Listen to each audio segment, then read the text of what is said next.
Oh, hi there, you newfangled technologists. You're here to learn about NFTs. The truth is, nearly anything can be an NFT. These ads are NFTs. NFTs are reimagining what it means to be an artist. Go, collect your NFT, create your own.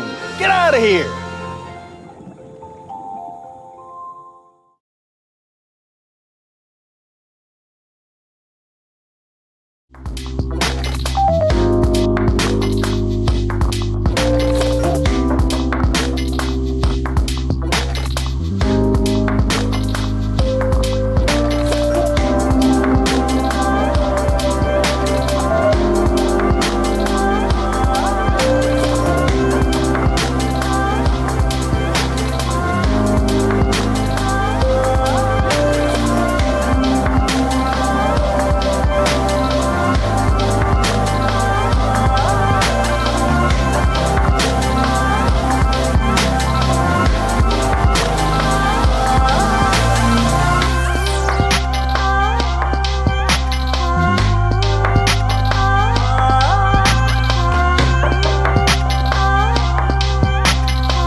Hello, good evening. I'm very happy to present this evening. My name is So-Young Roh, Director of Art Center Nabi, a digital art center based in Seoul, Korea. My presentation is a Metaverse manifesto. This is based on my experience of running a digital art center for the past 20 years. Okay, number one. Don't tell your mama where you are if you're users. Why? Otherwise, you'll get this. Better to keep them in Facebook or YouTube. Number two, this is your big chance to be juvenile. You can swag, you can, be cool. Even if you're not, fake. Number three, if you're an NFT artist who are trying to sell your work desperately, find Metaverse where they provide utility for your work. This is a good strategy, especially if you have to sell your work among millions of new NFT arts that are happening each day. I found a very interesting site, some DeNations. By the way, they're having their presentations later this evening, so I won't go into detail. But I was quite impressed by the way they integrate NFT art into the whole Metaverse organization. If you buy Jang Byung-sam's artwork here, then you can increase the value of the cards of your nations. Here you buy the cards of your nations and you engage yourself in activities, cultural activities mostly, to increase the value of your cards. Very clever one. Number four, if you are a Metaverse creator, try to find real world connections, sort of like Real Player One, Ready Player One, the movie, like in the movie, here, I think this is Decentraland. If you order pizza, you can get it delivered. It would be nice to have more of these things happen, because after all, we do have to meet our basic needs. Number five, making artificial scarcity is important in creating digital economy. Well, digital economy doesn't have scarcity, so you have to create it artificially. sort of like 봉이 김산달, who used to live in Korea 100 years ago when he sold the entire river to people. But it works. It works obviously here in Sandbox. It's very expensive here in this virtual real estate.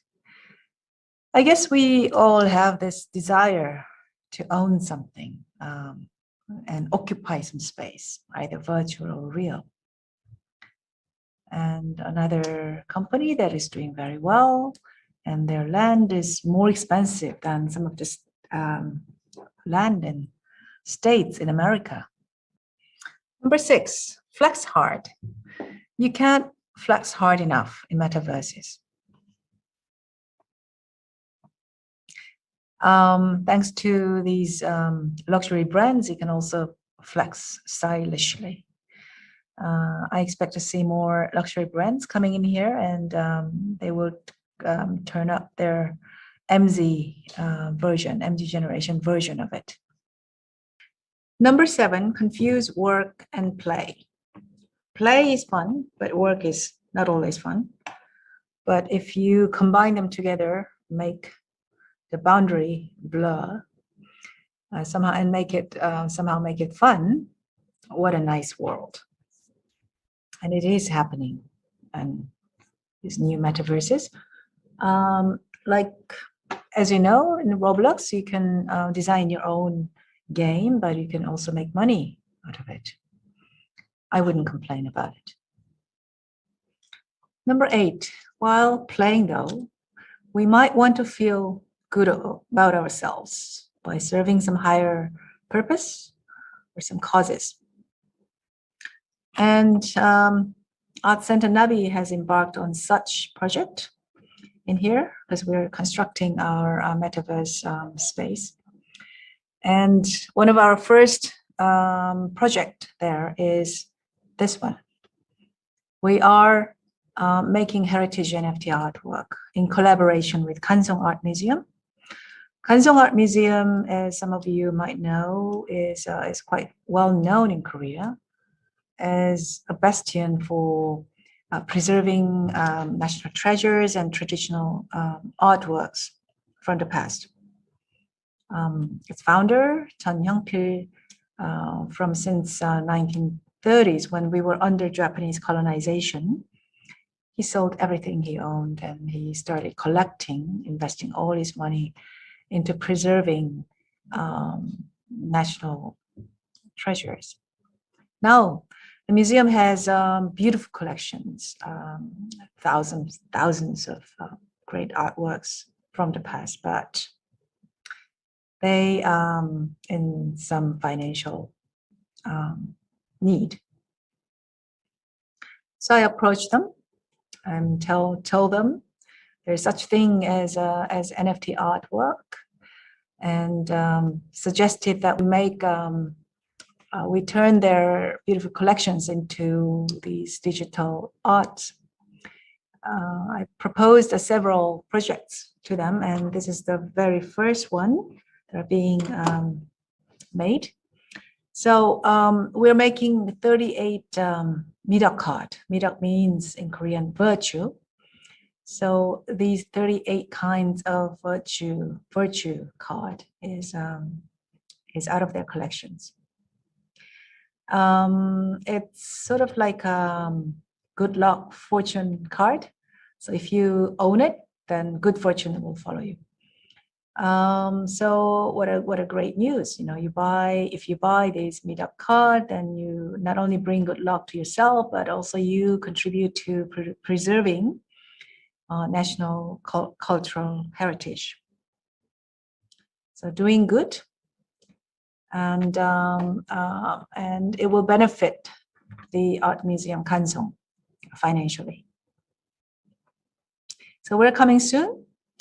So next month, so please beware. Number 9, watch out for gentrification, you investors and creators. Like in the real world, real spaces, gentrification can happen in virtual space as well. As big companies move in, like this, then it will drive up the prices, and small and interesting and cool guys are driven out, making the scenery quite banal and dull. And so then after a while, the whole region, the whole metaverse can dwindle. Number 10, last but not least. If you want to be super rich, ask Fed, Federal Reserve of America. Why? I found this very interesting curve. Here is this red is M1 money supply of how the Fed releases money. And as you can see, beginning of last year, 2020, due to COVID, they hiked up the M1 money supply here. And here, both are coins, Bitcoin and Ethereum. And there's a very closely corresponding movement here. As they hike, it just shoot up here. And as the money supply plateaus, it just drops down immediately. So watch carefully what Fed says. Well, this is it, my friend. Thank you for listening. I hope you enjoyed it. Have fun, make money, and thrive in Metaverse. Thank you. Hello, Metasol. It's a pleasure to be here today, and thank you very much, Director Rowe, for your opening remarks. Also, a big thank you to the organizers of Metasol for making such a meaningful event happen that we at TZ APAC are very proud to support. I believe that NFTs and the metaverse have undergone a major evolution in the crypto and tech space recently. Today's theme is the brave new world.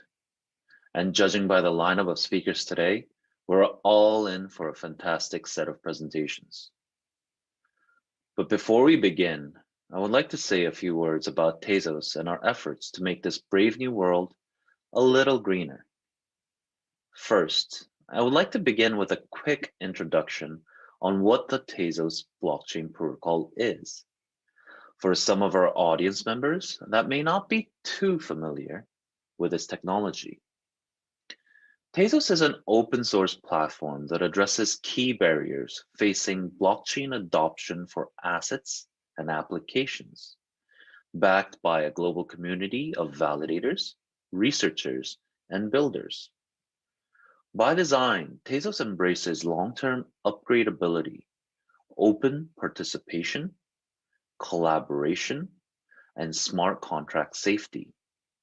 It is ever-evolving, self-amending, and built to last. It recently underwent its 6th network upgrade, called Florence. This upgrade has optimized and lowered gas costs even further, while doubling the maximum size of smart contracts, amongst other improvements. Its next evolution, Granada, is currently under review. The reason I am mentioning optimization and lowered gas costs has to do with how Tezos is paving the way for cleaner NFTs and a greener metaverse.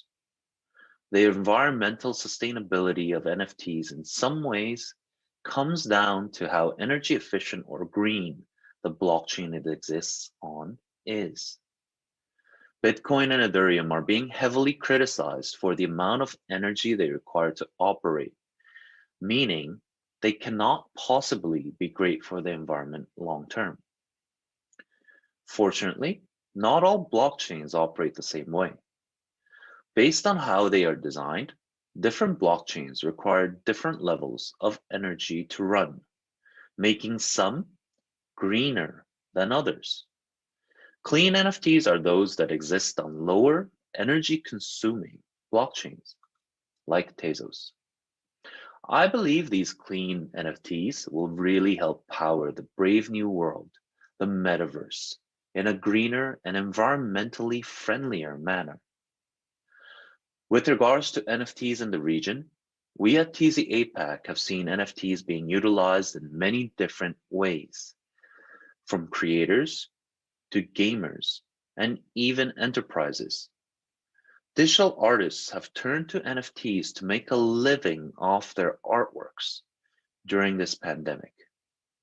It has enabled them to reach new audiences, connect with online communities, monetize their work more easily, and boost the creator economy in a way that has never been done before. Meanwhile, consumers are buying NFTs as a way to support the creators they know and love directly.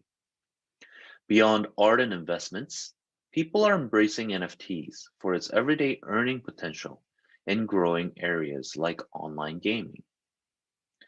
Tezos has been the blockchain of choice for many Asia-based NFT creators because of its significantly lower gas fees and energy-efficient design.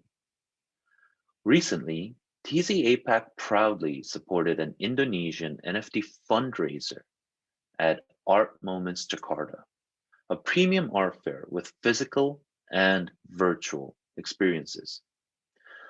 For us, this is just the beginning. In different regions around the world, there are a lot of artists and creators issuing clean NFTs on Tezos on marketplaces like Hick and Nunk, Truzy, and Calamint. Enterprises are also eagerly getting involved as they create NFT fan experiences for their customers. These include Formula One teams such as McLaren Racing and Red Bull Honda Racing, who have chosen Tezos as their official technical and blockchain partner. Tezos is being used to power music NFT marketplaces as well. Through a music marketplace powered by Tezos, major artists like John Legend, Charlie Puth, Doja Cat, Alesso, and others have already prepared collections to drop as NFTs. Award-winning composer Junkie XL is running an NFT auction on Amplify X, promising the winning bidder their very own soundtrack of their life. Beyond NFTs, gaming giant Ubisoft is running a Tezos corporate validator, or baking node, and working closely with Tezos' leading developers. Tezos is also being used for central bank digital currency experiments and testing in France. Simply put, there is an incredible amount of activity happening on Tezos. But as I said, this is only the beginning. We view Tezos as a long-term project where a solid technical foundation is key to winning the marathon race to global blockchain adoption. We believe that long-term success will only be possible with a vibrant, decentralized ecosystem. And TZ APAC aims to grow this ecosystem in Asia. We are not an entity that develops and operates a marketplace or specific applications. What we do is we help new and existing ecosystem members to create new experiences on the Tezos blockchain. We do this by designing blockchain strategies for enterprises and creators by working closely with experts and stakeholders in the Tezos ecosystem, with the support of the Tezos Foundation through grants and other capital deployment vehicles. We wish to bring various NFT communities across Asia together and raise its profile internationally through newer and greener experiences. Our support for MetaSol is an important part of that initiative and a big step in our plan to engage many more entities, creators, and communities to create this brave and greener new world. Hope you all enjoy the rest of this wonderful event and hope to see you at the virtual booths and any future Tezos events you may come across. Thank you.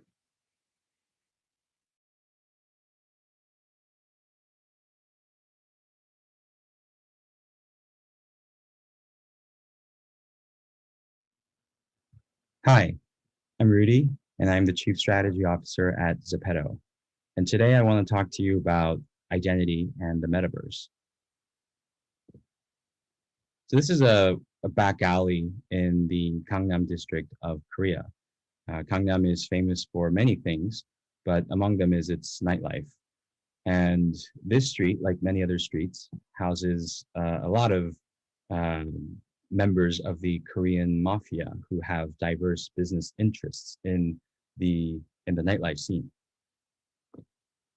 And I was talking to a landlord whose property is home to quite a few members of the Korean mob, and he was telling me, I don't know since when, but these guys have started buying up dozens of computers, and they stay holed up in their apartment. And I asked him, what are they doing? Are they mining? He's like, no, they're playing Lineage. And for those of you who aren't familiar with this game, it's one of Korea's highest grossing franchises of all time. It's a medieval fantasy MMORPG. And as soon as I heard that, it just kind of really hit home, because these mob members, they're basically thugs, and but in this game, in this alternate world, they can become castle lords, and it's a very lucrative, but it's also very, very revered kind of a status, being a castle lord in the game Lineage. And that is the complete opposite of their actual life in the physical world. And it's pretty hard to imagine that they would be able to achieve that kind of a respected, social status in the real world. So the fact that they were so devoted to ensuring that they can obtain this castle lord status in this game was very, it was very, not so much shocking, but very impactful. And I think that says a lot about where we are today, and especially with different types of metaverses growing. I think at the core of the metaverse is the issue of identity, being able to do what you want to do and become who you want to become. And most oftentimes that happens in the metaverse through some format of avatars. And avatars, if you look at its Sanskrit origins, it means descent or descended from the sky. And it's literally talking about the manifestation of a god. So the avatar is a linkage to a different life, a different identity, a different being. And because of the physical restraints that our lives have, time, death, physical form, body form, I think we've always been very interested about different lives and different identities, different possibilities. So I think it's a really primal instinct that's driving us towards the metaverse. And that was definitely one of the instincts that we were very curious about when we started building out Zepeto. Zepeto is, it started out as a avatar customization tool. I think at some point, many teenagers that were on WeChat and Line Messenger and Kakao Talk were using their Zepeto avatars as their profile photos. But once you've customized your avatar, you then, tweak your body type, tweak your face, don different types of virtual items, and then you engage with other users who are doing the same thing, and you create content with it. You role play together, you create web dramas, you create memes together, music videos together. And that kind of behavior reinforces your attachment to this other identity. And it also reinforces other people's acceptance of this identity and these types of activities that you engage in this other setting, in this other world.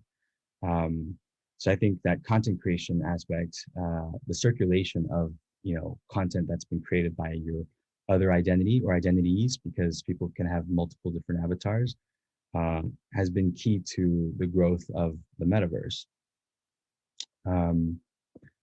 And the core, one of the core activities in Zepeto is once you've created your avatar, you then have this 3D world, this virtual world wherein you can interact and mingle with others.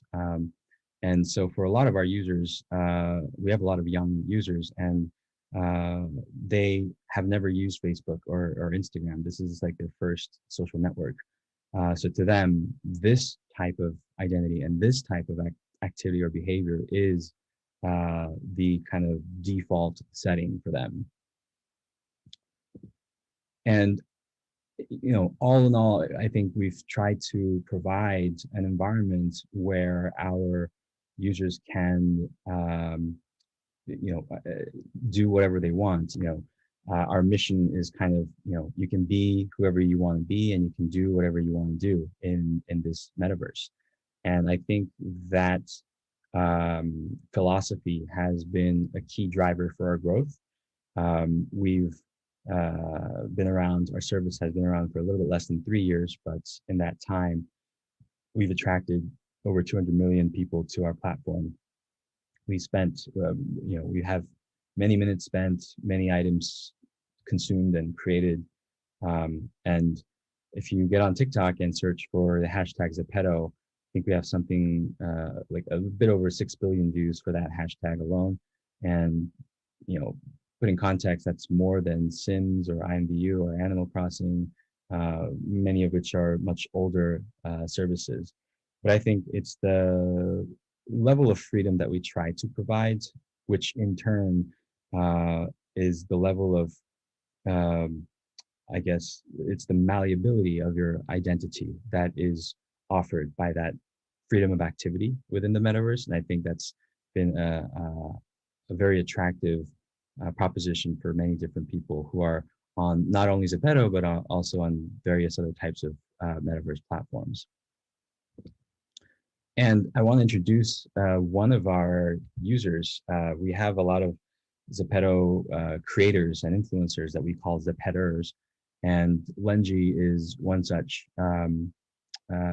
creator. So she was somebody that wanted to get into the fashion industry, and she studied a little bit of it, tried to work, but for one reason or another, it didn't really work out. So she got a job as a UI designer at an e-commerce company. And then she found out about Zepeto, and then she thought, wow, maybe, I've always wanted to become a fashion designer, but maybe I'll try that out here. And so she started designing and selling her own virtual fashion items. And she has grown to become one of the most popular virtual fashion designers in Zepeto. She generates 6-figure income, annually. She has many requests from different types of actual clothing brands wanting to collaborate with her on either a virtual drop or a physical capsule collection that is based off of virtual designs. And I think this is a great example of how these different worlds are linked together through your activities in the metaverse. They can be as linked or as linked as you want them to be, basically. And this extends beyond fashion design. We have people that are very actively busking in the metaverse, people that are performing, for other people, playing instruments, dancing, singing. You're not quote unquote dancing if you're dancing as your avatar in Zepeto, right? You're not physically dancing, but that doesn't matter. That's not the point. The point is that you are performing and you are providing a type of content, and you're pursuing your vision. And I think that is it's actually quite groundbreaking. It's facilitated by the fact that companies like Riot are producing content like KDA, and on the right hand, it's a screenshot of a virtual fan meeting that Lisa from Blackpink conducted. And So a lot of fans were eagerly taking virtual selfies with Lisa, and the fact that these types of major celebrities are engaging the metaverse, it only inspires more people to take this way of living or activity more seriously, and not as a joke. And I said that we want people to be whatever they want to be, but also do whatever they want to do. And I think the second part, doing whatever you want to do, is intrinsically tied to financials. If you want to be doing something in the metaverse for a sustained period of time, it's a big commitment, and obviously it helps a lot, if you can generate meaningful income off of this. And to that extent, what we did was we rolled out a tool called Zepeto Studio a little over a year ago that allows people like Lenji to design and sell their own virtual items. This has been very loved by our users. We have close to 1 million people million creators that are registered for our tool. We have more than 20 million different items that were sold that were created by creators. And the vast majority of all the content and items that are produced within our metaverse it's all UGC. So everything is just created and run by our users. And this is another tool called Build It that allows users to develop maps and publish these worlds, these virtual worlds inside Zepeto. And what we found was interesting was that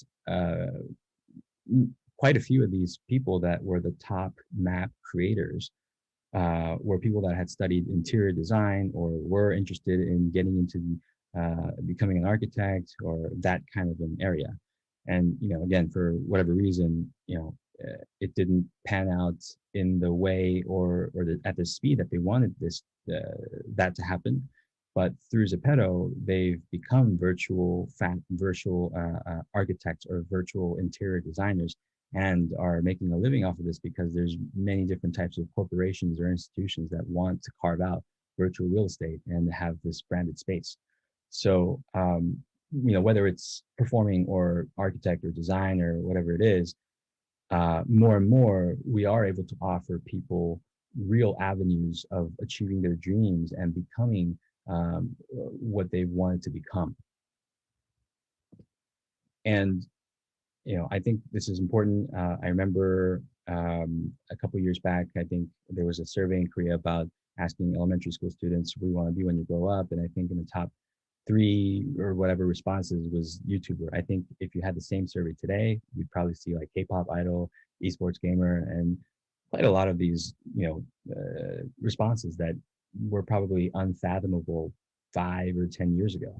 And I think the more of these types of virtual identities come into play, we will likely see a much more diverse range of these types of responses.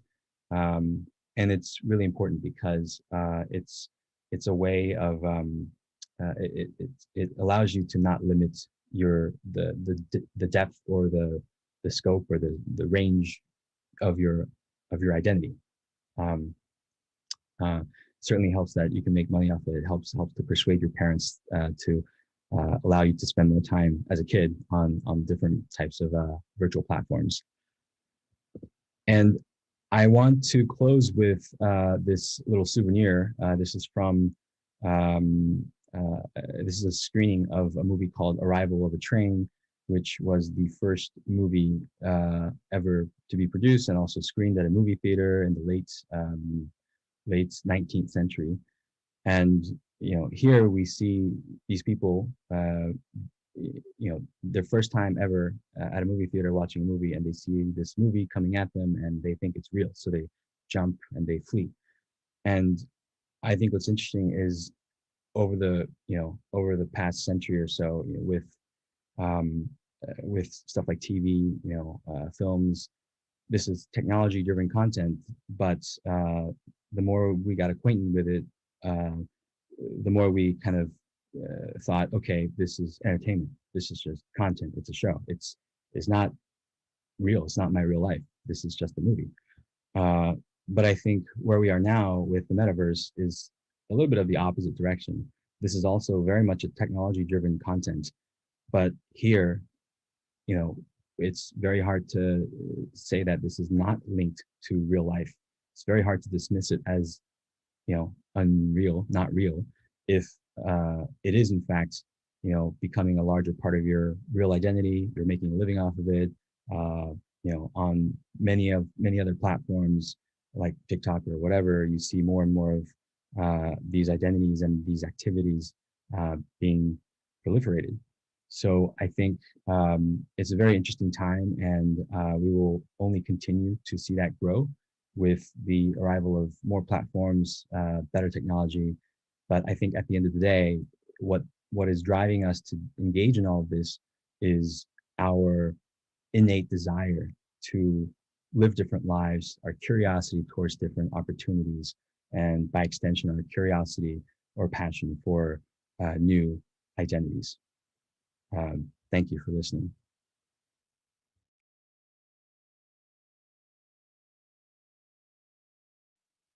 Hello, everybody at Metasoul, and thanks for inviting me. My name is Jeffrey Zirlin, and I'm a co-founder of Sky Mavis. We're the inventors of Axie Infinity.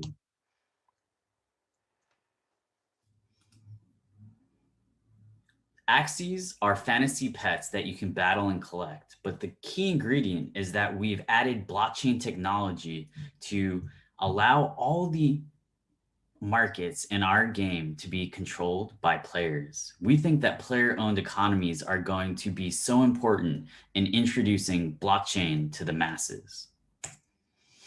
And it's already starting to happen. Axie has done over $52 million in revenue, with a lot of that coming in just the last 11 days. We've traded over $350 million on our in-house NFT marketplace. And we've even seen eye-popping sales like these 9 land plots that sold for $1.5 million. Axie is an entire universe of games. Right now, you can battle your Axies and you can breed them to create more. But we're also working on a land-based game where you'll be able to build up a city or a town, harvest resources, form alliances, and fight over resources. We believe that economic freedom for gamers is going to create an entire new type of game.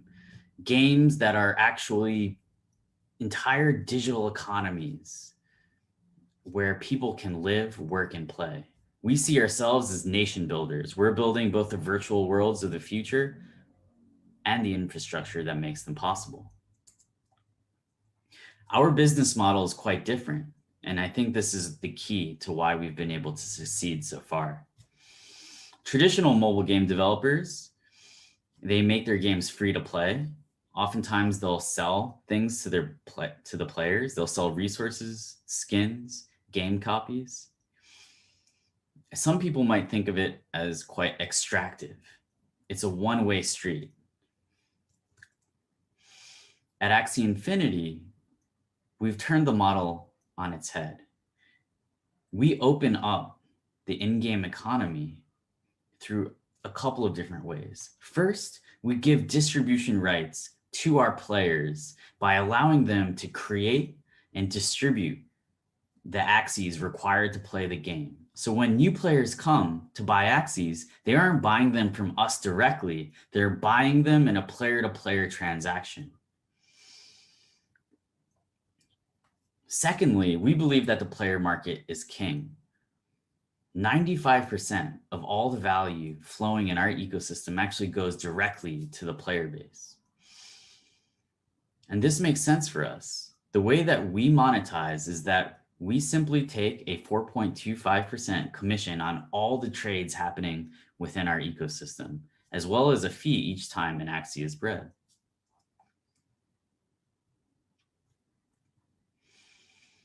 This is an upcoming upgrade to the battle system. In the battle system, you play cards. Each card requires energy to use, and you can fight against other players, and you can also fight against monsters called Chimera. In order to start playing, you need 3 Axies, which, as I mentioned, you buy from other players. You can then download the game, and then you'll be able to start earning in-game resources by playing.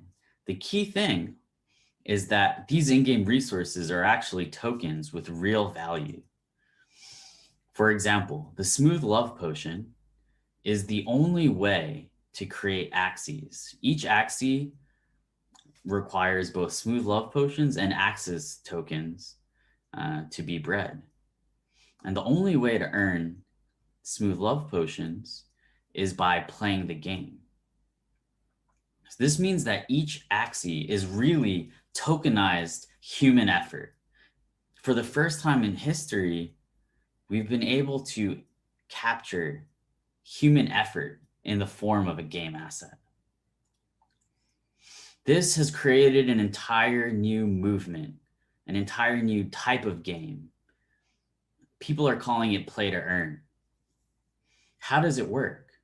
So by playing the game, you're earning tokens, both tokens from the Axie ecosystem, as well as sometimes tokens from partnered ecosystems, where they're looking to, different projects will distribute tokens to Axie players through our game because they want to reach a really strong community. These tokens can then be sold on exchanges like Binance or Uniswap for cryptocurrencies like Ethereum, which you can then turn into fiat, which you can use to pay your bills.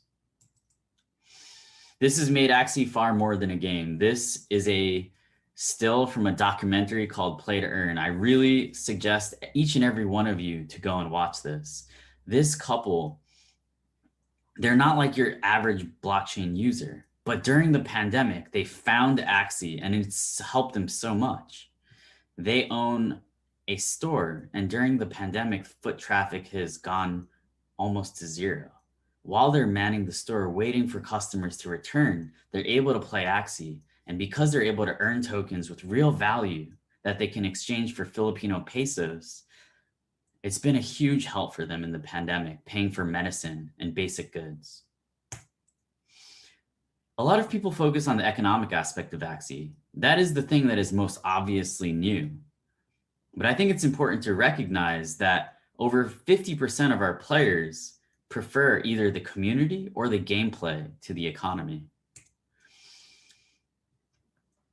Some people are also coming into the ecosystem because they see it as an interesting way to trade capital for prestige and status. This is a Mystic Axie that sold for 300 ETH, which is now more than $500,000.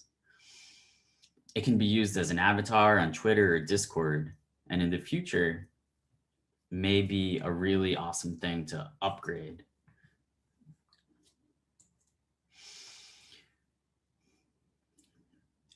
These Mystic Axies, you can think of them kind of as in a similar way to first edition Pokemon cards, except that each one of them is unique.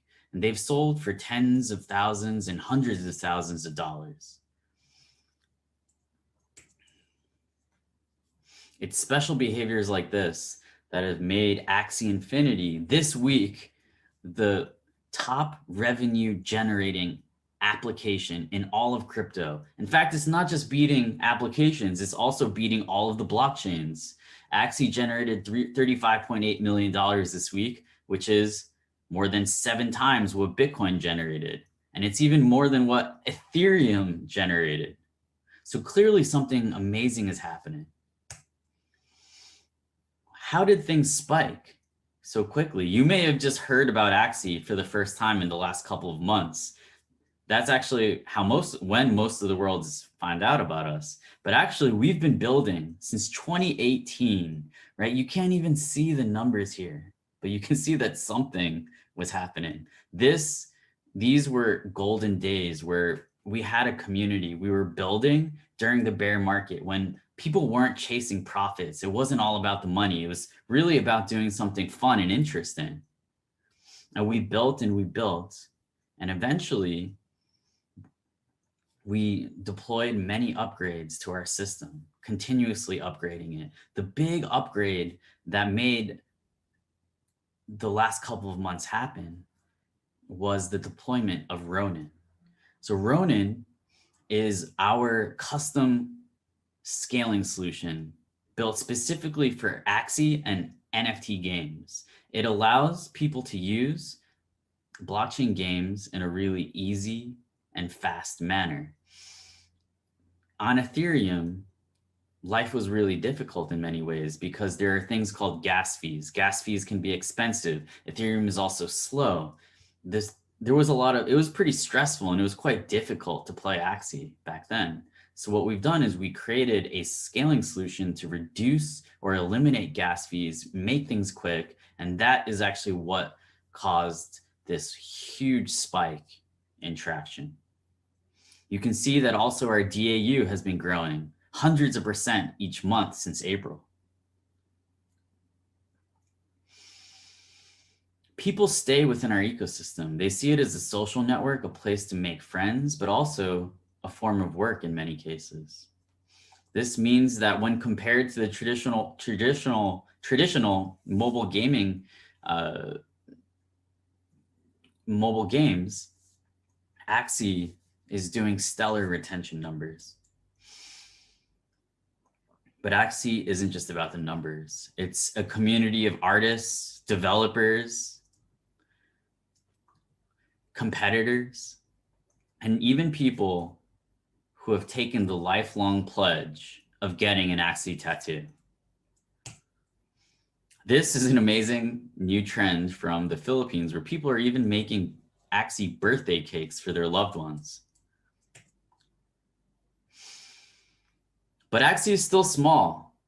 We're growing, but we still have a far road before we go mainstream. So how do we do that? First, we need to make the gameplay more dynamic, engaging. We're adding free-to-play. Right now, it's so expensive to get started with Axie. So we'll be adding a free-to-play mode where people can get started with starter Axies and learn how to play the game, fall in love with the universe without having to make any huge economic decisions. We'll also be upgrading the art and the animations. And we'll be allowing you to upgrade your Axies so that you can form an even closer bond with them. There have been some really amazing developments in the Axie universe where we've even seen different organizations start to build on top of Axie. There's an organization called Yield Guild, which is basically a metaverse employment organization where, because Axies are so expensive, something called a scholarship has been created where people will lend out their Axies to people who cannot afford Axies but really want to play the game and the opportunities that it brings. You even see people signing employment contracts and applying with resumes. So we've gone through a long 4-year journey. We've learned about all the problems. We learned about the solutions, right? You need to have, right now, a fun game to attract a community, but also the right infrastructure, as well as a distribution channel. So in the future, we believe that we can actually become an entire ecosystem, a launch pad for new games, new NFT games that want to use proven technology, as well as access a community that has proven to be super special. So this is Ronin. Ronin is an Ethereum sidechain. It uses a bridge. This bridge contract is basically where people can deposit their assets onto Ronin. Once they're on Ronin, they can breed, list Axies, all these things that were formerly expensive on Ethereum can now be done quite easily and smoothly on Ronin. This bridge contract, by the way, is often the most used contract, smart contract on Ethereum. So yeah, thank you for having me. In conclusion, or to summarize, Axie is a digital nation. It's not just a game, it's a place for you to live your life, make friends, and perhaps even earn a living. Right now, we're growing really quickly, but there's still a lot of amazing things that we will be deploying in the coming year that will take us to an entirely new level of adoption. And we hope that you will join our community and that you will wish us luck for the coming revolution. Thank you.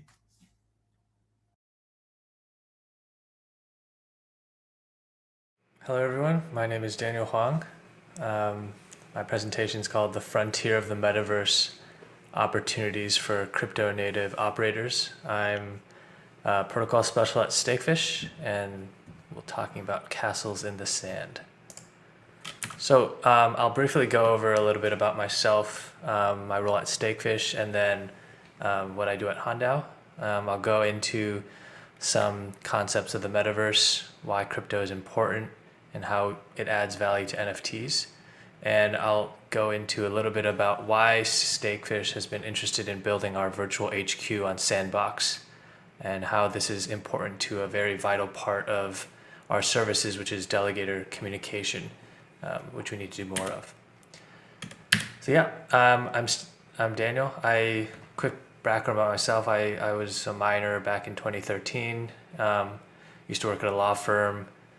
Left, started remittance services in the Philippines, worked on decentralized exchanges, had some experience doing permission blockchain solutions for pharmaceutical supply chains, led a working group, the IEEE working group on health data availability on blockchain, did DeFi education,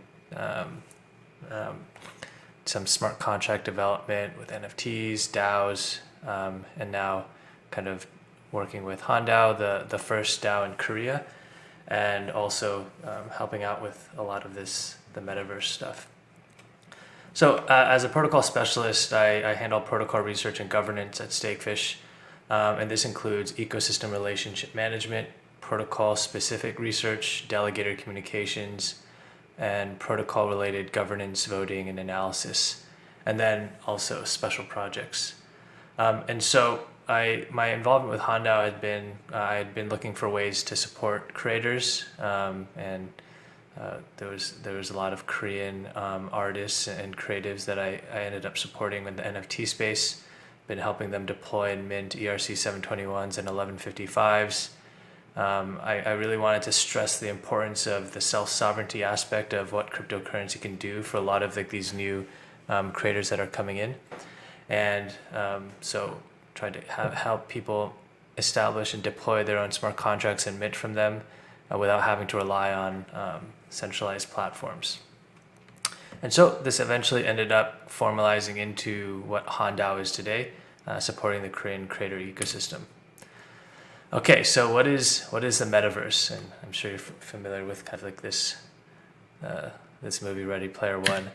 But I think what we're all kind of aware of today is there's probably four primary metaverse platforms on Ethereum, right? Sandbox, CryptoVoxels, Decentraland, and Somnium Space that is like a pure open world for people to kind of collectively gather, build custom NFTs, custom buildings, and do whatever they want. Interaction, gaming, collaboration, exploration.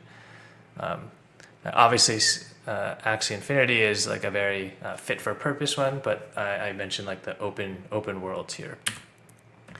And so why I think metaverses and the crypto ideology is important here is that it's important that people are the ones that are building these metaverses up, and they have full control and autonomy here.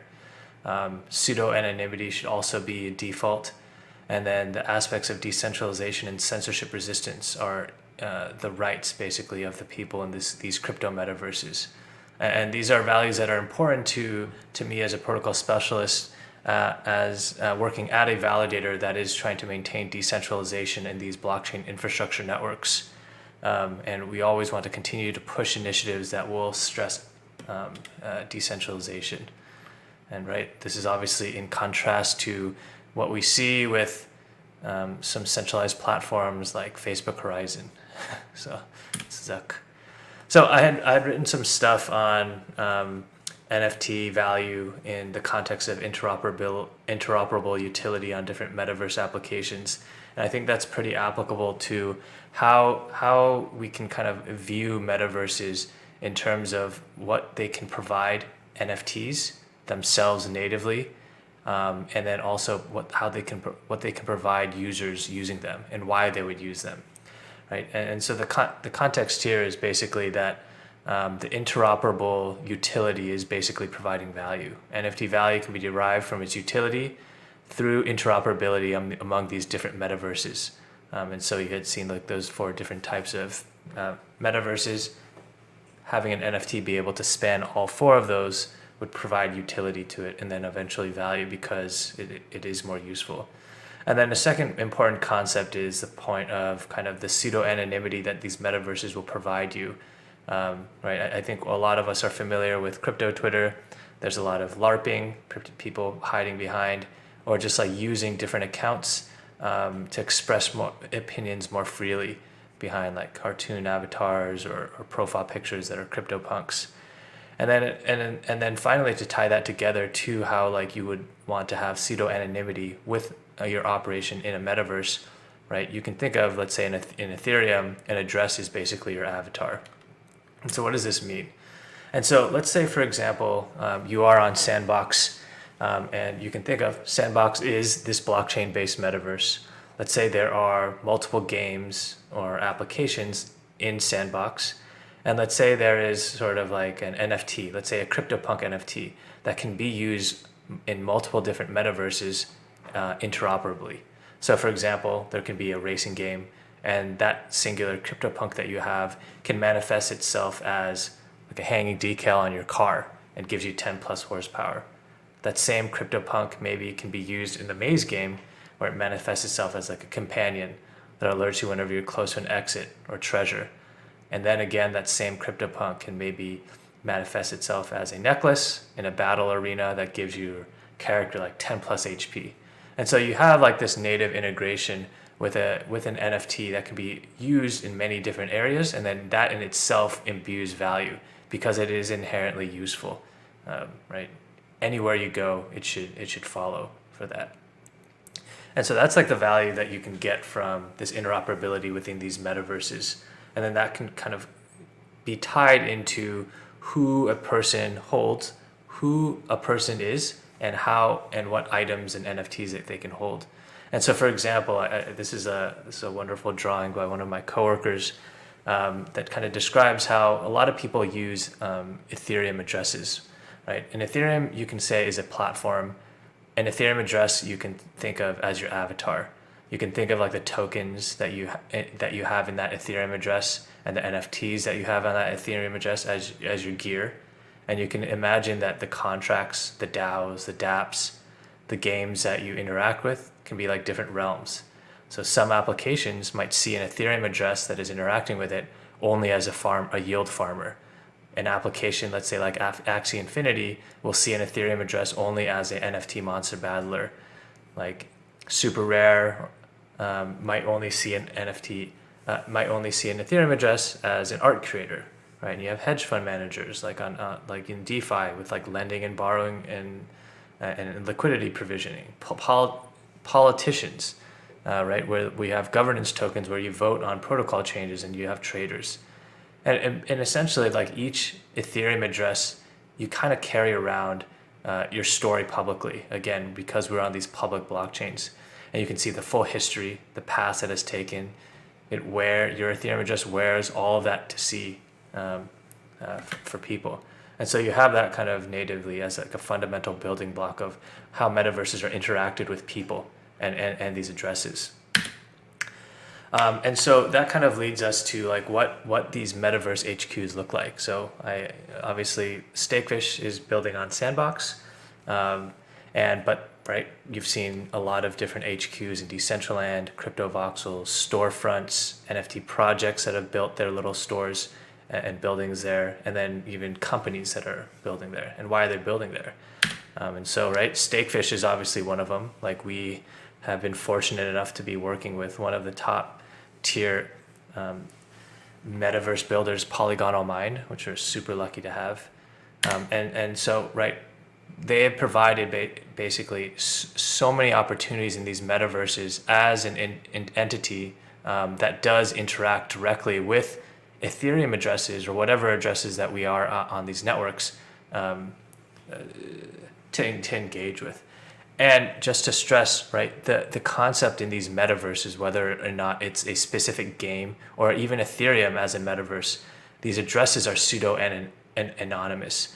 And so as StakeFish, in the guise of this this pseudo anonymity, right, we do not know who our delegators are. People delegate to us when they stake Ethereum with us, when they stake atoms on Cosmos, Sol on Solana, Dot on Polkadot. We do not know them, and that is an important key to note. However, that does come with its difficulties when we want to be able to communicate appropriate information. When we voted on certain things, how do we notify only the Cosmos people that how we voted, or how do we only notify the Polkadot people how we voted? And so that is an important concept of, right, if there are these platforms that natively and by inherently a lot of people are aggregating on, that is an opportunity for us as an institution and as an entity to be able to communicate with them in the spaces that they are already on. And so this means these metaverses basically represent these new frontiers of exposure and promotion, right? And we've seen that plenty of times in the traditional Web 2 world, right? You have Instagram, where there's a lot of social media following, people use it, they love it, and then you see brands kind of moving on and being able to communicate and engage with their followers and fans. And that's no different from people who need to validate and also accept delegations. And then there's reputation management. Obviously, StakeFish is probably one of the sole validators that does seek to have like very friendliness to its delegators. We got memes, great videos. Our marketing design team is, I think, bar none. And we can continue to like court these delegators in their natural environments, be able to communicate with them, and then also be able to do cross ecosystem relationship building for different projects, tools, and services that we can provide in native integrations. And that, I think, is extremely powerful. And that's kind of like the new paradigm of how as these metaverses continue to build up and people continue to use them, crypto native companies must be able to engage with them in those natural habitats. And basically, right, fully online on-chain presence is an absolute must for crypto native operators, like StakeFish. So yeah, that is basically it. It's a short presentation. I think that there's so many opportunities here that we can all explore. And we're at StakeFish so excited to be innovating, constantly being able to engage with our delegators, and be able to kind of set an example from any of the blockchain infrastructure service providers that exist in the crypto ecosystem, what can be done, and kind of pave that way there. So you can contact me at Twitter if you have any questions, or email me here. Thank you.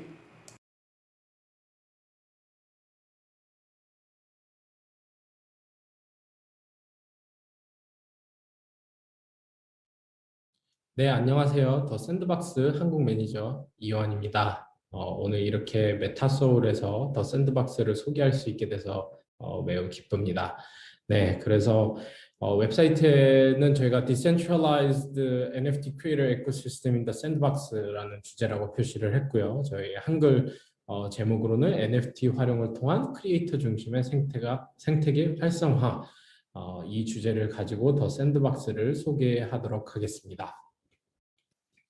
네, 더 샌드박스는 이제 간단히 말씀드리자면 누구나 쉽게 게임을 만들고 소유하고 이를 통해 수익을 만들 수 있는 게이밍 플랫폼입니다. 그래서 누구나 자기만의 원하는 게임과 아이템을 만들 수 있고요. 또 이 안에서 자유롭게 소통하고 게임 플레이를 통해서 보상받고, 또 다양한 브랜드 및 파트너십으로 또 만들어진 NFT들을 본인이 또 직접 활용할 수 있게 되고, 혹은 그 브랜드의 또 테마파크를 또 즐기실 수 있습니다. 그래서 저희는 이제 저희가 바라보고 있는 게임의 미래는 이제 플레이어들이 게임 생태계에 기여하는 만큼 보상을 받는 것입니다. 지금까지는 게임이 어떤 소모성 컨텐츠였다면은 앞으로는 참여 중심적이고 커뮤니티 중심적이고 또 생산적인 그런 컨텐츠가 되는 것인데요. 그래서 이거는 비단 더 샌드박스만의 어떤 비전이 아니라 블록체인 게임이 전체적으로 가는 방향이라고 저는 생각하고 있습니다. 그래서 샌드박스 메타버스의 어떤 차별성이 무엇인가는 크게 5가지라고 저는 생각을 하는데요. 첫 번째로는 컨텐츠적인 측면에서 저희는 유저 제작 컨텐츠 장르의 게임입니다. 그래서 저희는 더 샌드박스 메타버스 플랫폼이지만 플랫폼이기 때문에 저희가 어떤 게임을 직접 출시하는 것이 아니라 저희 플랫폼 그리고 저희가 제공하는 어떤 툴을 활용해서 유저들이 자신만의 컨텐츠, 아이템, 또 게임을 만들고 그거를 NFT로 발행할 수 있게 됩니다. 그렇기 때문에 어떤 유저들이 메타버스 내에서 자신만의 어떤 개인 게임 IP를 또 출시할 수 있게 되는 그러한 또 시너지가 만들어질 수가 있습니다. 그리고 두 번째로는 다양한 파트너십을 통해서 브랜드, IP와 브랜드가 적용이 된 NFT들이 나오고 또 그 테마파크들이 조성이 돼서 유저들이 IP와 브랜드의 컨텐츠를 또 즐길 수 있고 또 이 IP와 브랜드 입장에서는 자신이 가지고 있는 IP를 또 이제 게임으로 또 재해석할 수 있는 기회가 되겠습니다. 그래서 저희는 메타버스이기 때문에 어떤 게임의 이 경험을 국한한다기보단 저희는 그래서 experience, 저희 메타버스 경험이라고 크게 표현을 하고 있습니다. 그래서 이 안에서는 게임만 가능한 것이 아니라 어떤 전시회 혹은 버추얼 콘서트 그 외에 뭐 다양한 어떤 실제 세상에서 가능한 어떤 그런 공간들을 직접 체험하고 뭐 묘지를 만들 수도 있고요. 혹은 그 안에 어떤 상점을 만들 수 있고 뭐 쇼핑몰이 들어설 수 있고 그런 다양한 경험들을 또 체험하실 수 있습니다. 저희는 이더리움 기반으로 만들어져서 저희는 이제 이더리움 이제 체인에서의 이제 NFT 컨트랙트를 활용해서 저희가 또 NFT를 발행을 하고 있고요. 그리고 또 저희가 이제 이런 랜드 NFT, 그리고 아이템들 NFT, 그리고 또 궁극적으로 저희 기축 동아리 샌드를 활용을 해서 이 안에서 순환 경제가 일어날 수 있도록 하고 있습니다. 그래서 각자 유저들이 자신이 맡은 어떤 역할에 따라서 어떤 수익을 창출할 수 있고 서로 경제적으로 이제 소통하고 또 그 안에서 순환 경제가 일어나는 것이 저희의 목표입니다. 네. 그리고 지금까지 저희가 140개가 넘는 IP와 또 파트너십을 지금까지 맺었고요. 그래서 지금 이 보이시는 어떤 화면에 어떤 그런 부분들과 또 파트너십이 맺어졌고 또 파트너십이 진행 중인 곳도 있습니다. 최근에 저희 같은 경우에는 제페토하고 또 파트너십 그리고 제페토 데드마우스 등과 저희가 파트너십을 공개를 했고요.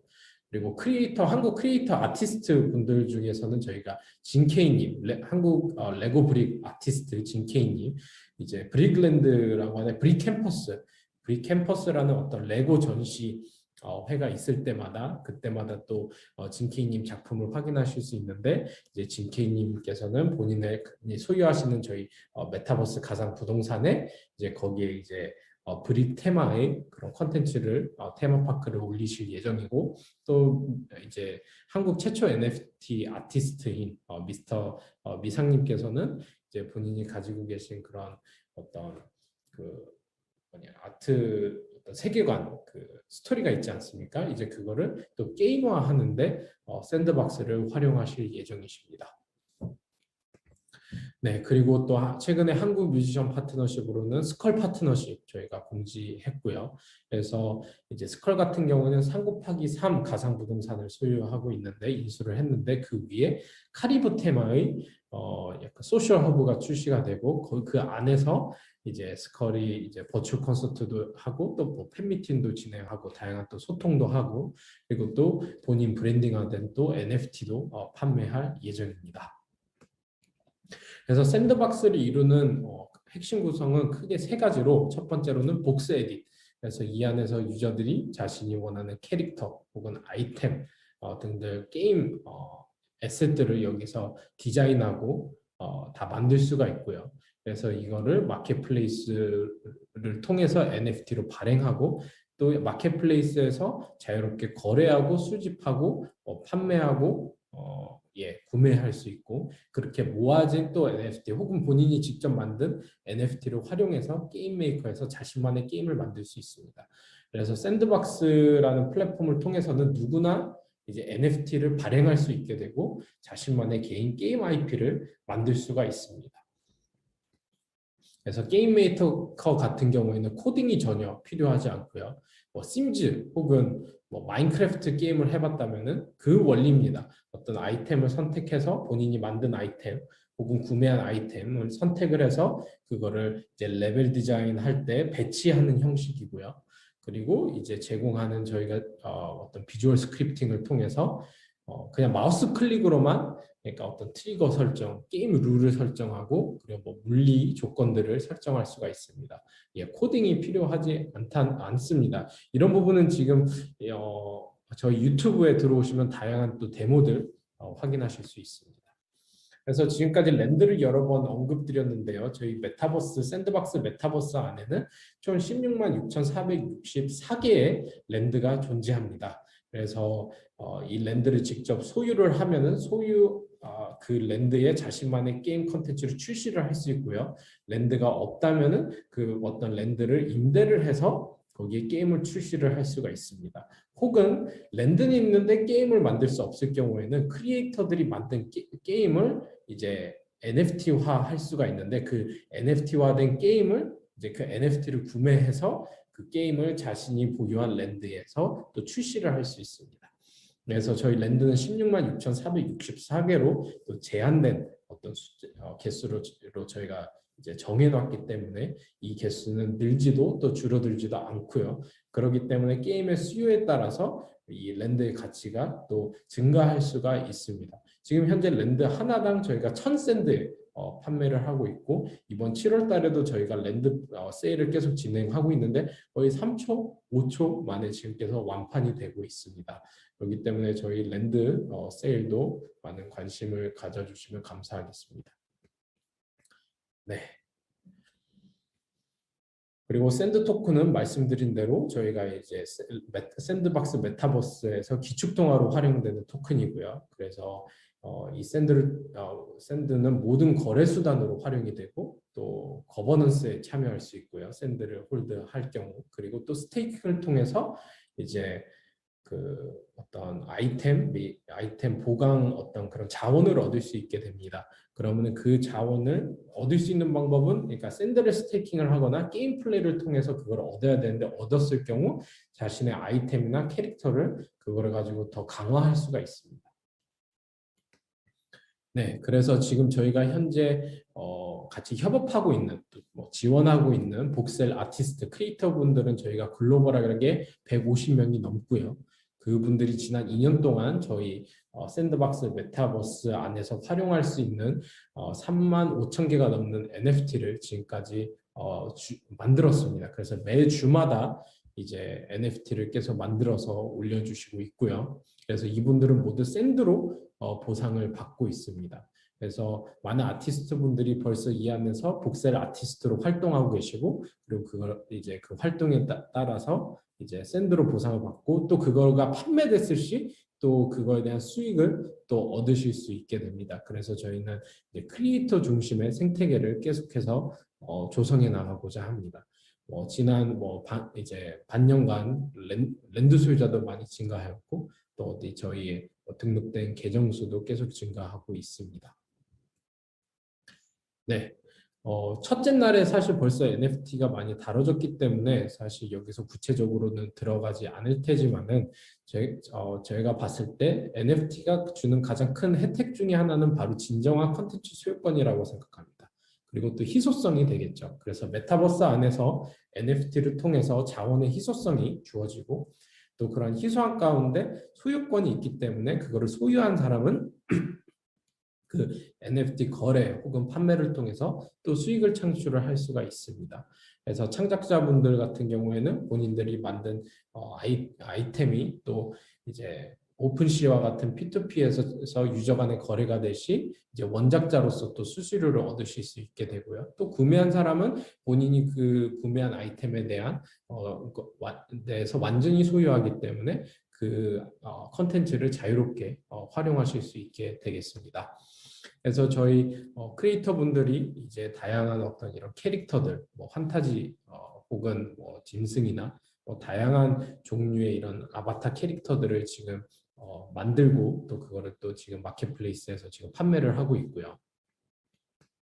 그리고 어떤 복장들도 개별적으로 상의, 하의, 신발, 그리고 이제 머리 부분까지 다 개별적으로 디자인이 가능해서 또 아바타도 다양한 방법으로 또 조합을 할 수가 있습니다. 그래서 저희가 또 뭐 다양한 패션 브랜드들과도 저희가 뭐 파트너십 할 수 있는 기회를 계속해서 또 찾고 있습니다. 그래서 이런 복셀화된 형태입니다. 그리고 저희가 이런 복셀화된 형태로 저희가 저희의 어떤 미적 방향성을 잡은 이유는 유저들이 쉽게 캐릭터, 아이템, 게임을 디자인하기 위해서는 이제 레고 혹은 레고 쌓은 경험이 있다면은 쉽게 만들 수 있도록 하기 위해서 저희가 이러한 3D 픽셀 형태의 복셀을 저희가 선택을 하였고, 또 이러한 또 그래픽 요소를 통해서 또 게임에 또 온전히 집중할 수 있는 그런 효과도 있겠습니다. 그래서 유저들의 접근성을 위해서 저희가 이러한 복셀 형태의 게임을 지금 출시를 준비하고 있습니다. 그래서 또 게임 장비, 게임 아이템 장비들도 개별적으로 이렇게 디자인하고 또 판매하실 수 있고, 또 말씀드린 대로 이제 게임에서의 활동에 따라서 이 아이템을 또 이제 강화하실 수 있습니다. 그러면 강화된 아이템들은 뭐 기존 아이템들보다 더 높은 가격에 샌드로 판매가 되겠습니다. 그래서 저희 마켓플레이스에서 이런 형식으로 지금 아이템들이 판매가 되고 있고, 좌측에 보이시는 이미지처럼 이렇게 목록화가 되고 샌드로 판매가 되고, 그 아이템을 선택하게 된다면은 이제 이런 식으로 프리뷰가 뜨게 됩니다. 그래서 프리뷰를 클릭하면 이 아이템이 갖고 있는 모든 동작과 움직임들을 확인하실 수가 있고요.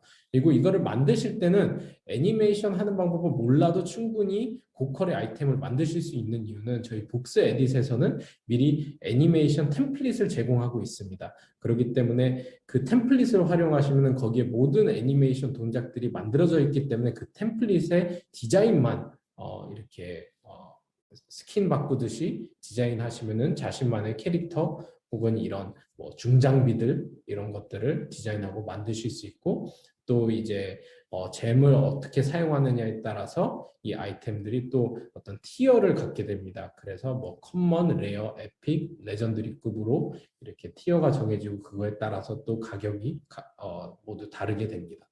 그럼 높은 티어일수록 또 개수도 더 희소성이 높게 이렇게 반영이 되겠습니다.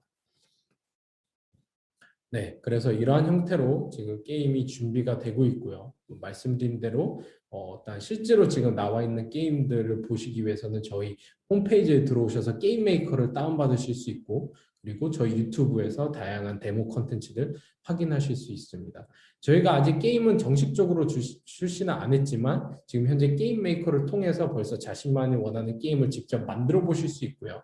그리고 그거를 또 갤러리에 올리셔서 또 다른 유저들과 한번 공유해 보시고 직접 플레이해 보실 수 있고요. 저희 정식 출시는 이제 이 안에 플레이 투 earn이나 블록체인이 가미가 된 어떤 그런 부분이 되어서 정식 출시 시에는 그렇게 만드신 게임 메이커에서 만드신 게임을 랜드에 직접 출시하고 그걸 통해서 또 수익을 창출하실 수 있게 되겠습니다.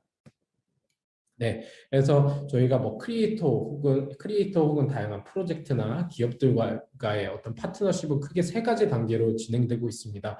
첫 번째로는 랜드 브랜딩으로 이제 랜드를 이제 구매하시게 되고, 저희가 미리 이게 직접 사시는 건 거의 지금 현재 불가능한 상태이기 때문에 저희가 이제 뭐 협업하는 크리에이터나 또 기업들에게는 저희가 또 프라이빗 가격으로 미리 리저브를 해둡니다. 사실 프라이빗 가격적인 측면에서의 혜택은 거의 사실 없고, 이 랜드를 미리 리저브 해두는 거에서 사실 의미가 있습니다. 그래서 지금 데드마우스를 예를 들자면 데드마우스 같은 경우는 3×3 크기의 랜드를 인수를 하였습니다. 그래서 이 안에서 저희가 함께 같이 스토리라인을 구축해서 함께 파트너십도 공지하고 또 이 메타버스의 스토리를 함께 구상을 하게 됩니다. 네. 그리고 두 번째 단계로서는 그 아티스트 혹은 기업이 갖고 있는 어떤 브랜드 IP를 가지고 NFT를 만들고 또 그거를 판매를 진행을 하고요. 그래서 데드마우스 같은 경우에는 자신만의 시그니처 탈을 이제 이번에 한정적으로 또 판매를 또 진행하기도 했고, 단기간에 또 완판이 되었습니다. 그리고 마지막으로는 이제 이런 NFT 이런 부분 모든 것들을 다 활용을 해서 이 안에서 어떤 메타버스 경험을 디자인해서 출시를 하고요. 이 안에서 뭐 버추얼 콘서트, 뭐 팬미팅 혹은 게임 전시회 혹은 뭐 박물관 등등 다양한 것들을 만드실 수 있습니다. 사실 이거는 어떤 틀이 무엇을 만들 수 있다가 정해져 있다라기보다는 기획하시고 상상하시는 대로 이 안에서 구현하시고 만드실 수가 있게 되겠습니다. 네, 감사합니다. 말씀드린 대로 저희 또 하반기에 게임 출시도 준비 중이지만 벌써 저희가 복세디, 마켓플레이스, 게임메이커 벌써 모두 출시가 돼 있기 때문에 직접 다 경험해 보실 수 있고 저희 홈페이지 www.sandbox.game에 들어오셔서 계정을 만드시고 또 저희 그 게임메이커를 다운받아서 직접 한번 체험해 보시기 바랍니다. 그 외에 혹시 파트너십에 관심 있으신 뭐 크리에이터분들, 아티스트분들 그리고 혹시 기업이 있으시다면 여기 보이시는 이메일로 연락 주시면 감사하겠습니다. 네, 샌드박스, 뭐 텔레그램, 카카오 커뮤니티, 뭐 트위터 모두 그런 SNS에 저희가 있기 때문에 또 저희 찾아오셔서 저희 소식들 들으시면 감사하겠습니다. 네, 감사합니다.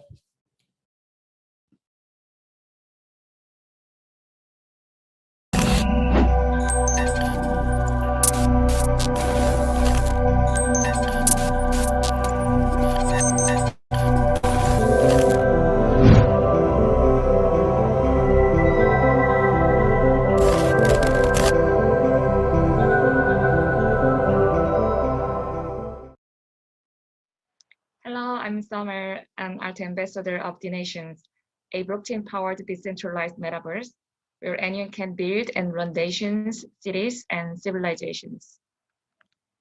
In DeNations, ownership of core assets are represented by Ethereum NFT.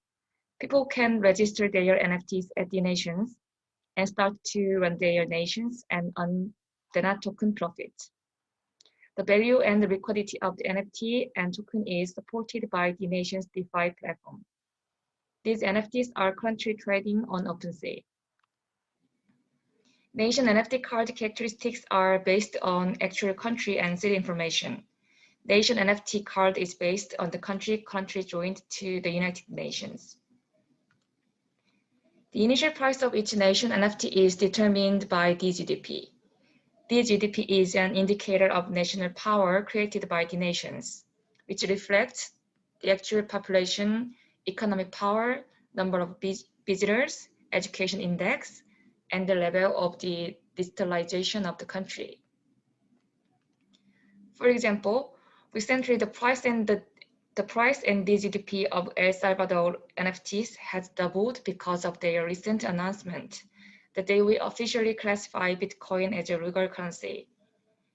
The amount of tax that NFT owners of El Salvador are earning has doubled too. Recently, we just have introduced DeNations Art Chain, a decentralized ecosystem where various talented artists can easily and sustainably produce valuable NFT arts. DeNations Art Chain includes major virtues of blockchain, such as decentralization, infinite connection, and scalability. DeNations Art Chain seeks to build a sustainable ecosystem that enables talented artists to focus on producing their NFT artworks without worrying about complicated blockchain technologies, and encourages both collectors and investors to easily purchase their high quality and valuable NFT artworks. Artists which share the same theme are issued as DeNations Art NFTs and grouped into one art block, only when the DeNations Art Committee reaches a consensus. The value of these DeNations Art NFTs are supported by DeNations token economy, and this support is strengthened with time and public love and attention. For example, in DeNations, when owners register DeNations Art NFTs in the National Art Museum, the total GDPs of the specific nation will be increased. How art indexes affect the GDP will be revealed in detail at the time of the National Museum release. This is the NFT revenue sharing structure. 70% of the profit from NFT sales go to the artist, and 30% of it is used to run the ecosystem of the DeNations Art Chain. To be concrete, we will use the 30% of revenue in 3 ways.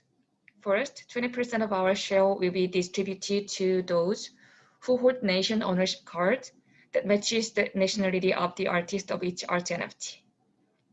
Artists can choose between their real-world nationality or metaverse's nationality.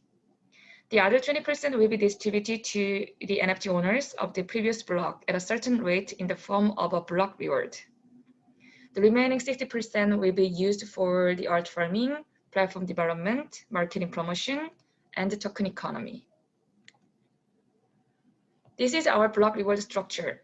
20% of DeNations fund generated from current block NFT sales is distributed to the NFT art owners of previous blocks. The block reward is designed to give incentives to two parties. First one is early NFT art collectors.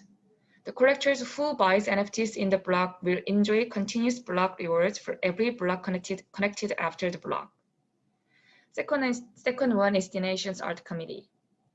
In order to make the art NFT of the previous blocks more valuable, the committee, including artists from the previous block, needs to recruit talented NFT artists and assign an optimal art index, which will maximize next block sales. Besides the national power boosting function of art NFTs, there is an art farming function as well. When owners register DeNations art NFTs in the National Art Museum of each country, they will receive a token reward in DENA, depending on the art index and the registration time. For the first year of DeNations, until 2021, December 16th, minimum of 500 DENA per week will be allocated to art farming. People will share the above amount in proportion to the registered art index and registration duration. Expected APR, annual percent rate, can be calculated like this, assuming one art index is equal with one US value. DeNations chose Jeon Byung-sam, a contemporary artist widely known for his large-scale media installations, as an artist for the Genesis art block, the first art block of DeNations art chain. He recreated the 193 national flags through his Lost series of digital video artworks. The Lost series is a well-known work by Jeon Byung-sam that symbolizes the things you see only when they disappear, which was first introduced in December 2016. Let me show you a short video of this artwork.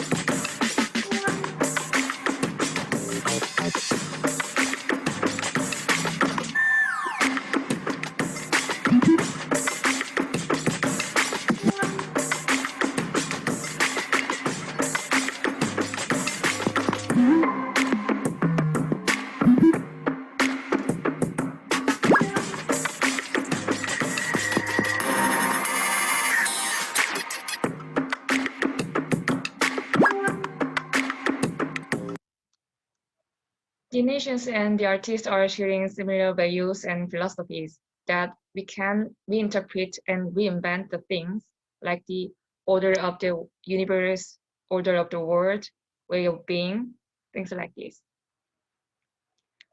Flags of each country flying in the blue sky are created as digital images. The original shape of the flag disappears and is reborn as an abstract striped image throughout the process of decomposing and recombining one pixel at a time. First 15 national flags of Lost Flag series were just unveiled on 14th July. The flags of the USA and South Korea were sold first.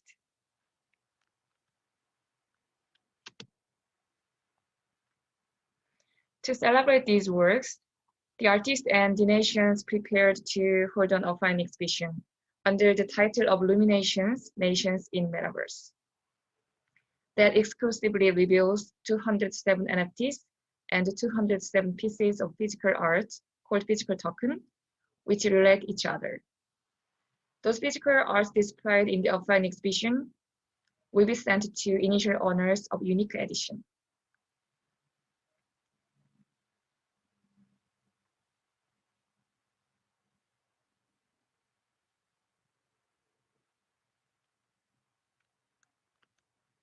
DeNations is the official host and organizer of the exhibition to celebrate the publication of national flags art by Jeon Byung-sam, which is the Genesis block of DeNations art chain.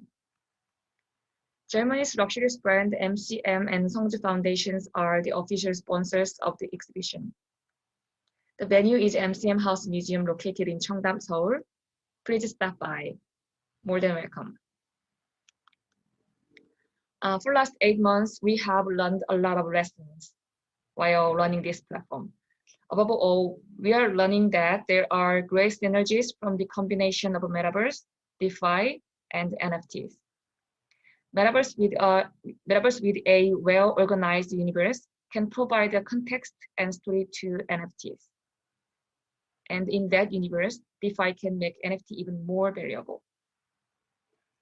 I think there will be more and more diverse and interesting Metaverse projects in the future. DeNations and the physical Earth are similar but different. We are interacting with each other, but DeNations will add more rules of the game to make this Metaverse more fun and attractive than the physical world. Welcome to DeNations. Thanks.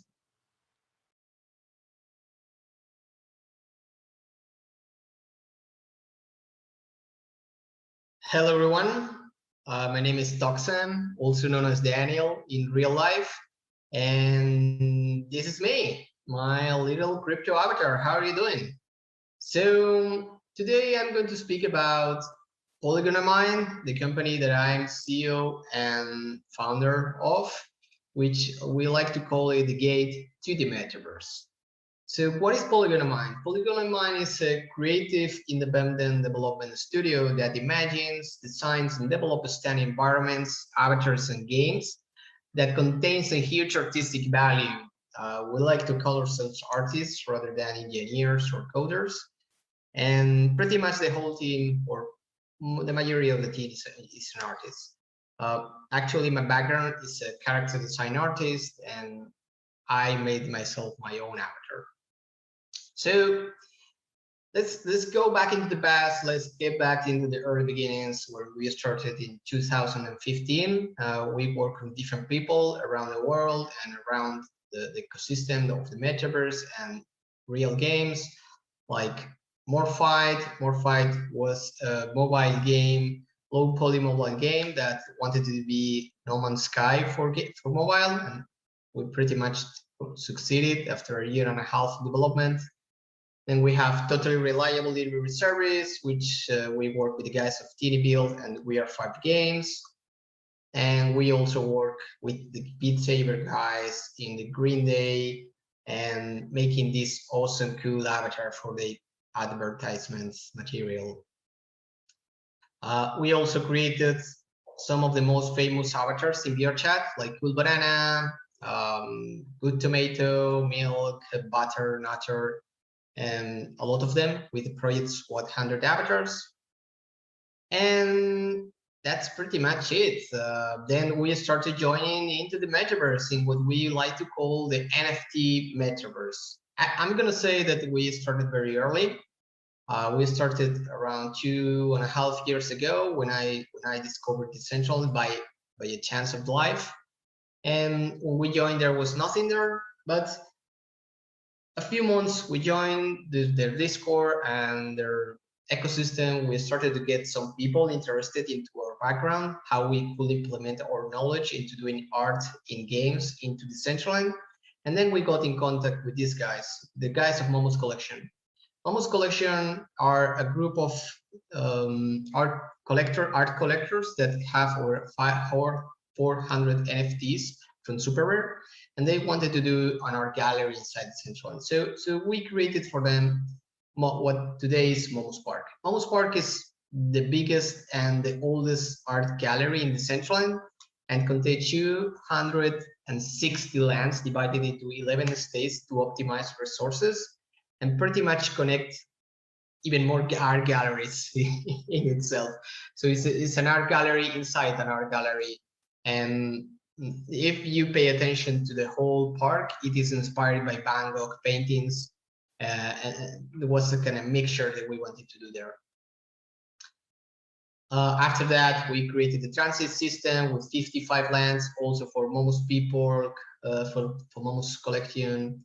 And we also, in the last 2 years, we started to get involved into different projects, right? Like art galleries in Momo's Park, Sade, games like Bikini, Mail Sorter, Tom Chaser, museums, escape rooms, competitions. We've been very involved into the metaverse, but not only the Decentraland, we've been also involved into CryptoVoxels, the Webaverse, VRChat, Mozilla Hubs, and Sandbox. That's probably some of the places we built so far. And so what do we really do, right? I like to say that we are differentiated into two different sections. One section is Poligonal Mind as a brand that creates games and events. But these are on own products or own games or own events. And then we have the Metaverse Builder, which is creative stuff for clients, for people who want to have something with us, right? So let's go over this one first, like own games. We have Dithron, which is a sandbox game. This is our RPG sandbox game. And pretty much the whole thing is that there is a huge entity that comes to the Earth, to their planet, and start messing around with people, sending goblins, sending different foes for you to kill. And I cannot say that much because it's still in development and we cannot share that much information, but I can tell you that it's going to be epic and it's going to be super soon. Once the Sandbox releases, this game is going to be available to play. And then we have the Mega Cube, which was an idea we had one day in the studio and we decided to make it. We actually had to wait for the Decentraland to be able to hold a lot of people at the same time before doing this one. And pretty much the whole thing is a huge ass cube with 50 layers, like an onion. And every time you mine a layer, you discover another one. So you have to actually mine the whole layers. And in the middle, there's a huge prize for the last person who mines the last cube. And this event was pretty important because we managed to gather 33 different NFT projects from the ecosystem. We had over 2,000.6 visitors in the whole week. The event lasted a week. So we had people playing the whole week, mining the cube and playing together. And the thing is, by playing the game, you had chances to win NFTs, right? And if you won the whole prize, you won at least one NFT from each project.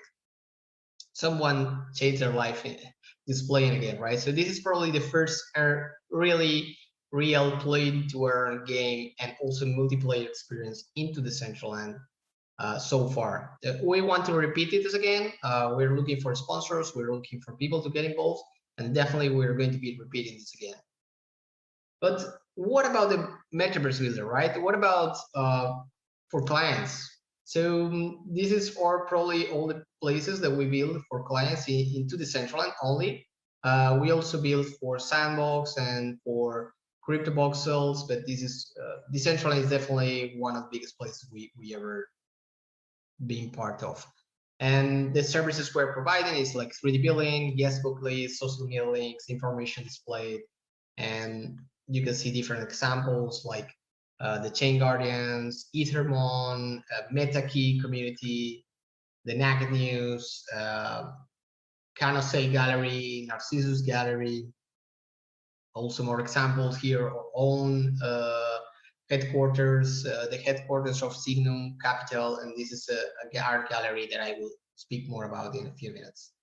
So all the I just explained us are like regular clients, but we like to experiment with NFTs, right?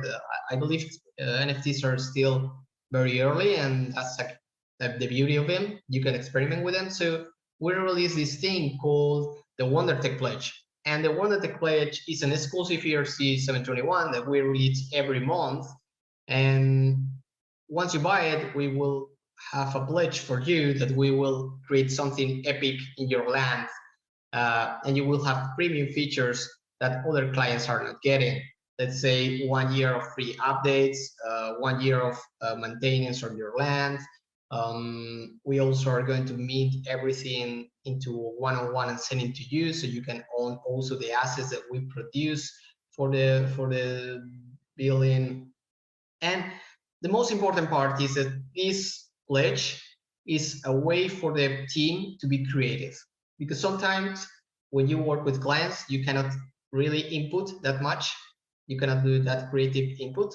Of course, we try to do as much as possible, but sometimes it's not possible. So the Wonder Pledge is for the team to shine and do their best, which is being artists. And we've been doing this for 5 months already. So we have already 5 Wonder Pledge on the wall. These are some examples. This is the first one we ever did. It was sold for 6.3 Ethereum. It's the Federal Reserve one. This is a very important billion because we managed to create a game, a gamified mechanic, where these coins appear every day and you have to collect them and then toss them into the fountain. And once they are in the fountain, you can make wishes. And these wishes are also NFTs. But the great thing is that these wishes, the more you have, the more tickets you have for a bi-weekly raffle with different sponsors of the place. We also built the Highline. The Highline is one of the most interesting places, probably not for the regular folk, because the thing is, this building was a technical challenge for team because they integrated a lot of stuff into 12 lands, and it looks super detailed, but it's definitely one of the buildings that is consuming less resources, because we managed to have almost all the buildings in just a few textures. It was released a few weeks last week, I believe. We also have the Pledge 4, which is the X-Copy gallery. I just been there, like I'm recording this after the X-Copy release gallery. The guys of NUMOMO Park wanted to have a place for X-Copy, and this is what we built. Probably this is my favorite building so far in the Central End. And what about Sandbox? This is something that a lot of people ask me, are you working on Sandbox? Do you do stuff on Sandbox? Yes, we do stuff on Sandbox. There is client work being done in Sandbox these days. But what about the Wonder Tech Pledge? Is there going to be something like the Wonder Tech Pledge, but in Sandbox? And the answer is yes, but soon. We're going to be doing it. We are actually on the work on that. But it's not going to be specific like the Wonder Tech Pledge, but it is going to be something unique for just one person also, and it's going to have like one monthly frequency. So coming back to this, right? We talk about our own games, the stuff we do for clients, but what about avatars? So as a character artist myself, I like to know about avatars, right? So that's where crypto avatars come in. This is probably my favorite project of all time. And what is crypto avatars, right? Crypto avatars is a place, a unique place for minting and selling avatars that can be used across the metaverse, not just in one place, right? So you can, and it started with the 100 avatar challenge. Since I had so many avatars done, I wanted to tokenize them and do something creative with them. And we created crypto avatars, right? Which is a curated avatar platforms where when we can verify that the artists are who they claim to be and that they have the skill set to create properly functional avatars. The ownership is based by blockchain. Since all the avatars are NFTs, we can verify who's the creator, who is the new owner, and who belonged it to. And we use open source standards such as BRM, which is a specific file format for avatars. And this allows us to be super interoperable. And what do I mean by that? I mean that, for example, I'm using this on Zoom, but I can also use it on Twitch, on YouTube as streaming, but I can use them also on VR Chat, on Somnium Space, on Benoit, and even the Webaverse. And in the future, we're already speaking with these platforms to be integrated, like Decentraland, CryptoVoxels, Fossil Hubs, and so on. So the idea is to have just one visual identity that you can buy from someone else, and then you can use it everywhere you want it, right? So you don't have to change an avatar every time you log into a new platform. And to give you more updates about other avatars, or avatars already famous, they have millions of views on YouTube because since they are open source, people that they are using them a lot to create content online. They've been on Netflix. They appear on a show called The Social Distance. If you go to see that, you will see it, episode 7. We have almost 2 million visitors in our VRChat world. We already started trading the avatars, and people is already creating and buying and selling avatars. And we managed to have 163 Ethereum volume trade in the last few months. And then we also appear on the Biget 5. Biget 5 is the biggest and the largest avatar event happening in VRChat every 6 months, and it's run by the Japanese community. And we already appear there, and we are going to be in the next event that is going to happen this next August. So this is Crypto Avatars, and this is Poligonal Mind team. Actually, this is all the people in the team. This is actually the creative people that is behind all the things that I just showed you. I couldn't do anything without them. We went independently from just me to almost 24 people these days, and seems like we are gonna keep increasing. So if you have anything to do with avatars, if you have to do anything with creating exciting and amazing environments and events in the metaverse, please reach out. These are our amazing places where you can connect with us. And yeah, thank you for listening to me, and thank you for your time. See you at Metasol. Bye. Hello guys, my name is Bellone. I am the CEO of NFT Studios, and we are a company with a goal of supporting the growth of the metaverse, building companies, products, technology, and services around the NFT space. Yeah. So our company is divided into 3 different clusters, and we have different projects and technology and companies inside it. The first cluster is the service cluster, where we support different individuals from the space, artists, communities, projects. We support them with their technology. We identify problematics, worth to solve, and yeah, basically we support with like custom technology. So some of the projects we are participating with is like Way community, where we are the tech lead in the Way community. Also, we created all the technology and the smart contract we have behind E1337, Meta Wearables, it's a clothing brand. And we are also participating in different projects for different artists, like Tom Sachs, and we were part of the B20 team, creating all the buildings across the metaverse. Yeah. The other cluster is the suite cluster, this one here, where we identify a lot of problematics coming from service cluster, and we believe that are worth to solve in a more bigger scale and more for the mass market.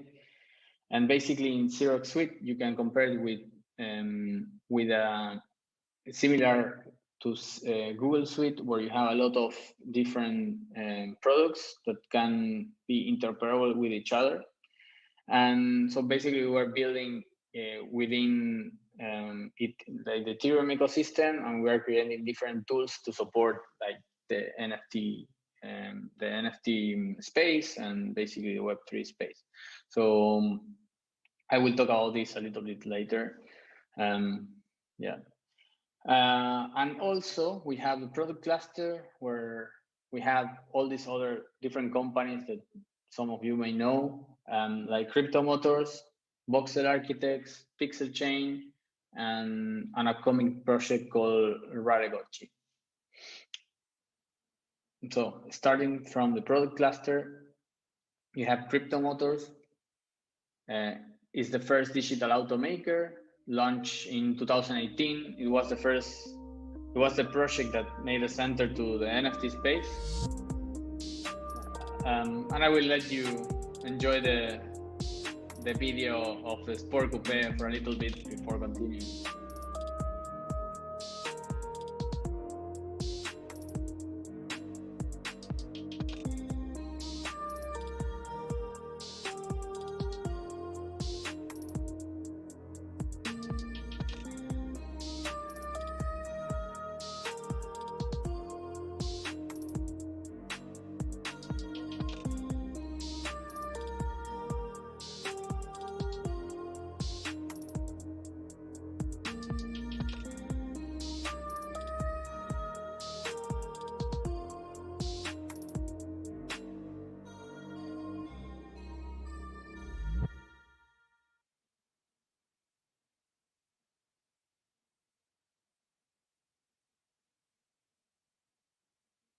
Yeah, so Cryptomotors is the world's first digital automaker.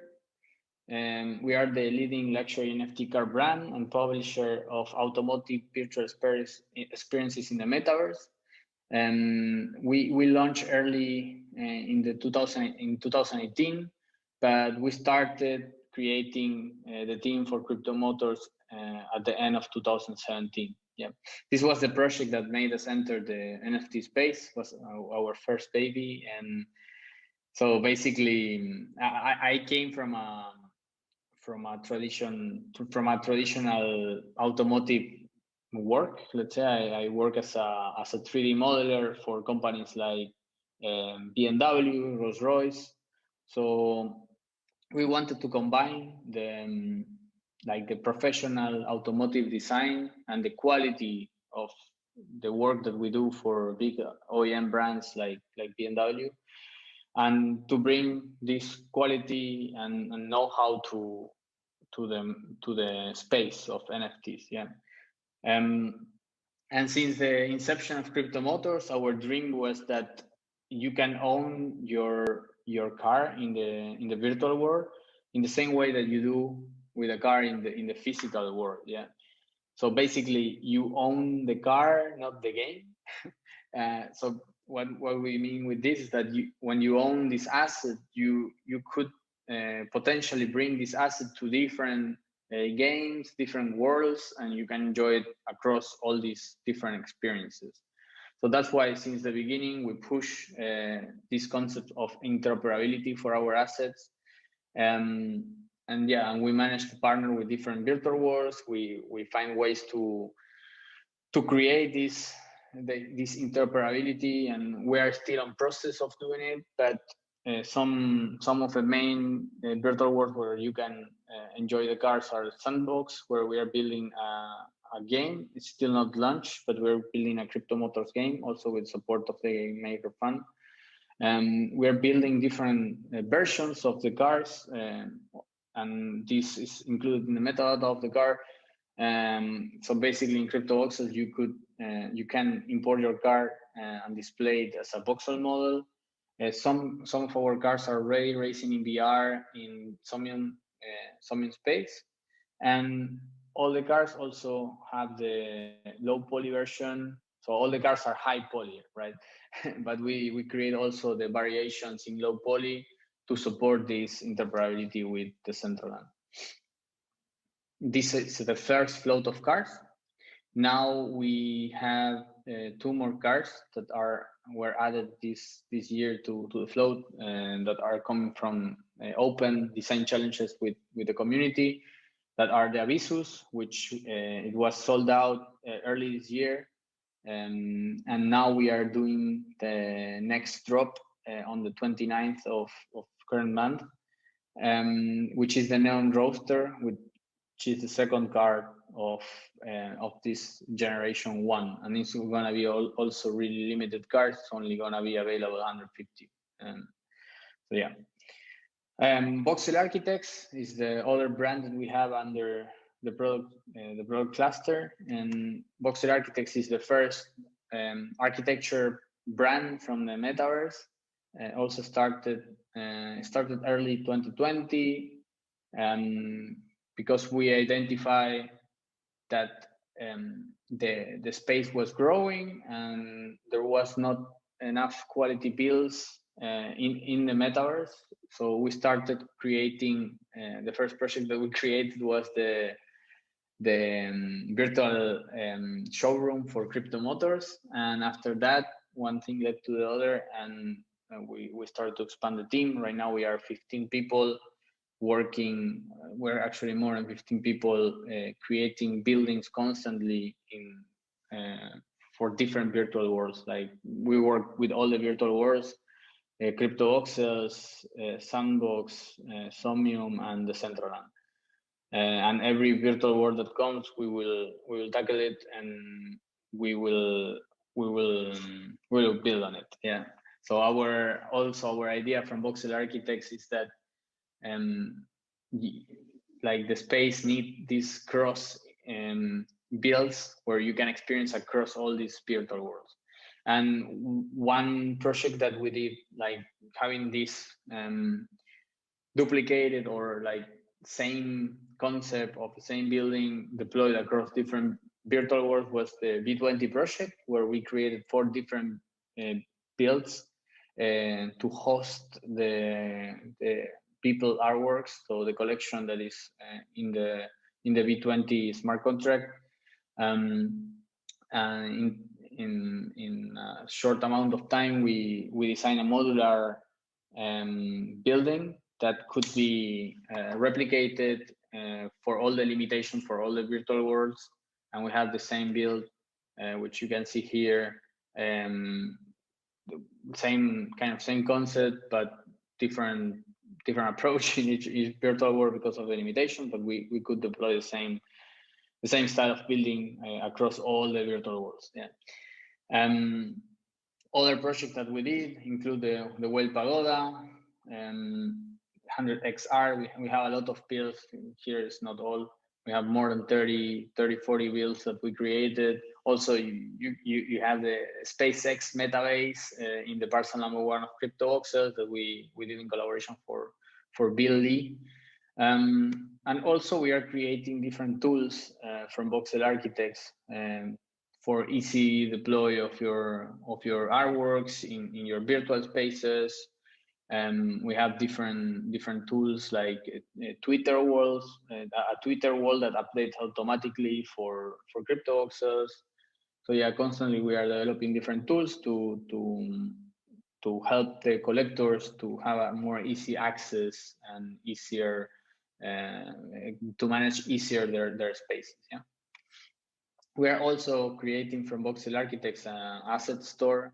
We made already, this is a bit old, but we made already over 2,000 assets, like these quality assets, that we are going to launch on sale soon.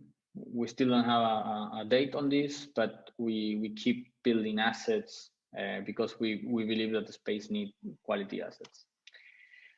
The other project that we have under the product cluster is Pixel Chain, also launched early 2020. Pixel Chain was the first editor for on-chain art, where at the beginning you could create 24 by 24 pixel art, and deploy it and create NFTs that has all the art embedded on it. Without any dependency on external links like IPFS link or any link pointing to a server, or Amazon Web Server. So all the artwork is stored in the NFT, and then we have open source decoder where you can decode the artwork and you can always recover the image.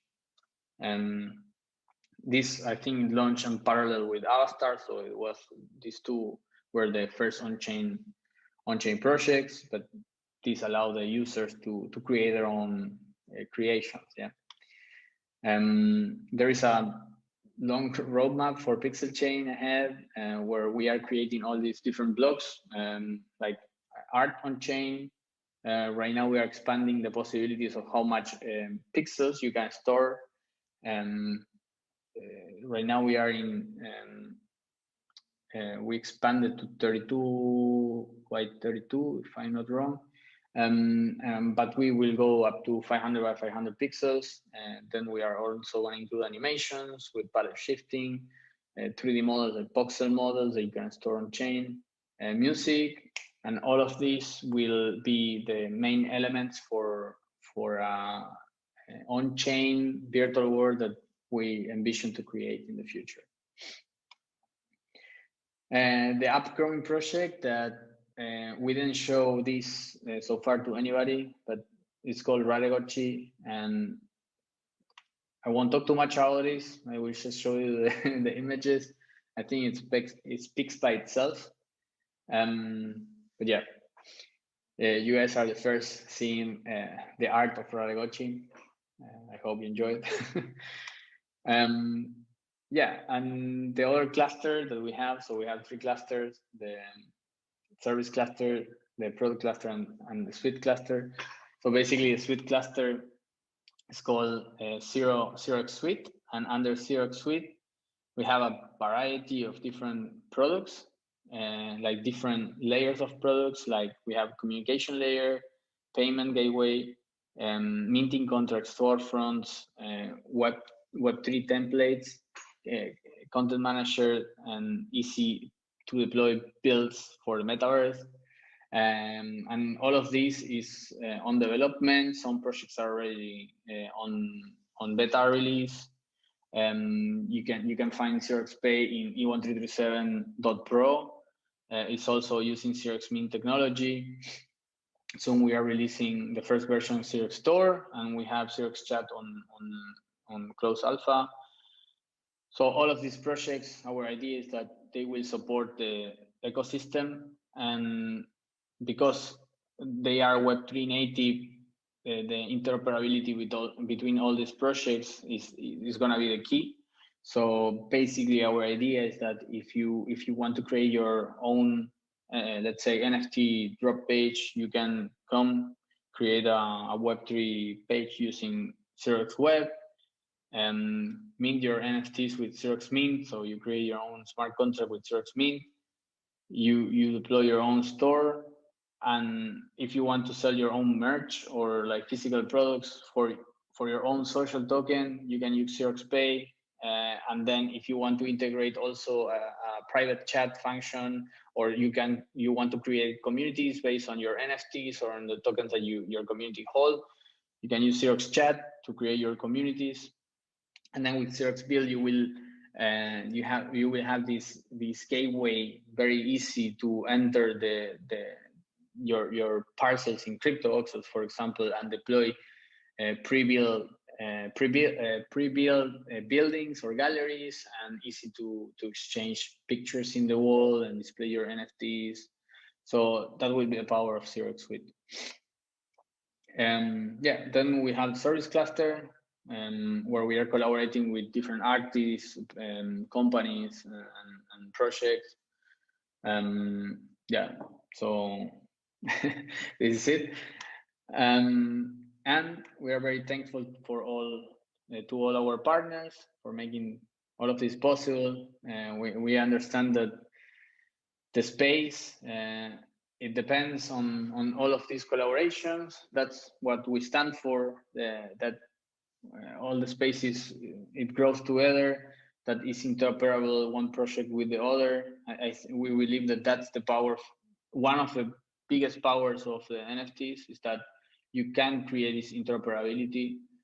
And that's the power of Web3, apart from the real digital ownership. And yeah, and with NFT Studios, we are here to support the ecosystem and help it to grow. And thank you a lot for your time. I hope you enjoy the presentation.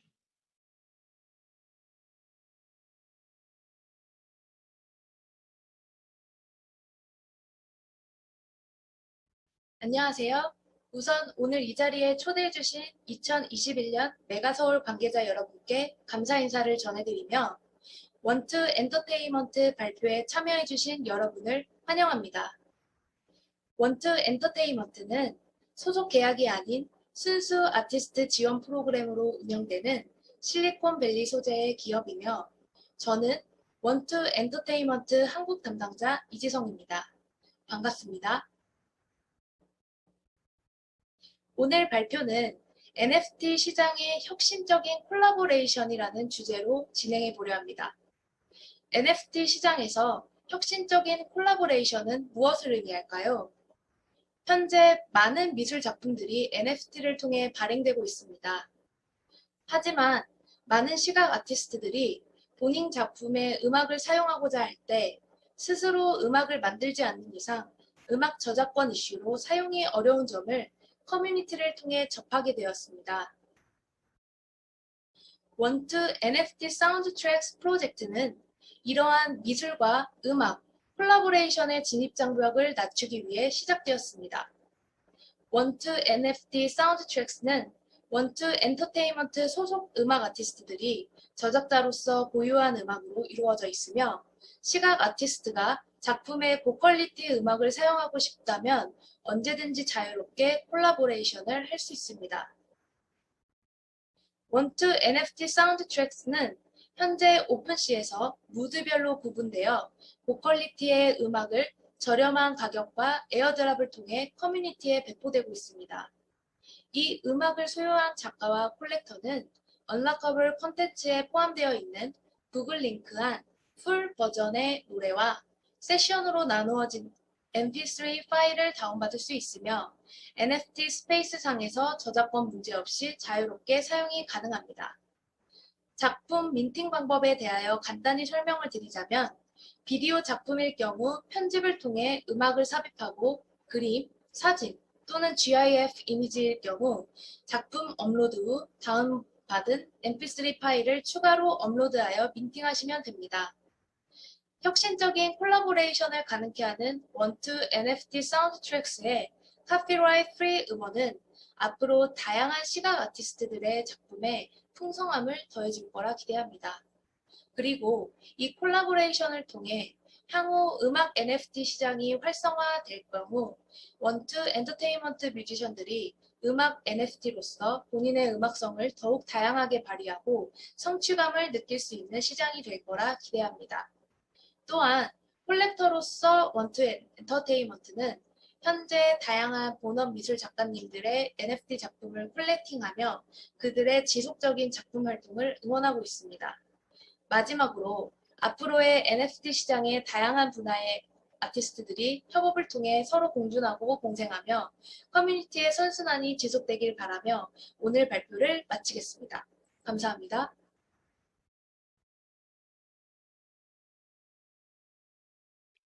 안녕하세요. 저는 Scott입니다. And welcome to the Meta Conversation. The Meta Conversation today is about NFTs, tokens, and the future of this space. I am your host, Scott Fuzion. I am the co-founder of NUMOMO Creative NFT Agency. What is a creative NFT agency? Well, at NUMOMO, our mission is to empower artists, influencers, and companies on how to use NFTs and tokens to build, grow, and maintain successful brands and careers in this space. Today, we're going to be talking to you about two specific topics. One, how did NUMOMO become an NFT agency? And two, where we think the NFT and token space is going. First, I'd like to thank HanDAO for inviting us to speak at Metasol, and also thank the organizers of Crypto Art Week Asia for putting on the massive multi-country offline and online exhibition. For us at NUMOMO, we feel privileged and honored to have this talk with you. And so, what is NUMOMO's strategy? How did we get here? Well, we employed a strategy called the 3 C's. The 3 C's stands for collector, creator, and critic. We use this strategy in order to help us build our own company. And we believe that we can share this information with you to help you build, maintain, and grow your own NFT careers. So buckle up, strap in, and let's begin the meta conversation.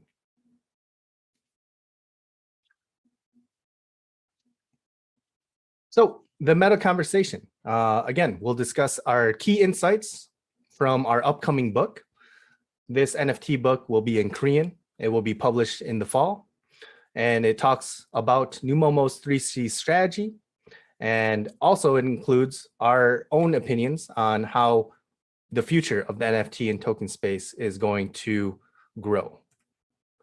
So what is the 3C strategy? Well, for us, it was part of our phase 1 roadmap on how to become an NFT creative agency. We believe that those participating in the space, ourselves included, we needed to become collectors. We needed to help creators, because we ourselves are not artists, have successful NFT drops. And then last, we saw a missing part within this ecosystem.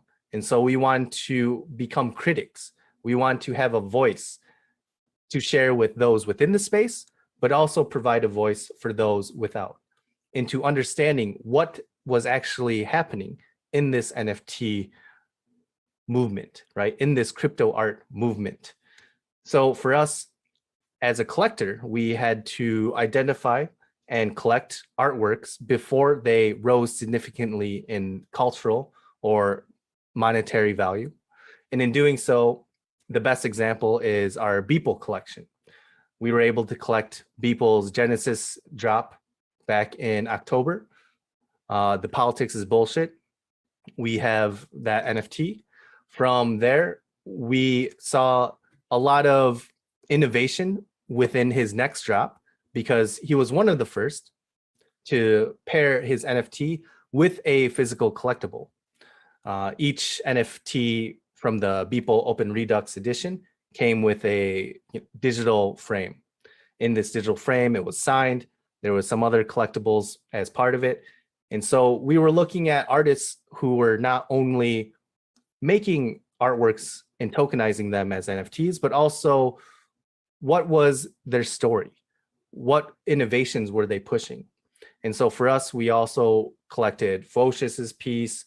We were part of the NFT boxes drop. We were looking at how these artists and creators were not just using NFTs for authenticating, but looking at where they were going with tokenizing their artworks. From there, we saw a need for ourselves to enter into this space and be successful in helping non-crypto artists become crypto artists, or non-artists start tokenizing their artworks.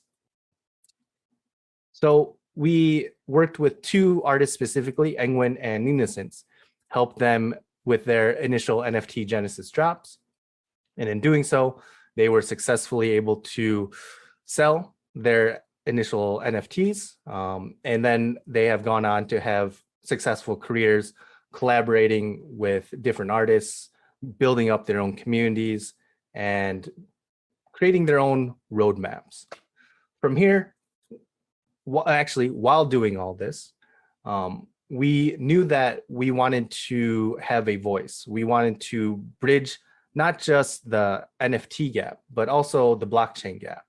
And so if you visit our website, a lot of our articles we wrote in the beginning talking about why digital art matters, why NFTs can help digital artists, and how they can help digital artists. And we wrote in very simplified English terms, different ways that artists could use NFTs to help further their career. On top of that, we have also, between the my co-founder and I, we have some history in art, academic art backgrounds, and also experiences throwing art events. And so we took that knowledge and we infused meaning into the artworks themselves from our own artists to give some context and understanding about the cultural or historical significance these artworks have. And so for us as a creative agency, we wanted to ensure that we had confidence in our ability to, again, identify great artworks before they became before they became, very significant culturally or rose in value monetarily. We wanted to prove that we could help creators come into this space and have some successful art drops, NFT art drops. And then last, we wanted to infuse meaning. And that's also partly how we got the opportunity to write one of the first NFT books published in Korea. And so from there, we're moving on now to the future.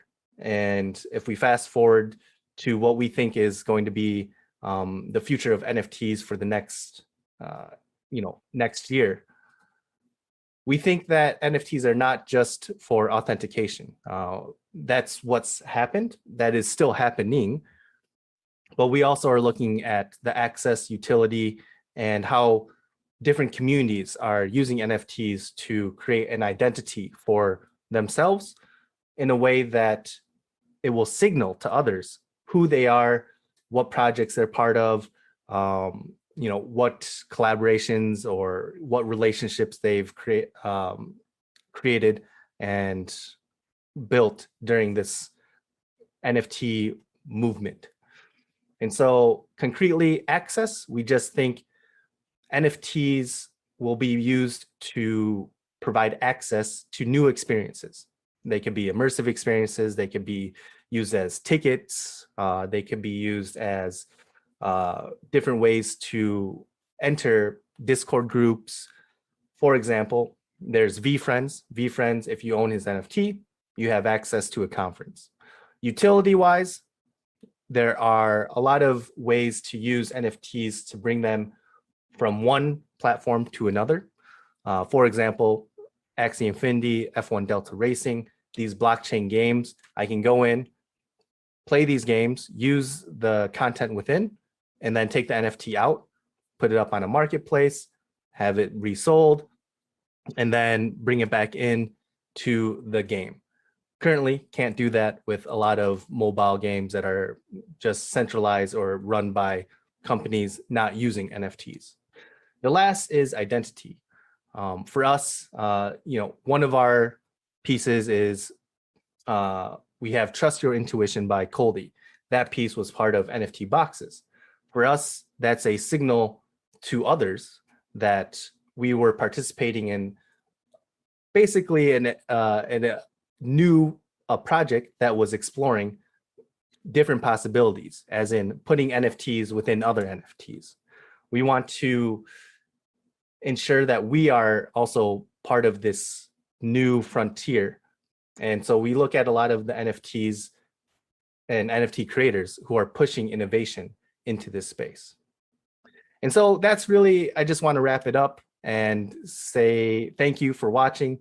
We're very early, and I know this was a very short video. Hopefully it provided a little bit of insight on our own experiences and gave you some inspiration and value to explore more within NFT and token space.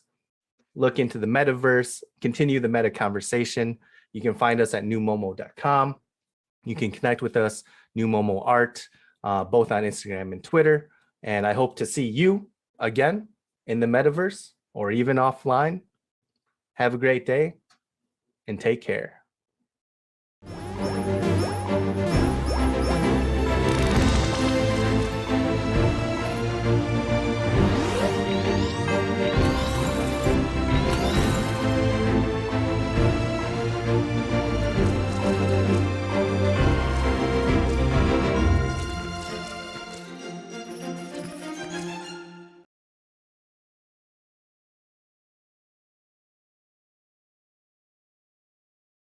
Hello, I'm Jinwoo Park. I'm the founder and team lead of new startup called Off.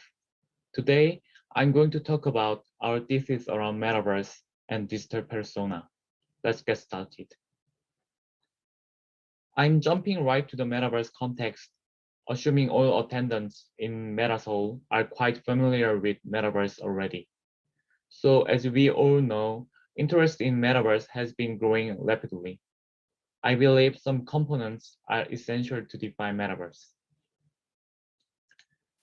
These are creator economy, multi-persona, and virtual world. Let me explain more about this. Lots of people come up with Roblox and Minecraft when we're talking about metaverse. The reason why we consider Roblox and Minecraft not just as a video games, but as metaverses, is because there are hundreds of thousands of developers and influencers who work as creators and earn financial gains as a result. Roblox announced that the company paid over $250 million last year to developers. Therefore, we can say that creating things in metaverse is not a hobby anymore, but is a lifestyle and even a job at this point. Second, multi-persona. Let's imagine that famous singer creates a YouTube channel and sings. While the performance platform has changed, the singer's talent and brand are simply carried over. Therefore, it's hard to say that YouTube platform itself creates intrinsic values. On the other hand, if the singer starts drawing and creates a new YouTube channel without revealing who it is, it's more likely to be shown as metaverse, which we dreamed. By using hidden talent, forming new brands, we can say that it creates value which didn't exist before. In the metaverse, multi-personas will build up brand equity by maximizing potential talent within people. The third is virtual world itself. Even in a 3D digital world, if all the rules of the world are the same as the real world, like gravity, it is unlikely that multi-persona can realize their potential. In the virtual world, you can achieve different attributes from your original appearance and voice. Or the concept of doing good at something may be completely different from reality. For example, in traditional sports, a good player is someone who with great strength and agility. But a good player in esports is someone who has excellent reflexes and multitasking skills. For whatever reason, people can dream to do something with the feeling of I'm an ordinary person in the real world, but I can be extraordinary in the metaverse. In short, metaverse is a virtual world where people create various economic values using multi-persona. Let's talk more about multi-persona. We believe that multi-persona can be easily discovered when people feel they can stay anonymous and have suitable avatars. Although we can express our emotion with such as emojis, as a visual symbol of your persona, we think it's really important that an avatar seems alive and becomes a good way to express emotions of user in the metaverse, even more freely in the real world. Consequently, we think machine learning-based face tracking and motion tracking are essential technologies to achieve this goal. Let's briefly talk about history. The Industrial Revolution drastically improved the overall quality of life through the invention of machines that can handle mass production. And as the technology became more effective and efficient, we now enjoy abundance and access to high quality goods. But now instead of being satisfied with mass-produced goods, they seek to differentiate themselves through luxury brand goods that also allow them to express their individuality. We believe that this trend will become more and more even stronger in the metaverse, since production of items will not be an issue. Instead, it will be the quality of contents and associate goods to one's virtual existence that will bring unique value. Naturally, as we've seen how influencers have begun to develop their brand equity on social media, we will similarly see avatars with limited and powerful visual symbol to make themselves memorable and etch in the eyes of the beholder. We think the simplified version of value chain of creator economy in Metaverse looks like this. Avatars represent the second persona of people who like to enter Metaverse. The avatars can play in virtual spaces. It has its own physics and context. It can be 3 dimensions or even 4 dimensions. Physics can be totally different from reality, including space and time. With 2 essential components, avatar and virtual space, content will be created. I imagine the content will be different from what we normally watch on YouTube because of the unique aspect of virtual space and the potential of people who are using avatars. Within the list of contents, as we've been seen from Instagram, TikTok, and other social media, the value of content will be strongly related to who the creator is. In this narrative, we believe that avatar will be the visual symbol in the metaverse. Here, I come up with some services that we can play with our avatar, or we will be able to integrate the avatar into it. I think that these experiments are not quite there, the metaverse we defined before.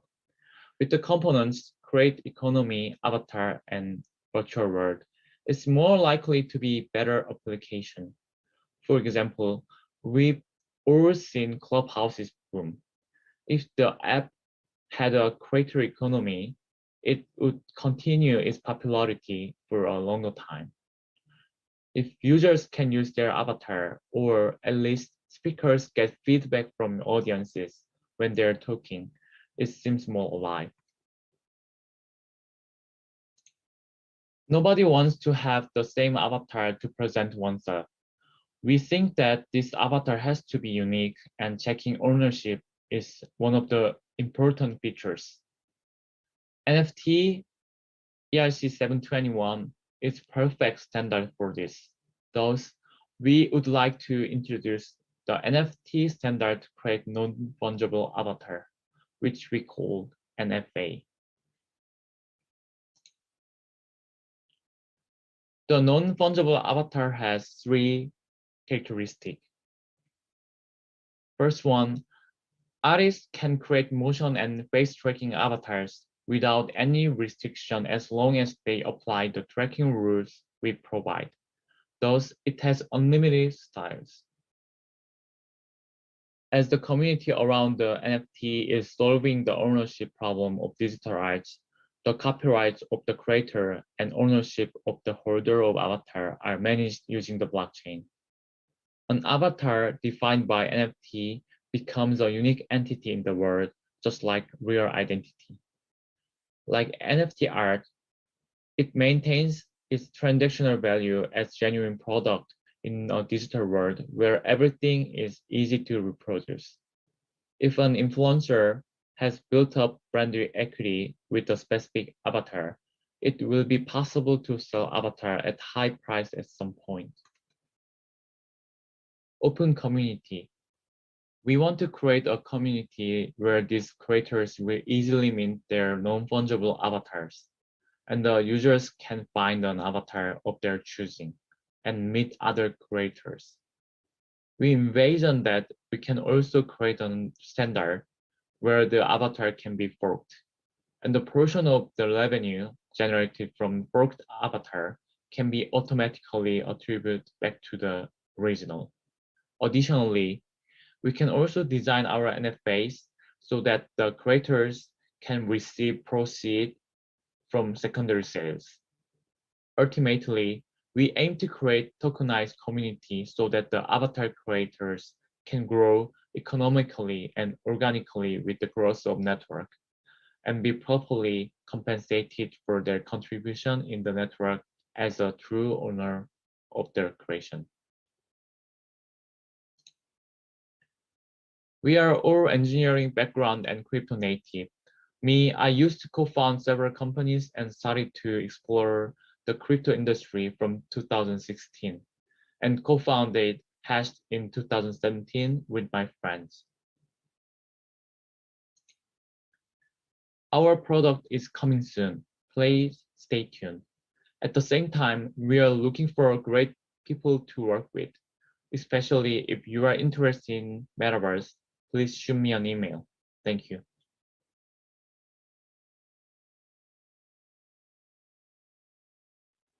Okay, so let's start. Okay, should we start? Yeah, let's go. Okay. Okay. Hello guys, welcome everyone. Today I'm here joined by Ben, who is a co-founder of RTFKT Studio, which is aiming to build the future of digital sneakers and collectibles. So during this fireside chat, we'll touch base on the birth of RTFKT Studio and their vision into the future of metaverse and digital or virtual fashions in general. Welcome, Ben. Can you briefly introduce yourself? No, so yeah, no, thanks for having me here. So my name is Benoit. You can call me Ben because it's easier, if you're not French. And I'm one of the 3 co-founders of RTFKT Studios. My background, I come from luxury fashion actually and esports. I've got quite a unique profile because I worked in both of these industries that are quite, opposite in a sense. I'm one of the 3 founders of RTFKT. We started about a year and a half ago now. And we're really focused on building a new type of brand that is made and born for the metaverse. And so far we've been killing everyone, so it's going well. It's cool. Yeah, thank you. Thank you for the explanation. I've actually was looking through the Instagram page and saw the Dodgers NFT collections.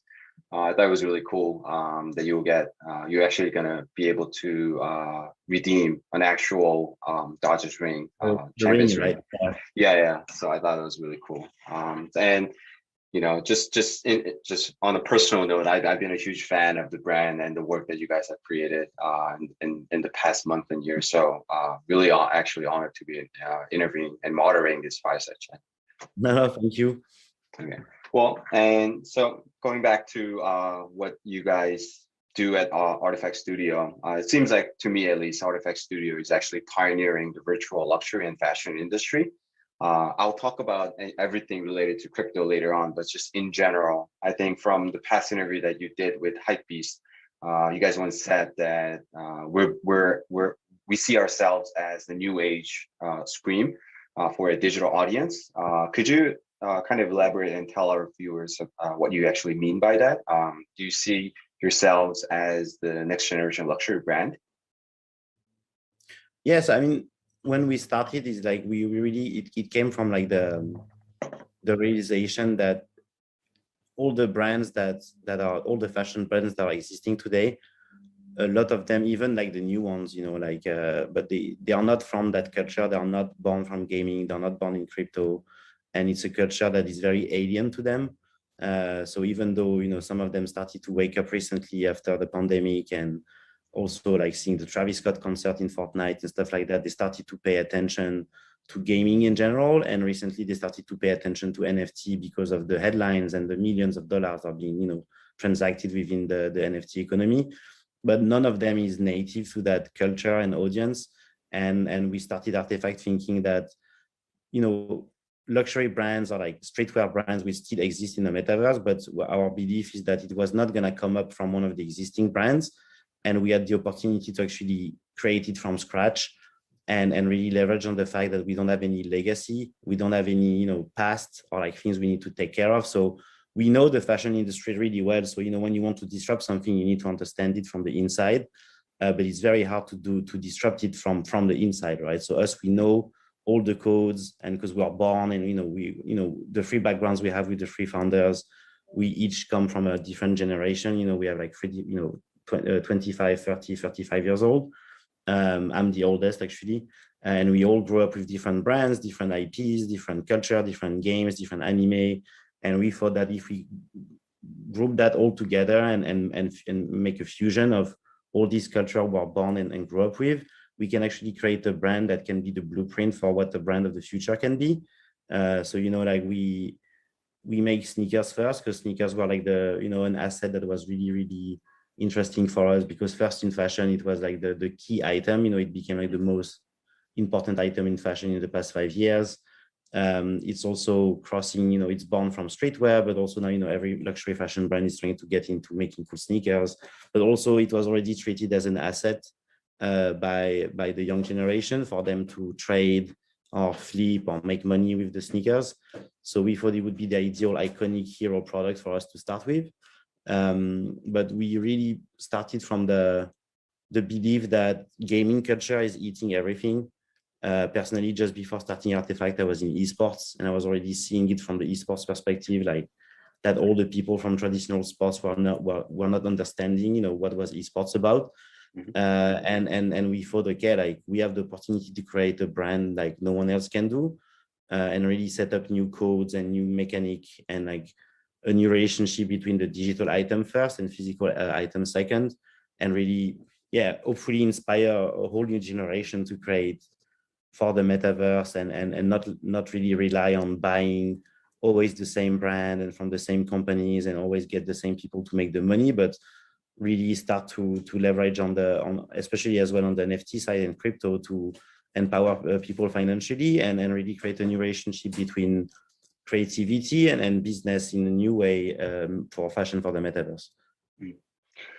That's really interesting. I think I resonate hugely on the concept of creating something that is native to this generation, and because each generation is unique in how they see culture, how they experience culture, and how they create culture. So fusing all of these components of different cultures that this generation actually experience and experience growing up, I think that's really, really important and an important way of approaching brands and creating brands around cultures. So I couldn't agree more with what you just said. Moving on, I kind of want to hear your thoughts on the term luxury. Luxury, I think the term luxury could mean different things to different people, but traditionally speaking, it's a word to describe something that is prestige, something that has high quality. But I think new street brands like Supreme or even the products that you build at Artifact Studio could mean could use the word luxury, but to the buyers of it, it could have totally different meanings to today's generations and the buyers of today's luxury fashions. Could you kind of share your thoughts on how you interpret the word luxury at Artifact Studio? I mean, mainly us, like luxury can mean many things, right? And different people have different, and also different where you're at, what stage you are in your life. Like luxury can have a different meaning. But us mainly, like the luxury aspect of Artifact, we think it comes from the craftsmanship, because like luxury is all about like high quality craftsmanship, using techniques and different expertise to create something that truly feels like almost like a piece of art, or very unique and made with thoughts and attention and care. And us, how we do it, because even though our aesthetic is very, very, it's very, our aesthetic, we define it as over the top design, and we go full on leveraging on our inspirations from gaming and anime and stuff like that. But the craftsmanship we put in the making of the products in 3D is the same that you would have in a traditional luxury brand workshop, because we master the tools really well, and everything we make is really bespoke and made with a lot of care and attention, even though the final product doesn't necessarily look like what you consider a luxury item today in the normal real world. But then the care that goes into the design and the thinking of the design and the final product is the same level than a luxury brand. And as well, when we do the physical product, we were not making anything in mass. Same with the NFT side. We could make 100,000 shoes, virtual shoes, but we're still limiting quite a lot what we do in scarcity. And when we go into the physical world, when we merge these worlds and transform the NFT shoe into a physical shoe, like we did with the Ferocious shoes recently, same, like we are actually working like total traditional shoemaking craftsmanship mixed with like some new techniques we use. For example, working with super advanced printers that, from a great Japanese brand, where we can really print super high detailed artwork and art on the leather itself on the shoes. And then we use traditional shoemaking techniques to make the reed shoe. And some people started to receive them recently, and they are blown away by the quality of the actual physical object, we're sending them. So I think for us, luxury is just that thing of, like, how do you put really care and attention and craftsmanship in what we create so that the people or the collectors or whoever gets the object, he needs to kind of like provoke an emotion. It's not something that's just made in mass or like made quick, with no attention to detail. It's a lot of craftsmanship that goes inside. I see. And you mentioned physical products, but for most people, I think most audiences, they see Artifact Studio as a company, a studio that utilizes the technology of augmented reality a lot. And it seems like the Artifact Studio is trying to use AR to maximize user experience and how they actually engage with digital goods or digital fashion content. What kind of experience do you wish the future consumers to have when it comes to digital luxury fashions? Do you have any specific thoughts on technologies that you think will significantly improve such experience in the near future? Perhaps on Apple or Facebook glasses that they're developing. I think that'll be a really interesting topic to discuss. Definitely, I hope it won't be Facebook, because I don't trust them to make this. Our thinking is that the world is going to evolve in a world where you have a lot more digital possession than physical ones, and actually most of the value you have in your possessions will be in your digital ones rather than your physical ones. And from that's why AR is very interesting, because it's the ultimate medium for you to really showcase your digital goods and express your identity and status in the real world with like an augmented layer on top of it, right? So the technology is not here yet, today for this to be fully used by everyone, but clearly it's where we're going. And here we're waiting on who is going to make that consumer ready product that is good, easy to use, and can express all this creativity that people have and that can make with, using 3D as a medium rather than physical goods, for people to have a style and express their fashion identity. But so that's why we use AR a lot since day one, because the technology is moving quite fast and we want to make sure we're on the top of what we can do until that moment where that, paradigm shift, like new computing era is starting with like AR glasses. But a lot of what we do is we're thinking, because you start to think of the items as digital goods, they don't stay static, right? Whereas when you buy a physical object, like you kind of like continue the story of it by using it. I think even like it was Margiela that said that, the clothes are meant to be worn, right? And to be torn down and get dirty. And that's what, makes it its ultimate form in a sense. But what's cool with digital fashion is that we can launch, for example, a jacket and we can update it like a video game in a sense. And we can also link it to data you have or like some of your passion points and make it evolve according to you. So I think it's going to allow a new era of fashion that is very, very personalized and unique.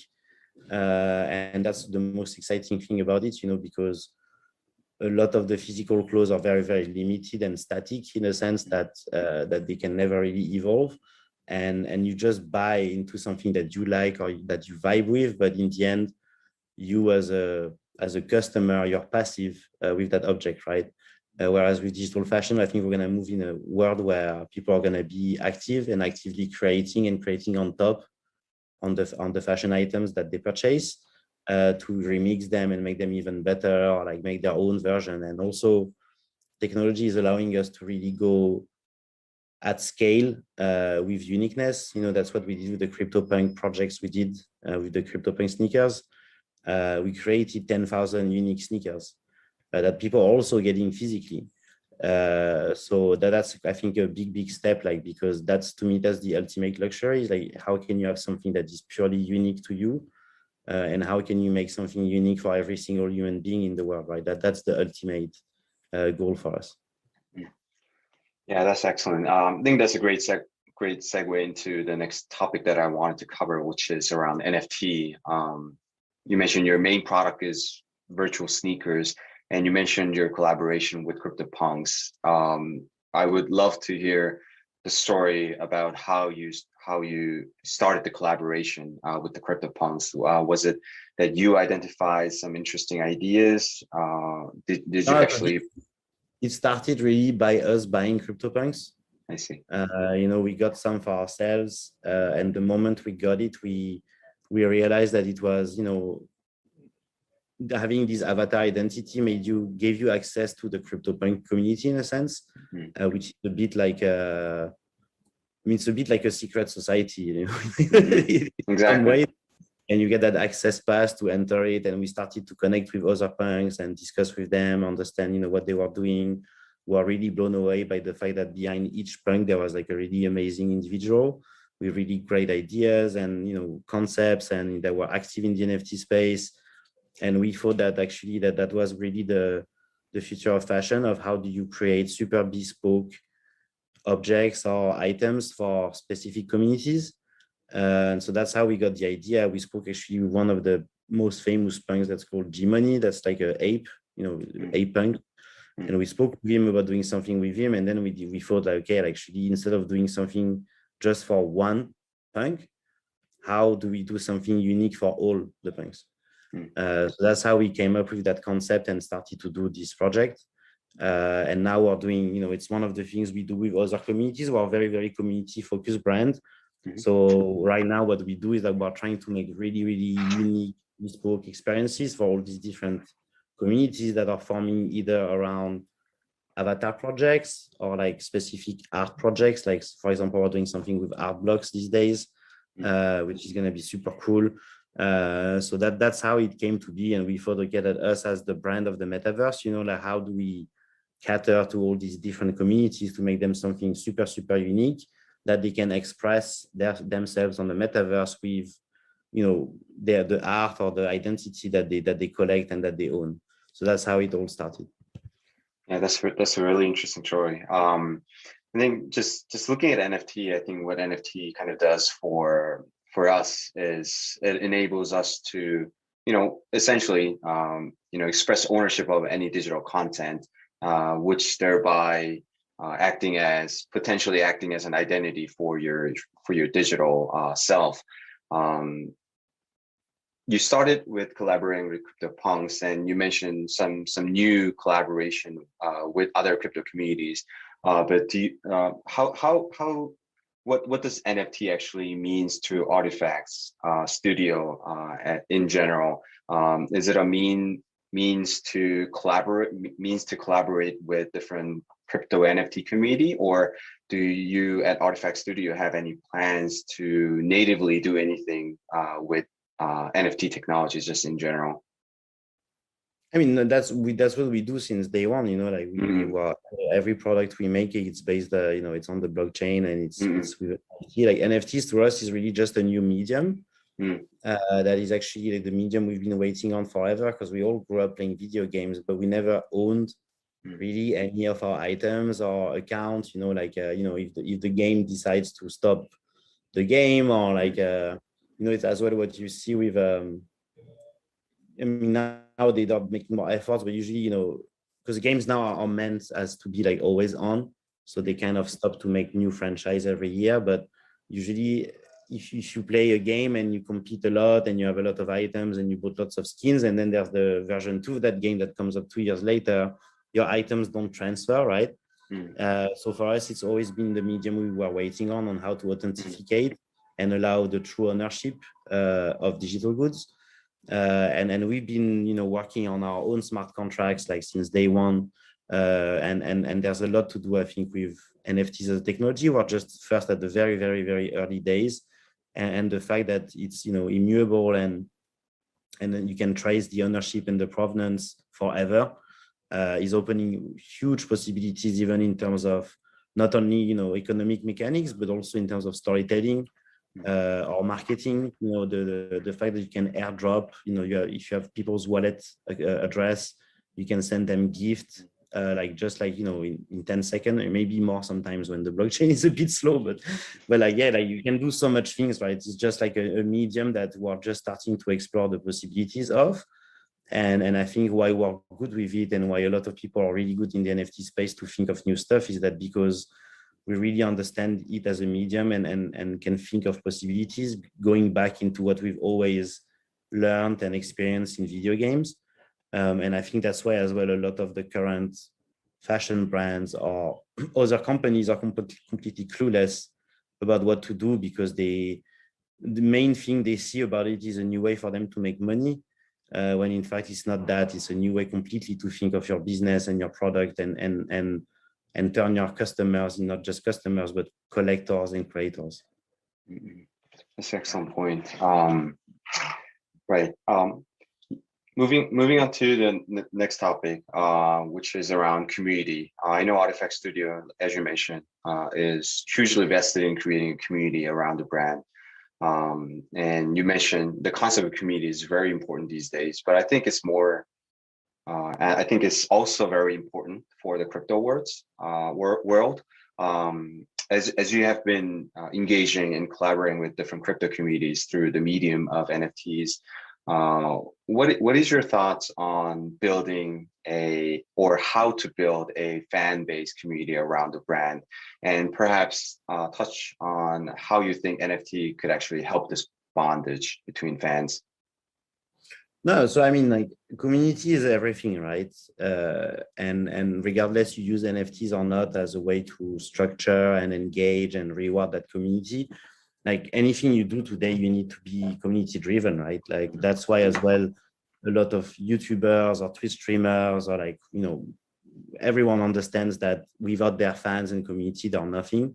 And also what a lot of them understand is that your community is gonna make you better as a creator, because they will have ideas, skills that you don't have, and that they can make connections inside the community to make projects together. And you can try to understand how you can group this creative force to make yourself better, or like come up with stuff you would not be able to come up with on your own. So this is something that is really, really key to anyone who's building a brand today. Like if they don't think of their community, they lost, right? And actually what's cool is that if you manage to really have a bond with your community and structure it and engage it in a relevant manner, whatever you do, your community will follow you, right? You can even pivot your business or your brand. If your community is strong, they will follow you in the pivot.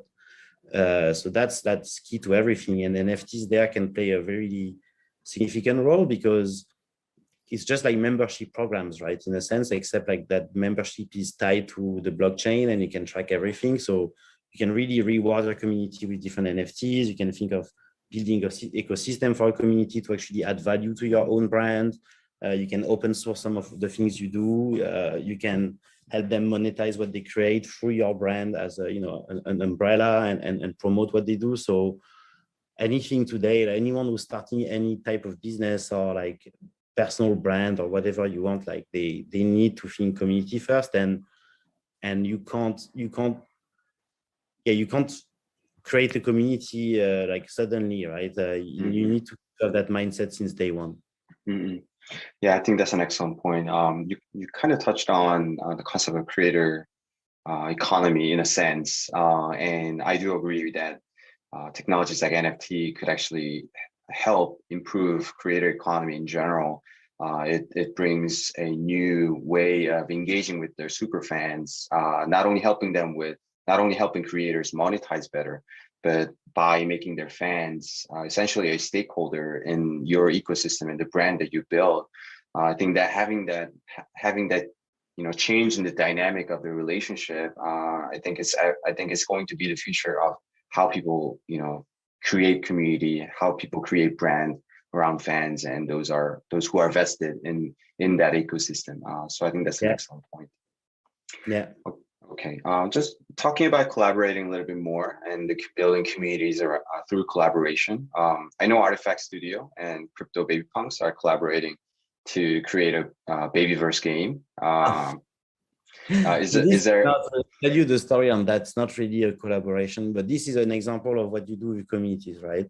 Mm-hmm. With CryptoBabyPunks, we realized, like, once we started to look into it, that they had a very, very active community.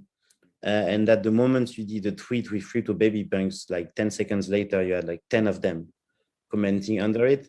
And actually our CTO had an old project he was working on that was using RPG Maker. I don't know if you're familiar with that software. So it's a software to create like kind of like Japanese RPGs that he modded to make more, to make it into MMO. With RPG Maker, you can create your own levels, your own quests, and like everything you want, right?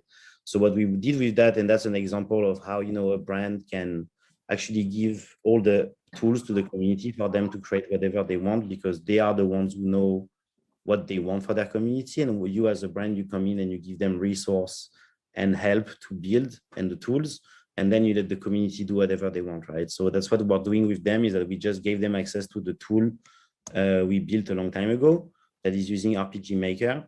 We're using CryptoBabyPunks as access to be able to play that game. And now the community is organizing itself on Discord to build using that tool and that game engine.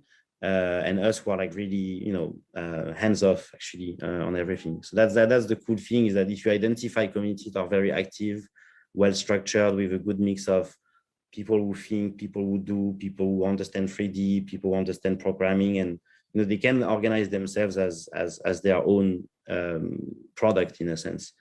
And you can stay very hands off and just give them the tools they need to create their own value add.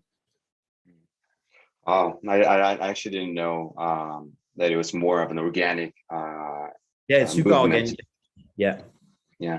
Well, I think, like you mentioned, I think CryptoBabyPunks itself, I think they're pretty interesting and pretty special because, from the community aspect, and given that, the genesis of CryptoBabyPunks came from CryptoPunks, and it was more of a community-driven movement and trend. And now the CryptoBabyPunks, the next gen. But the funny thing is that, in all the different communities that are forming around avatar projects, is that they're starting to be some kind of price of entry, right? The thing is that right now, punks are like the Rolex or like Lamborghini type of avatars. So it's very, very hard, it's a very, very high barrier to access or price point. And I think CryptoBabyPunks was one of the first like derivative avatar projects made from the punks, which was like a lower level of entry and a bit more lighthearted because it was babies and, it was more fun. But then after, what's interesting to see that, the big next avatar project that came up from that was the Boring Apes, on which we're making a big thing as well since day one. Like we love the team. They're really great guys and they're building an amazing community. Which as well, was like a lower level of entry, but now as well, I think the floor for apes is like 5 ETH now, which is like $10K, so it's quite high level of entry for a membership as well again. Right. And since then you had like not a million, but you had like hundreds of avatar projects that were born, right? So what's going to be interesting is that it's not even really the art that's going to make the value of the community. It's like who's part of that community and who is active and how they organize themselves to create tools and metaverse experience for that community to take more value. So that's very interesting to see like all these mechanics that are like, and communities are forming around projects and how for now crypto world is quite small, right? There's not like 1 billion people who need a crypto avatar. But as we start to move on and mainstream adopts it the most, I guess CryptoPunks will always stay at the top. BabyPunks will be on their own as well. I think they have like 2,000 only, so it's quite a small user pool. The apes, so I think there's going to be more and more coming. And what's interesting to see is that all these different communities are going to organize themselves and create their own platforms and value, and also sometimes collaborate together as well, right? So us as Artifact, our role for now is how do we cater to these different communities to make them stuff they can be really, really proud to wear in the metaverse and in real life, so that when they join and they meet each other at the conference, just because they see they have the CryptoPunk shoes, they know, they're punks, right? So that's a very, very interesting role to play for us in this like community-driven ecosystem. Wow, that's really interesting. right now, all the communities, including CryptoPunks, are rather new in their life cycle. So I see a lot of activities inside each communities, but it'll be really interesting to see different communities collaborating and engaging with themselves to build new things. I think that will be amazing to see. I think, and I think it will come pretty soon as players like you provide a lot of tools for that collaboration to happen. That's really interesting. Okay, I think we have a few more minutes to spare. So I do want to ask some bigger questions. How do you see Artifact Studio in the future? Just in general, I think, what is the vision of Artifact Studio? What's the future that you think is needed for the next generation of us? I mean, for us, as well, really just the start of a way bigger movement that's coming up and brewing with like a whole new next generation of creators that are coming up and slowly replace existing brands, because it's going to be brands created by people who come from the same culture. And us, our role is really to be the one like leading the way and opening the doors and showing what's possible and keep on innovating. And then our role is also how do we help these new brands or new guys like to make their business and start to make new type of creativity business, like new type of entrepreneurship and new type of brands for the metaverse. And so that's what we are since day one, like super community driven. We have a community of super young creative talent. We mentor, we give creative challenge to. We try to get who are the best, and when they have a great projects, we can finance them or give them the resource they need to make it bigger than if they were just on their own. And so our role is really going to be the innovator and the mentor at the same time, I think, for that next generation that's coming up and maybe become at some point some kind of next generation LVMH where like we have a lot of different brands we are helping and growing together to build that new ecosystem for the next generation. Wow. That's an amazing vision. Okay, I mean, last question. Yeah. I think that's just amazing. I mentioned I'm a true fan, so I really want. I wish to see that feature come in the near future. That's amazing. Last question. Yeah, last question. Yeah, last question. You once said that you're a big fan of Soul. So why? And do you see the potential? And what is the potential that you see in Soul? And perhaps any expansion plans or any collaboration with Soul from the Artifacts Studio standpoint? So I mean, it's just that Seoul or like a Korean general. So I've been several times to Seoul like for work before, but because I was in esports, right? Yes. So Korea is like is like the mecca of esports, and I think I was quite blown away by the fact that it's a city and even the people are very future driven. They embrace new trends very fast, and as well I think on the cultural level, like Korea has been taking over everything, even if some people don't realize yet. But I'm a huge fan of K-pop.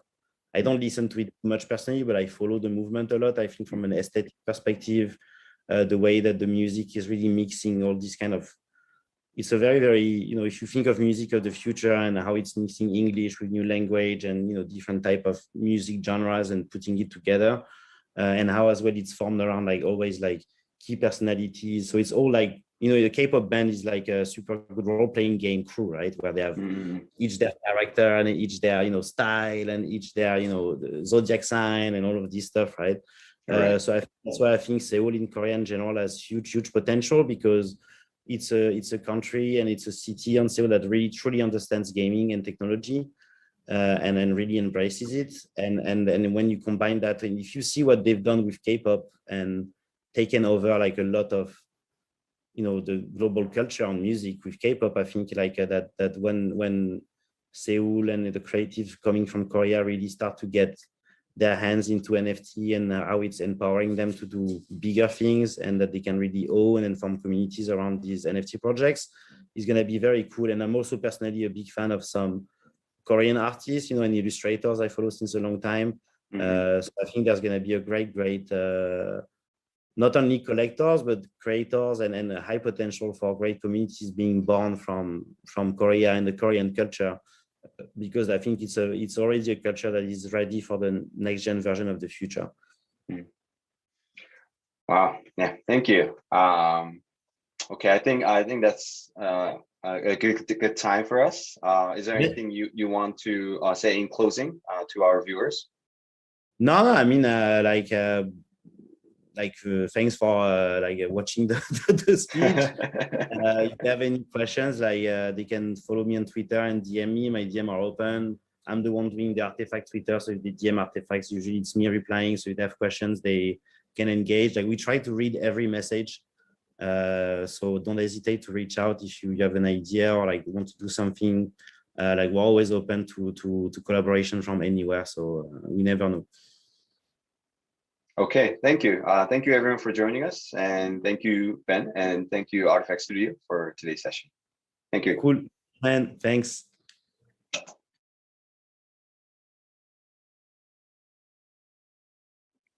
Hey CJ, this is Agon. I'm pleased to meet you again. Yeah, we were just having conversation yesterday about the community building and all the kind of interactivity that's happening around revolving NFT. And since you're a community builder yourself of CryptoBabyPunk, and I'm a community builder of Ludion based on offline and based online. So we were just talking about having different conversation about how different communities come about. And then I was thinking that it's kind of interesting that we couldn't talk about the different experiences that we're having. So can you tell me briefly about yourself, the project that you're involved with? Sure, I appreciate you all having me. My name is CJ, Video Game Freak, VGF, and I'm a sort of product advisor, community developer around blockchain and NFT projects. And yeah, as you had mentioned, I am one of the community developers and organizers behind CryptoBabyPunks. My role there was sort of started around building out the Discord, and I kind of stepped into a bigger role in helping to organize some of the community developed projects and stuff like that. So I've got my hands in a few other projects like Punks Comics, and I'm also the Discord admin for Justin Abrasano's Twin Flames project. So yeah, the topic of community development and stuff like that is definitely forefront to what I'm doing in the NFT space. All right, that's very exciting already. So can you show us a little bit about, for those who are not very familiar with community building and memes and the NFT and all that kind of stuff, can you show us more examples of how NFT scene is revolving around memes? Do you have some? Oh, definitely. Yeah. So one of the things that I find, particularly interesting is how NFTs have been leveraged to monetize memes, in many cases retroactively. The tokenization of historic memes. We've seen some very, very high sales of some of these, memorable and historic memes, like the Dogecoin dog, selling for a record $4 million in Ethereum. The disaster girl, the girl standing in front of the burning house with a smile, almost, it was 15 or almost 20 years after the picture was taken that she was able to, tokenize it, and it sold for $500,000 US. And then the more interesting part to me is the memification, sort of the memification of tokens, that the tokens can be used to monetize your memes, like secondary products, and the market that explodes after the original meme. Yeah, exactly. So one of the examples that came to the forefront of my mind was Darla, Darla the Spud. So this sort of meme went semi-viral on Twitter for a time. I think it was about 2 months ago. And 4156, who's sort of a prominent CryptoPunk owner, pseudonym on Twitter, and he had acquired this meme, and he like there's an entire collection of these spuds, and they're just like kind of Mr. Potato Head-ish kind of characters, but that sort of slow zoom in kind of meme. He changed his profile picture, had like a contest around, you know, like who could share it around, you know, the most on Twitter. And the meme became sort of part of the narrative. And that it was just a really phenomenal example in my eyes of how the token can be used to monetize the meme. So yeah, this is truly interesting because like using all, like the internet meme as I know has been around for such a long time, right? Where Pepe and all the kind of stuff, but you're showing that there's a monetization of things are happening like behind this picture, behind the scene. So I mean, can we go back to the OpenSea example just for a little bit? It's kind of like really interesting how like the floor price of the whole thing is just like 0.55 ETH. Like it comes half from an Ethereum. yeah, it's like, to think of it, it's just, it comes from like, you know, a girl in a house, and then like there's like this whole caption of things that's just like out of nowhere. There's like a potato, and there's like the whole market that's sprouting around it. It's kind of really interesting. Yeah, it's kind of silly, but like that's what's so interesting to me is, you know, like up until this point, there really hasn't been a way to monetize, you know, memes. And in this way, you know, the original creator of the meme can actually see monetary gain from the virality of these memes. And so like these spuds, as an example, you know, I forget what the, you know, original mint price on them was, but it was not, you know, very, you know, it wasn't expensive by any means. But right? but off the back of, you know, the sort of virality and the memification of the spuds, now as you see, you know, like the floor price at half an ETH, that's the creator of the meme itself directly benefiting from the sort of memetics and virality of the you know, art itself. Yeah, that's really nice. So as a community builder, I presume that you have like examples within your community, the CryptoBabyPunks, because I've been told that there's like the whole burst of crypto babies are out there, and which I'm not really familiar with. So can you capture some moments that are like akin to this memifications that you were describing within your Most community? definitely. So shout out to Wannabeeple. He is sort of our unofficial head of memes. It was funny because I had to pull up some of these examples and I had to scroll and scroll and scroll to find my favorites because he posts so many. But as a few examples, you know, it's sort of that inside joke kind of you know, mentality, or that ability to identify with these jokes and these memes that brings the members of the community closer together, right? And so this was sort of his self-aware take of his role within the community, of him you know, creating these memes and filling that void of you know, memes within the CryptoBabyPunk community. This is like, you know, zooming into like boom, boom, boom. Yeah, that's something like that, just like beam, beam, beam, beam. So it's really been interesting to see how he's, you know, memed the CryptoBabyPunk community and you know, become sort of somewhat self-aware within NFT culture. Wow. And so like the Rick Sanchez, Rick and Morty meme. Right, Rick and Morty, yeah. Like, show me what you got, and all he's got is NFTs. Yeah. It's so much merging so many cultures at one time. A Cartoon Network, the reminiscence of our, like, you know, like youth, if not youth, like the baby, like the age of things, and like there's like the high like the tech, like NFT and like the most recent phenomena coming out there, and like it's all just coming in at one time. Yeah, it's all of these different kind of references and stuff like that like if you weren't involved in the culture, if you didn't understand the community, you wouldn't get these. Yeah, you don't get the joke. Yeah, so that's sort of like inside joke aspect to it. Right. And this one was probably my favorite. Like, my future fiance's father, like, what do you have to offer? And it's just a case of baby punks. The most endearing object of all time.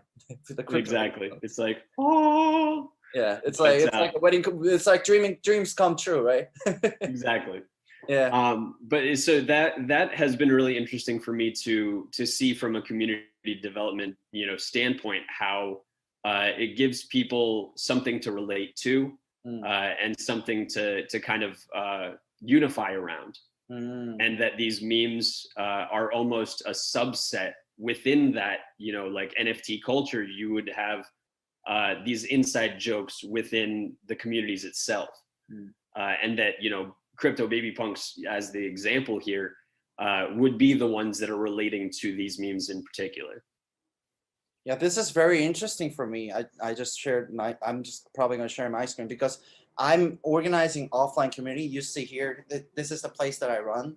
Here we like gather here and like have different conversations about regarding NFTs, crypto arts, and like the metaverse and all that kind of stuff. This is kind of like reminiscent of what you were saying for me, because like you're originally mentioning there's like a republication of things and the monetization of it. That's what's making things viral and making the inside jokes within it. So for me, what I do is, since I run study groups, wait 1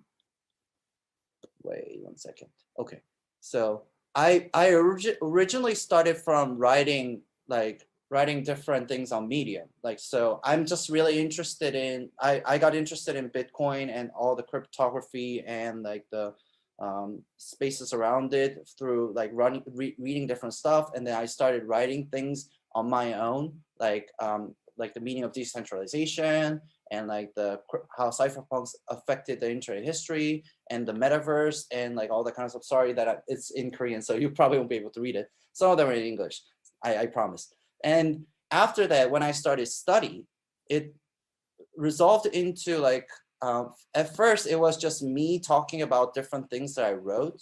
This is HanDAO study, by the way. This is called Gem study. We deal with the HanDAO people. And then this is Notion that we have.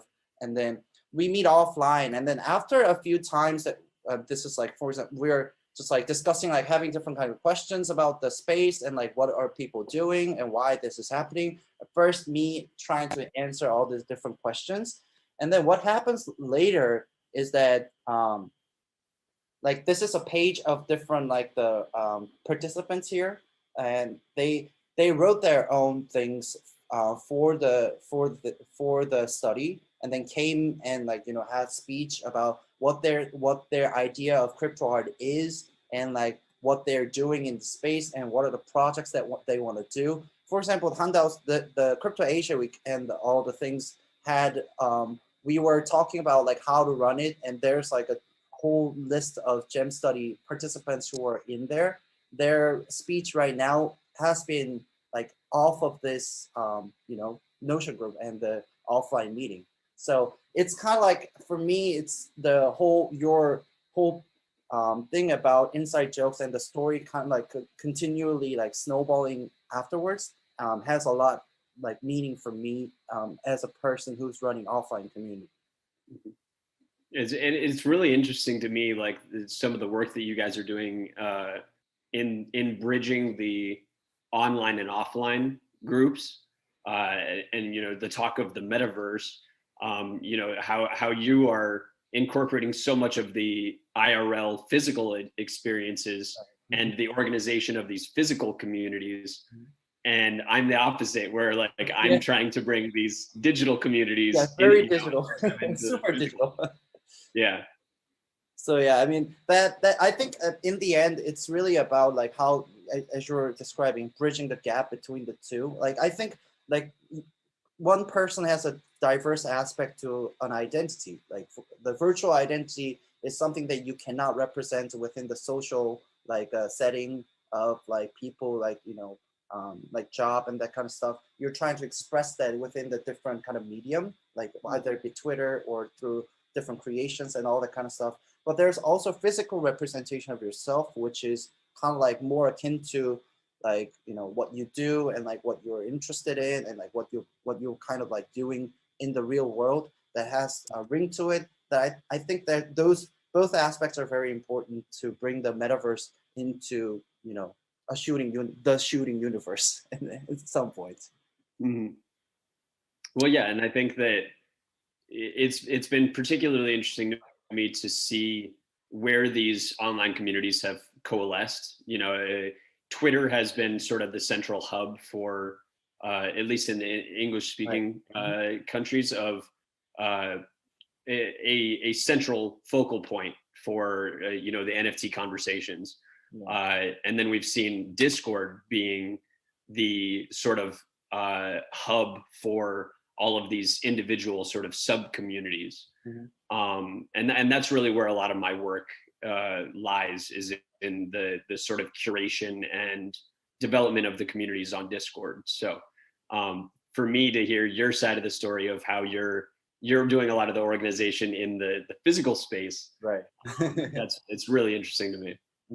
Yeah, I wish at some point I'll be able to either visit you or like have more conversation, like physically, I guess, in a way that you're just giving me one more reason that I need to go to South Korea. So I don't take a lot of convincing. Yeah. I mean, I'll be more than thrilled to see you when you get here, I guess. I mean, when the time is a little more alleviated, I guess it's getting there at some point. So we'll see each other when the time comes. Before we go, by the way, do you have any other news about CryptoBabyPunks in the future that people could be a little bit more excited about?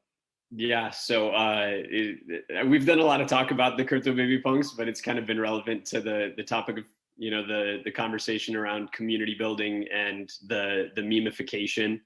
But what made me so excited about this project was that there was no promised utility or value beyond it being these cute pictures of these baby punks. And that, it had some clever mechanics of how the traits were derived. But everything that has been built off the back of that has been, generated by the community itself. And so we've got, a billboard going up on Sunset Boulevard in Los Angeles that should be going live here in a few weeks. We have a couple of very exciting announcements that aren't really secretive in the Discord. So if you want some, free alpha there, go hop over into the CryptoBabyPunk Discord. But then one that has been somewhat, teased and isn't really a secret is the Babyverse, which is a tokenized access game where the token of access, at least initially, will be the ownership of a CryptoBabyPunk, which I think is going to be very exciting. Shout out. Yeah, that idea stuff is just thrilling to me. Yeah, Sam Cardio, the CTO of Artifact Studios, is the driving force behind that game. The man is a wizard, and I just can't see I can't wait to see what they have in store for us. I'll be more than I truth be told, I still don't have CryptoBabyPunk yet. So, but I mean, in order for me to enter into the Babyverse, I might as well have to be able to acquire one. I'll probably look how I know that we have the kindergarten out there in South Korea. Yeah. The community has quite a few CryptoBabyPunk members out there too. So yeah, it's crazy. It was really cool to connect with a couple of them through this process too. So that was very awesome. Next time we'll be able to talk about that as well. But yeah, today let's just end here. I mean, it's about time. So thank you, CJ, again for talking about the memes and the community of the NFT culture. And this was Agon, the community builder situated in South Korea. Thank you very much for listening and have a good day. Appreciate you. Thank you.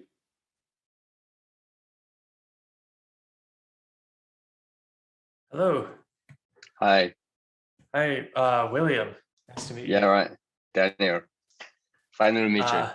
Good. Yeah, sorry about the timing confusion. I think we were originally supposed to have it 45 minutes ago, but I forgot to send out the calendar invite. Okay, it's all right. I contacted Yudai with the updated information, so trying to see if he's available now.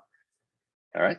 Let's see, but yeah, it's I think I sent over like a list of some of the questions. Yeah. I'll primarily be I've done referring to that. preparation. And I've noticed that well, you know, like what are you most excited about in China in the future? Does that has to be majorly focused on the crypto industry in China, or it should be the worldwidely?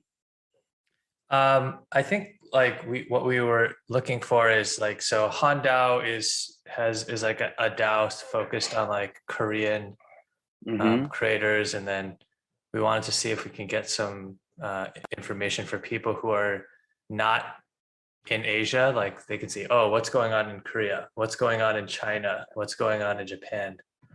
Stuff like that. Yeah. Okay.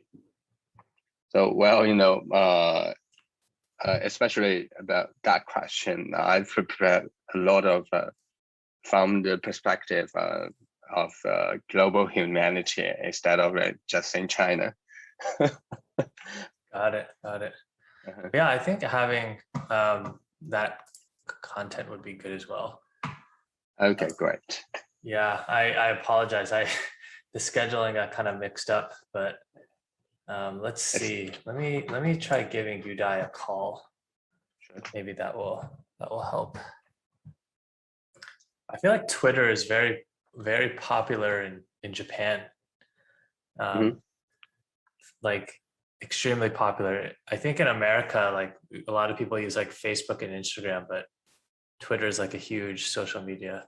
He's gonna be coming in 2 minutes. But oh, great.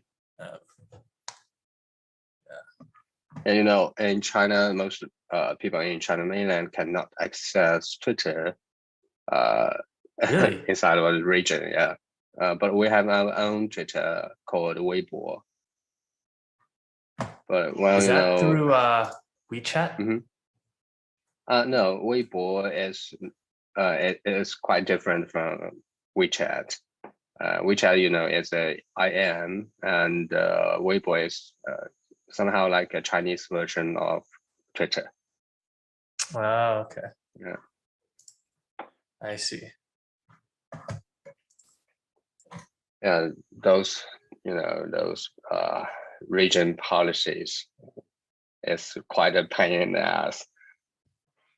But I guess like you are still able to use through VPN and stuff. Yeah. Right. Yeah, like a crypto person in China is kind of using VPN 24 hours. Do you see that the speed is significantly impacted if you use VPNs, or pretty well? Same? Yeah, a little bit, but well, it depends on which VPN you're using. And I'm currently using the deep network, so yeah, it's kind of like a P2P network device. So well, I don't feel any decreasing of the network speed. Okay, that's good. Yeah, technology changes life. I used to use VPN to see different Netflix shows. So like in Japan, there was this very popular television show called Terrace House. Terrace House. Yeah, and then it's like a show where Yudai's coming in. Oh, really? Hey, Yudai. Hi, Yudai. Hi. Hello. Sorry about the confusion. Okay. It was, yeah. I like your background. Nice. Yeah, last time we met, is you guys using this fascinating gradients background. Yeah, it's really awesome. Cool. Yeah. All right. So we'd like to say more our phrases. We can DAO it. Nice. Yeah. Nice. Yep. Hello, everyone. Welcome to the culture session of DAOs. I'm joined here by William from DAOsquare and Yudai from Fracton, and myself. I represent HanDAO in Korea. So a bit about myself. I helped organize and launch HanDAO, the first DAO in Korea, and I would say also like DAOsquare is the first DAO in China, and then Fracton is also the first DAO in Japan. So it's pretty cool to kind of see all of us here together. I believe I can go. I think this way is William first, and then Yudai. But yeah, William, if you can quickly introduce yourself, and then a little bit about DAOsquare, and then after that, if Yudai can talk a little bit about yourself, and then describe Fracton, that'd be great. So yeah. Hello, everyone. I am William Pucs, the product leader from DAOsquare, and also the founder of crypto artist incubator Think Fund. I used to be a project director in the largest Chinese crypto community, Bihu, in the past years. And before entering crypto space, I was in the gaming industry and the art industry for around 13 years, which was built on, well, the very centralized framework totally. In the traditional gaming area, fans of a game are the foundation of a game ecosystem, but publishers and developers never treated them as an essential part of the game echo. Players never had their fair opportunities to participate in the process of gaming. Instead, they had to experience the element of take it or leave it all the time. And yeah, there are much severe problems in the traditional fine art area. Only a few authorities and individuals have the qualification to participate in art creation, investing, and evaluation. Even we common people, we have a great sense of art, we were still rejected by the small club. This kind of issue bothered me quite a lot. So I wish to find out a way for the communities which can literally gather around everyone's power to make super cool ideas into reality. After a long time seeking and co-creating experiments, such as wiki co-working, collaborated game creation, DAOsquare had an summoner, Tiptoe, just came into my life. And at that time, I believe I found the right way to connect people with talents. With great potential ideas, and the most important thing is a community that can participate in the hatching from the very beginning to the success all the time. That's how I became a member of DAOsquare. So essentially, we are sharing the same vision to make things cooler by Web3 spirit, and from the perspective of cultural value. DAOsquare is a DAO gathering people all over the world with different talents to build cool things, which could never be achievable by doing things in old ways. In summary, we gather talents, we hunt for cool projects, we hash them with our collective wisdom, and connect resources and investors for them. We aim for Web3 futures. Wow, thank you so much. It's a fascinating background story. Yudai, could you quickly introduce yourself and then talk a little bit about Fracton? Sure.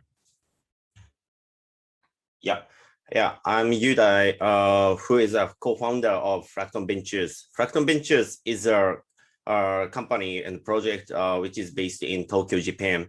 And my personality background is that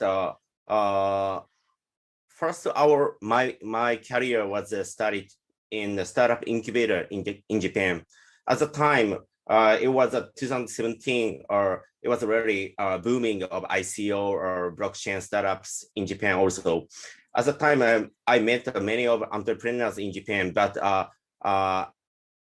unfortunately, VCs couldn't understand the Web3 business model or new type of blockchain using a business model, and what is their core contexture of blockchain using economy or ownership economy too. So, and I moved to crypto exchange after worked in a startup incubator.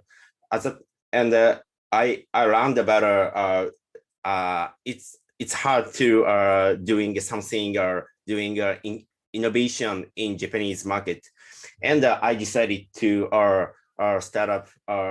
start this project, Fracton Ventures. And also, Fracton Ventures is not a investment company, because we are supporting a DAO ecosystem from Japan. So ecosystem means we can support many of our similar ways for supporting to our ecosystem, including education for companies, corporate or government or something else. And the other side is making a more upcoming project, a newcomer project from Japan. So as incubation.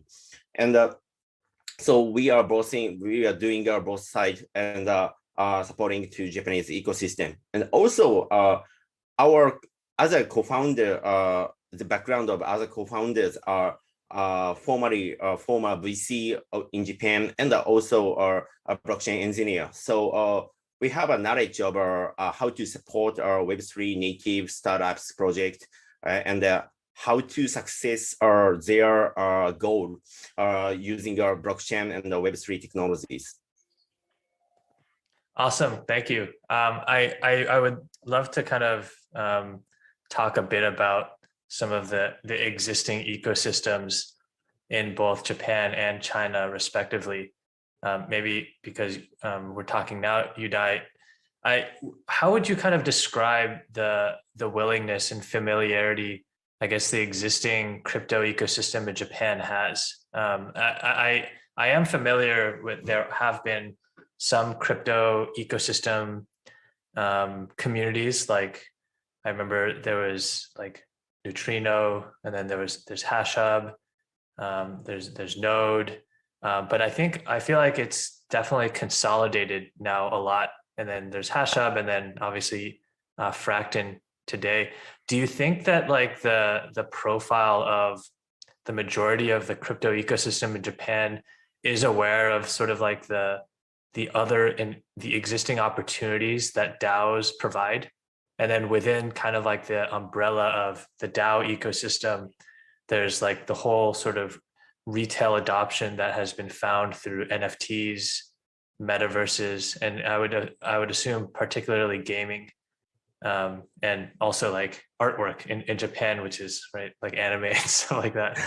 But I'm always curious, and like if you had to kind of put like a flavor or like a particular characteristic of the existing community, where do you kind of see a lot of interest with NFTs, DAOs, and those sort of things from your community? Okay, thanks.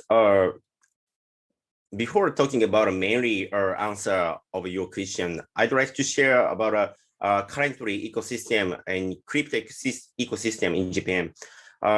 Basically, there's only a small ecosystem in Japan. You said around Neutrino. Neutrino has actual species of Neutrino has already finished their work, and HashHub is still doing their business and researching in Japan, and but it's already targeting for a small area in Japan, I think so. But Japanese mainly ecosystem player is that crypto exchanges. Crypto exchanges like a Bitflyer, a CoinCheck, Bitbank, right? Like these are famous name of crypto exchanges is also Bitfire is providing Europe and America. They're using their foreign entities, and so like crypto exchanges is really strong in crypto ecosystem in Japan. But I'm really afraid of the market will not move to will not happen any of new innovation from crypto exchange side, because crypto exchange is protected for many high regulation for this economy. So there's only a few VCs, including Gumi's crypto, or Gumi Crypto is one of the crypto investor in Japan, and probably B-Dash Ventures providing a B-Crypt is also one of the crypto investor in Japan, but probably only two crypto investors in Japan. So this too small market, I think so.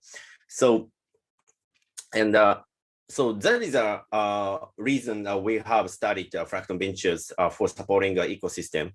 So yeah, so now and including NFT and the metaverse, mainly specific NFT spaces, NFT fields, are Japanese startups is trying to doing a new product, creating a new product for NFT field right now, including like NFT minting platform business, or supporting consulting for NFT minting for Japanese listed company or Japanese music label, or for Japanese famous talents. So, and also yeah, that probably you know that Japan has a lot of IPs, including famous animes, characters, Pokemon too. So big names there is in Japan. There's from Japan. So, but unfortunately, this timing is really good timing for accessing NFT. I think so, because COVID is affecting to a huge damage to Japanese sightseeing ecosystem economies. So we don't support, foreigners couldn't come to Japan directly. So, but they can access to NFT directly using a blockchain and crypto. So it's time to it's a great time to providing to our Japanese big name IPs to using NFTs to our more global market, because mainly Japanese IPs, the global strategy of Japanese big IPs is not good strategies until today, I think so. So that NFT is a very high speed market and growing really high speed. So, and I think that this is great timing to joining to NFT booming. And also we are supporting including NFT and the metaverse spaces for making a more new type of project and startups from Japan. So we are planning to our hosting incubation program. Probably it will be announced soon. It's the first time to starting a Japanese incubation program for Japanese entrepreneurs. Yeah, if he or she doing something else. Yeah. Awesome. Thank you so much. And I'd love to kind of talk a little bit more about that later. But yeah, I would have the same question for you, William, for DAOsquare. I know you guys have launched the DAOsquare incubator, and you guys have a lot of really cool, promising projects there. But in general, as kind of Yudai had mentioned, is there like a short, brief version of kind of like how you are seeing the DAO ecosystems grow in China, the NFT ecosystems, and then the metaverse ecosystem, and how that has kind of guided you, or has DAOsquare been the primary group that has been guiding a lot of those directions in China? Yeah, well, we know starting from 2020 with DeFi Spawn, the concept of DAO also came in about. That same happened in China. Everyone has begun to talk about DAO and start trying to do things with DAO. But at the end of 2020, this one gradually reached its peak. A large amount of DAO has also emerged, but since 2021, many DAO practices began to encounter obstacles. Lots of them failed. People who are confident in DAO began to be a little bit frustrated. This is an overall environment. However, we can still see that many people are insisting, and there were also new DAOs born. Especially in the NFT field, we have seen many DAOs in the field of crypto art, such as collectors DAO and NFT investor DAO, etc. However, in China, people who really understand the spirit of DAO are still not much. I believe so. This is one of the reasons why many DAOs failed at the end of 2020. We're still at the very early stage, or we can say at the dawn of DAO. Everyone is exploring the possibilities and the potentialities of the concept of DAO. This is why we found DAOsquare, and what we hope to do.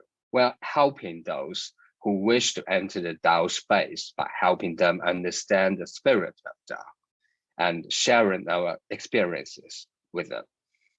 We definitely hope we can help them to achieve their visions by supporting the members inside of the DAO ecosystem, by supporting each other and providing bits of help from us and sharing the knowledge.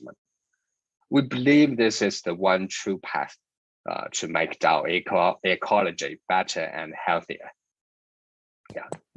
Awesome, thank you. And is there a little bit you can say about some of the more popular or schools of thought for NFTs? Like, there's definitely different categories of NFTs. There's like music-based NFTs, art-based, even utility-based NFTs that are even dealing with commodities trading and stuff like that.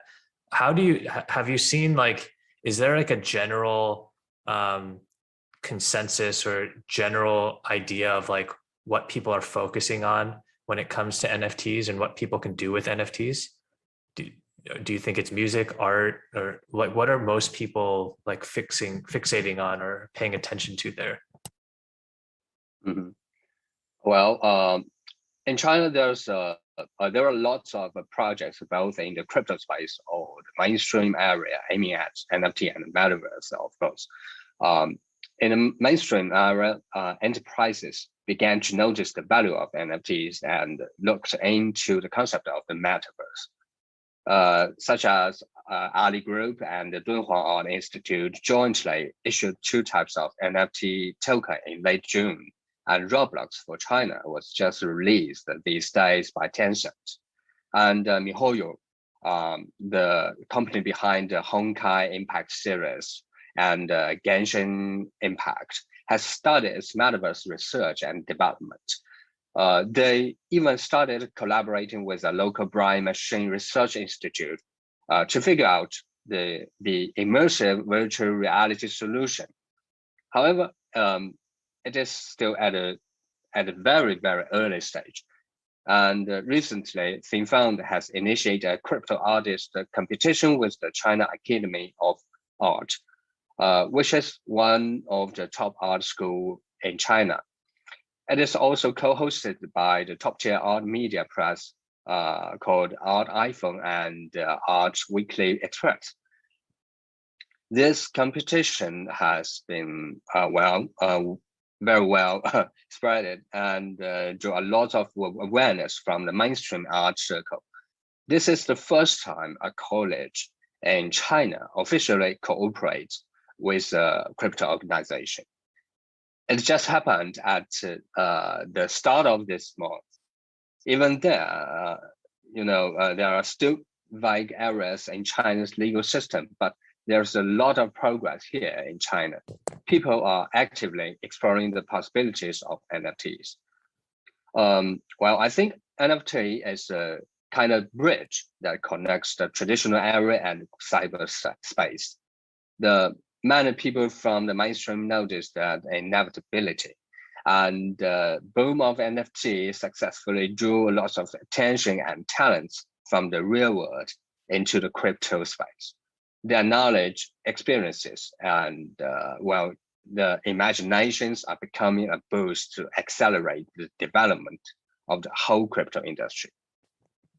Wow, that's I had no idea. That's pretty incredible. Like you see everywhere from the top tier businesses to traditional educational institutions and schools collaborating and working in these competitions and having NFTs.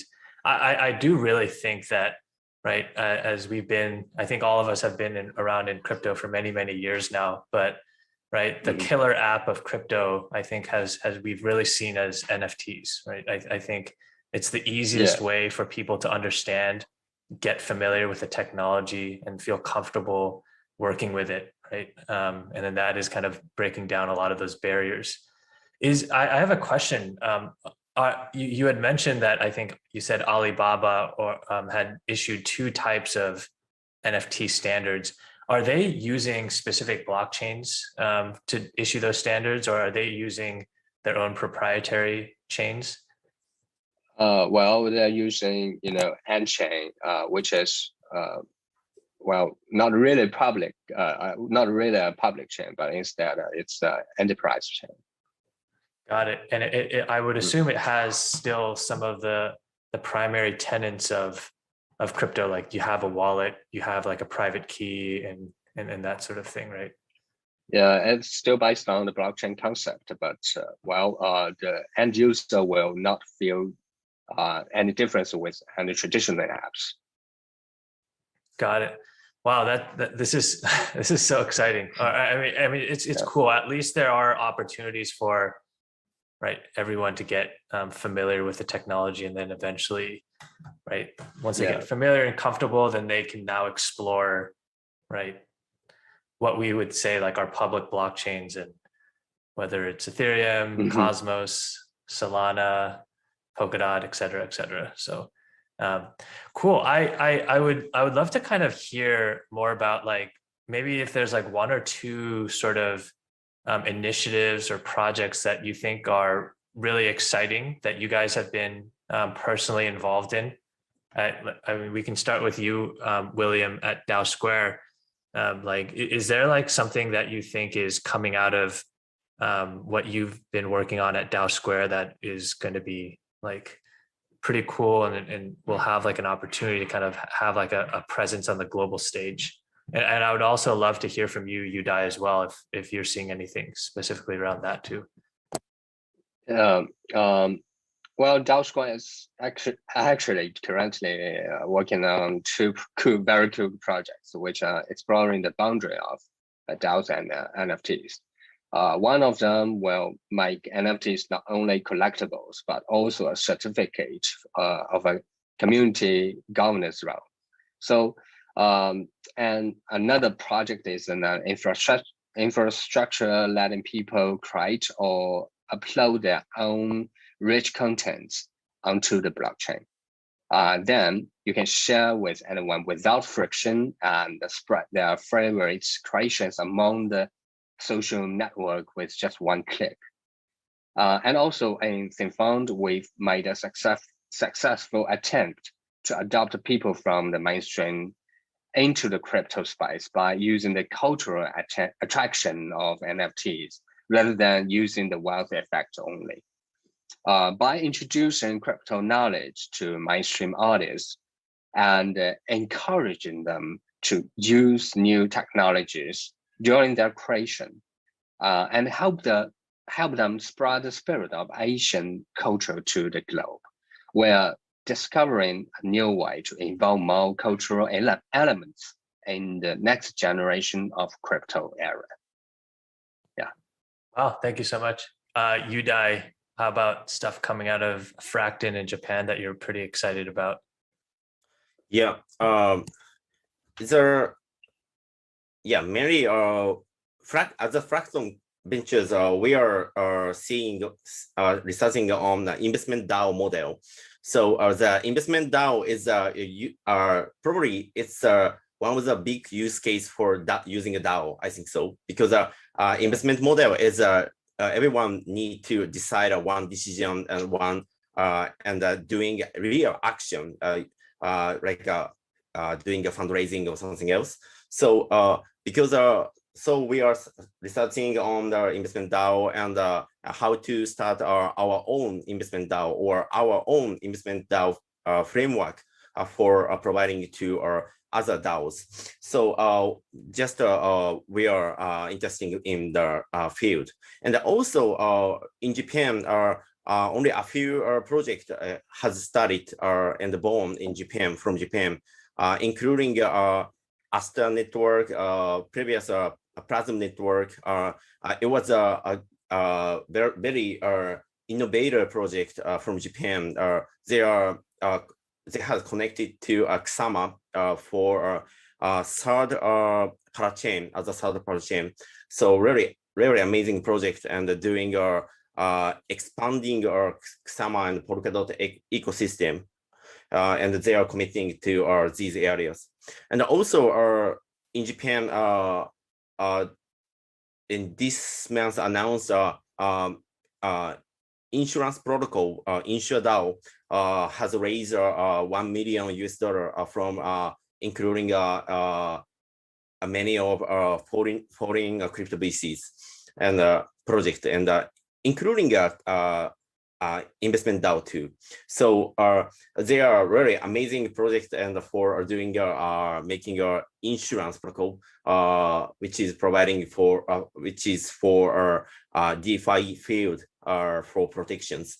So like these concept of like these are really innovative project will be happened in Japan. So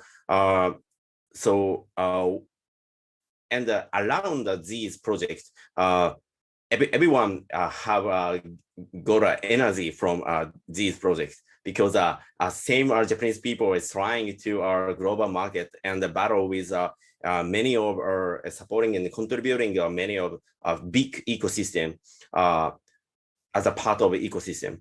So this is our first phases from Japan, I think so. So and following these projects, many of engineers, entrepreneurs will trying to enter to this field for doing their own project, I think so.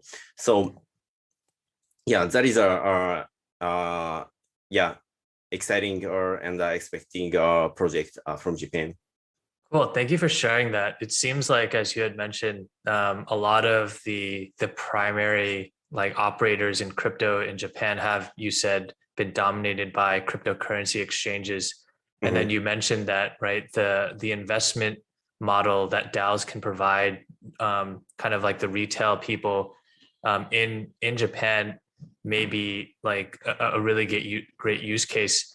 Do you see that if the majority of the operators in Japan are centralized cryptocurrency exchanges, and if the majority of the Japanese population are using those centralized custodial services, do you see kind of like, I'm assuming there's existing non-custodial wallets in Japan that will help facilitate that transition from centralized exchange reliance to non-custodial, so that they are able to then work with crypto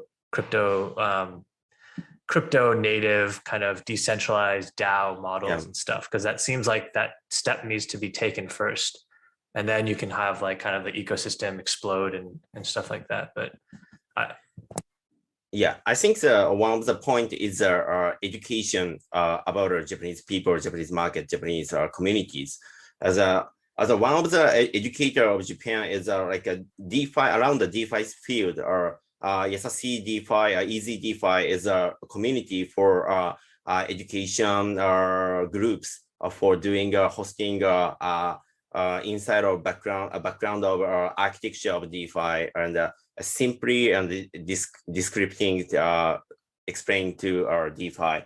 And also DeFi Japan is a community, Telegram community, and about discussing about DeFi protocols, how to do or how to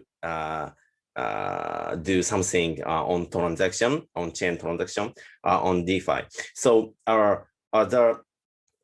think that this is a really complex for DeFi protocol.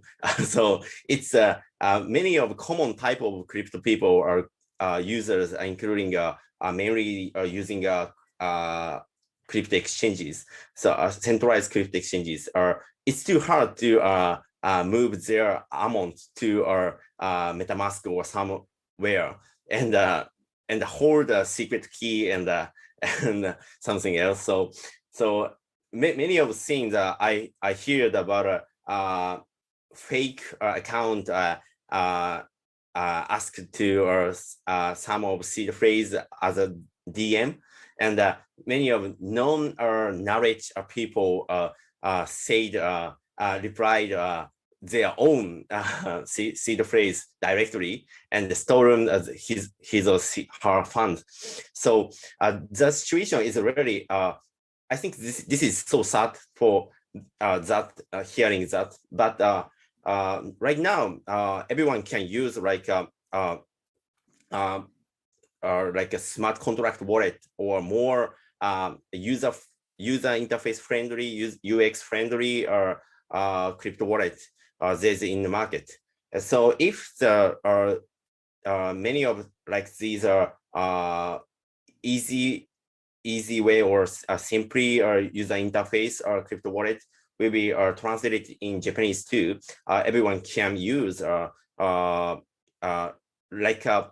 like a same stance of common type of centralized crypto exchange wallet. I think so. So just the timing is I think this timing will be happened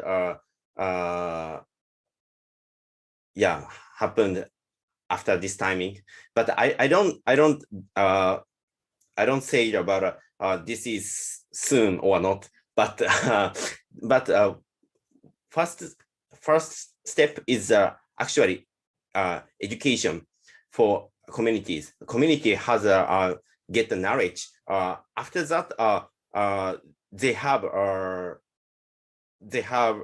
told a story to how to use how to manage their own asset using a non-custodial crypto wallet to other people. I think so. Got it.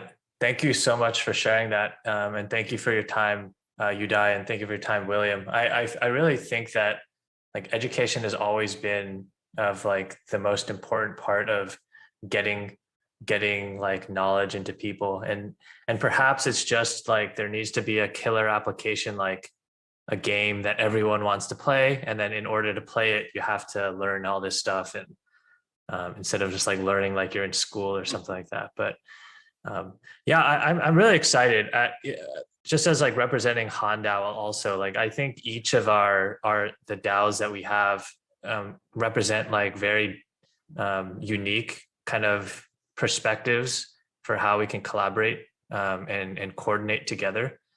Like obviously there's a lot of like your investment focus in Japan, Yudai, and then a lot of like the wealth of knowledge that William brings from DAOsquare operating, as well as kind of the entire ecosystem that he has both globally and locally.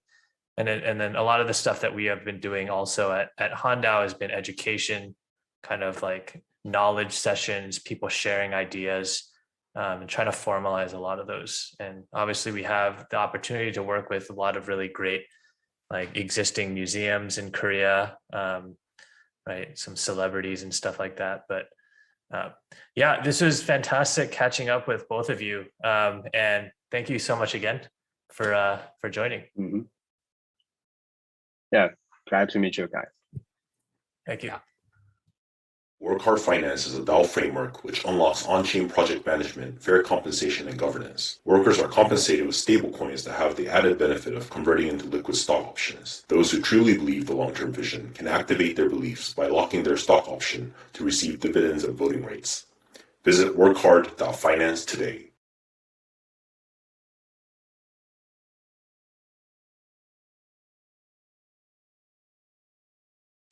Hey, Gabby, nice to have you here at the Metasoul conference. Glad you can join us. If just a bit about myself, I one of the organizers at HanDAO, and then we're kind of hosting Metasoul, and really glad to have you here with us at Metasoul as well, talking about YGG. But yeah, if you can quickly introduce yourself, YGG, and then we can get down into some of the interesting stuff that you guys are doing in the Axie universe. Sure, very quick background about myself. So I've been in the game development scene for 18 years. So started making PC games, then mobile games. 2017, we started experimenting with Ethereum and smart contracts, and from there found NFTs. So yeah, I've been very, very deep in the NFT space since 2018. Joined the Axie community in November of that year. Shipped my own NFT-based game, also collect crypto art on the side, and yeah, generally like super enthusiastic about the NFT space and about YGG or Yield Guild Games. So we started this in November last year as a play-to-earn gaming guild. So it's a DAO that organizes people to play different play-to-earn games, and since it costs money to play a lot of these because you need access to NFTs, the guild itself invests in the NFTs and lends them out to our player base. So we have the largest operation in Axie Infinity, for example. We have around 3,000 Axie scholars or 3,000 people who are playing Axie Infinity using our Axies, our NFTs, and they're earning, they're basically earning money from them. And we've invested in 10 games total, and generally very excited about the rise of play to earn in the metaverse.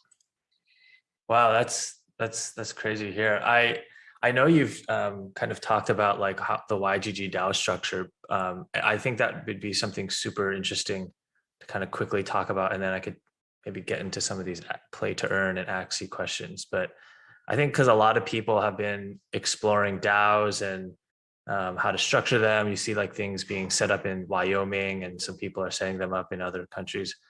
Though I've heard how you guys have set it up, and I thought that was like such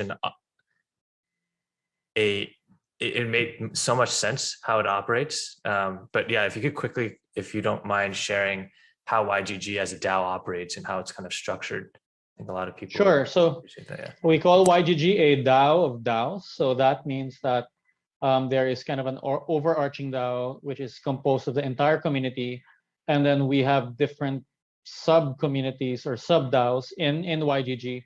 So for example, each game has a separate wallet containing the assets of that particular game. We turn that into a sub-DAO. It's in a separate wallet, and we mint a separate token for that wallet. So for example, for one of the games we have, which is League of Kingdoms, we minted the YGG LOK token, and we let the active players of that game within our guild buy in to the cost of our acquiring the land. So instead of buying land, they bought a token which represented a fractional share of that land. And then we put up a snapshot page so that our players in YGG LOK, they actually have governance decisions on how the assets of that game is governed. And this is what we'll do for our other games in the future. We want the players in our guild to be in charge of basically the destiny of the guild in each game. And that works because our players have ownership over the assets of the game, and they also have governance control over it. That's really cool. And are these are the LOC tokens or LOK tokens, LOC? LOK. Yeah, LOK tokens, and they represent fractional lands. As if when YGG adds more lands, do you guys create separate tokens to aggregate that, or do you guys have like, are you using an 1155 to represent some like these semi-fungible aspects of it, or do you have like an emission based like ERC20? that talked about it. So like what happens when you add another land and you want to fractionalize that? Do you just add that into the existing mix of tokens that can represent the governance? It depends on game to game. I think that if we add assets to YGG LOK, for example, it could be that the players themselves decide on how to treat the kind of injection of new assets into it. It might be that we mint more tokens. It might be that it stays the same, so kind of the value per token goes up. So a lot of it highly depends on what our players think should be done. And I think that's the great part about it, in that we decentralize the operations of the games first before the DAO itself, because on the kind of top level DAO, we have a vision of what we want to build. There's basically software that we want to build. There's capital that we're deploying into these different games.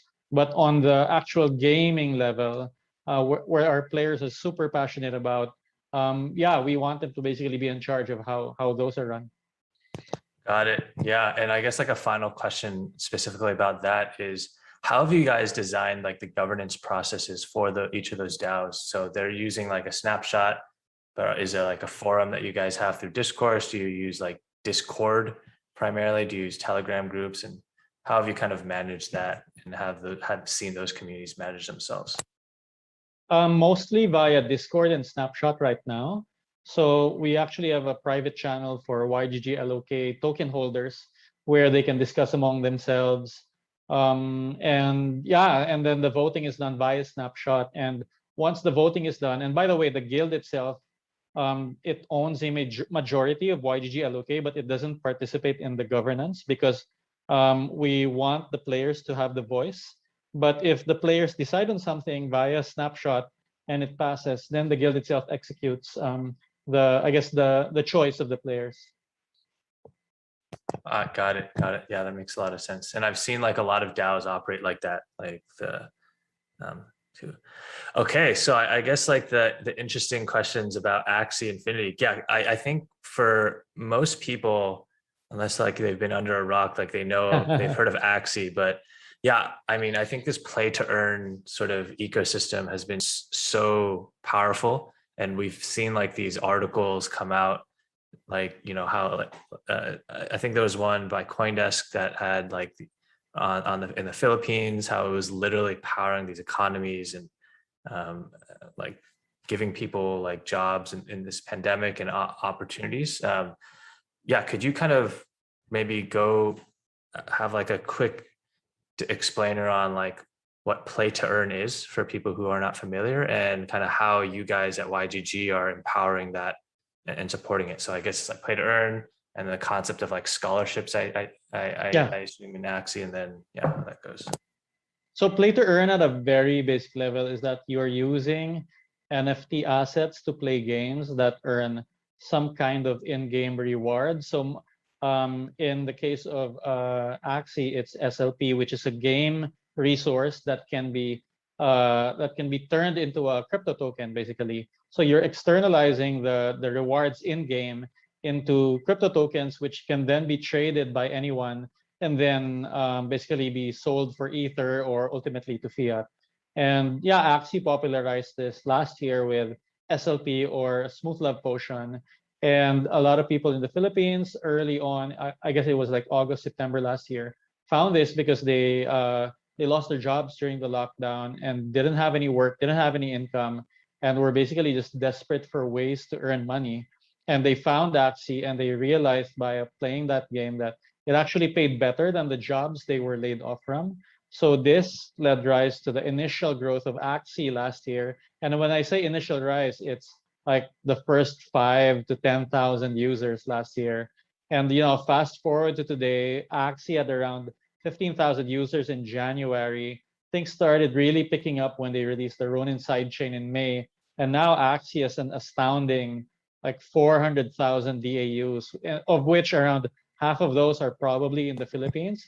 And the marketplace is doing astounding numbers. There's like $30 million of transaction every day now happening in the marketplace. So I think it's really the birth of the play to earn movement, and it shows the power of that is uniquely enabled by NFTs, blockchain, and play to earn. And I think we're going to see really the birth of a new business model that is eventually going to replace free-to-play.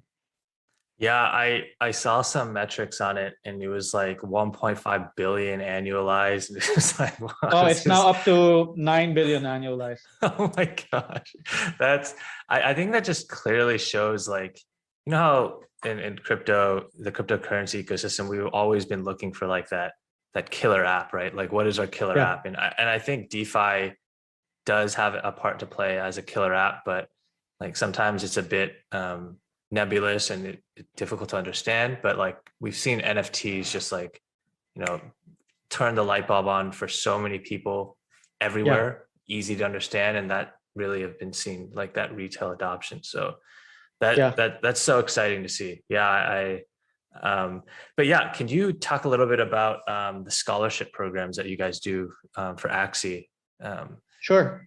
So the scholarship program is something that organically came out in the Axie community because people realized that those who had excess Axies could actually lend them out to players who wanted to play, who had time and skill to play and earn money, but couldn't afford to play the Axie. So this is how the scholarship program was born. And what we did was that we scaled it so that we're working with multiple community managers, almost 20 now, around the world: Philippines, Indonesia, India, Venezuela, Brazil, and others. And they in turn recruit these scholars in their particular communities, and then basically earn SLP. So we do a revenue share where 70% of the SLP earned goes to the scholar or the player, 20% to their community manager, and 10% to us in the guild.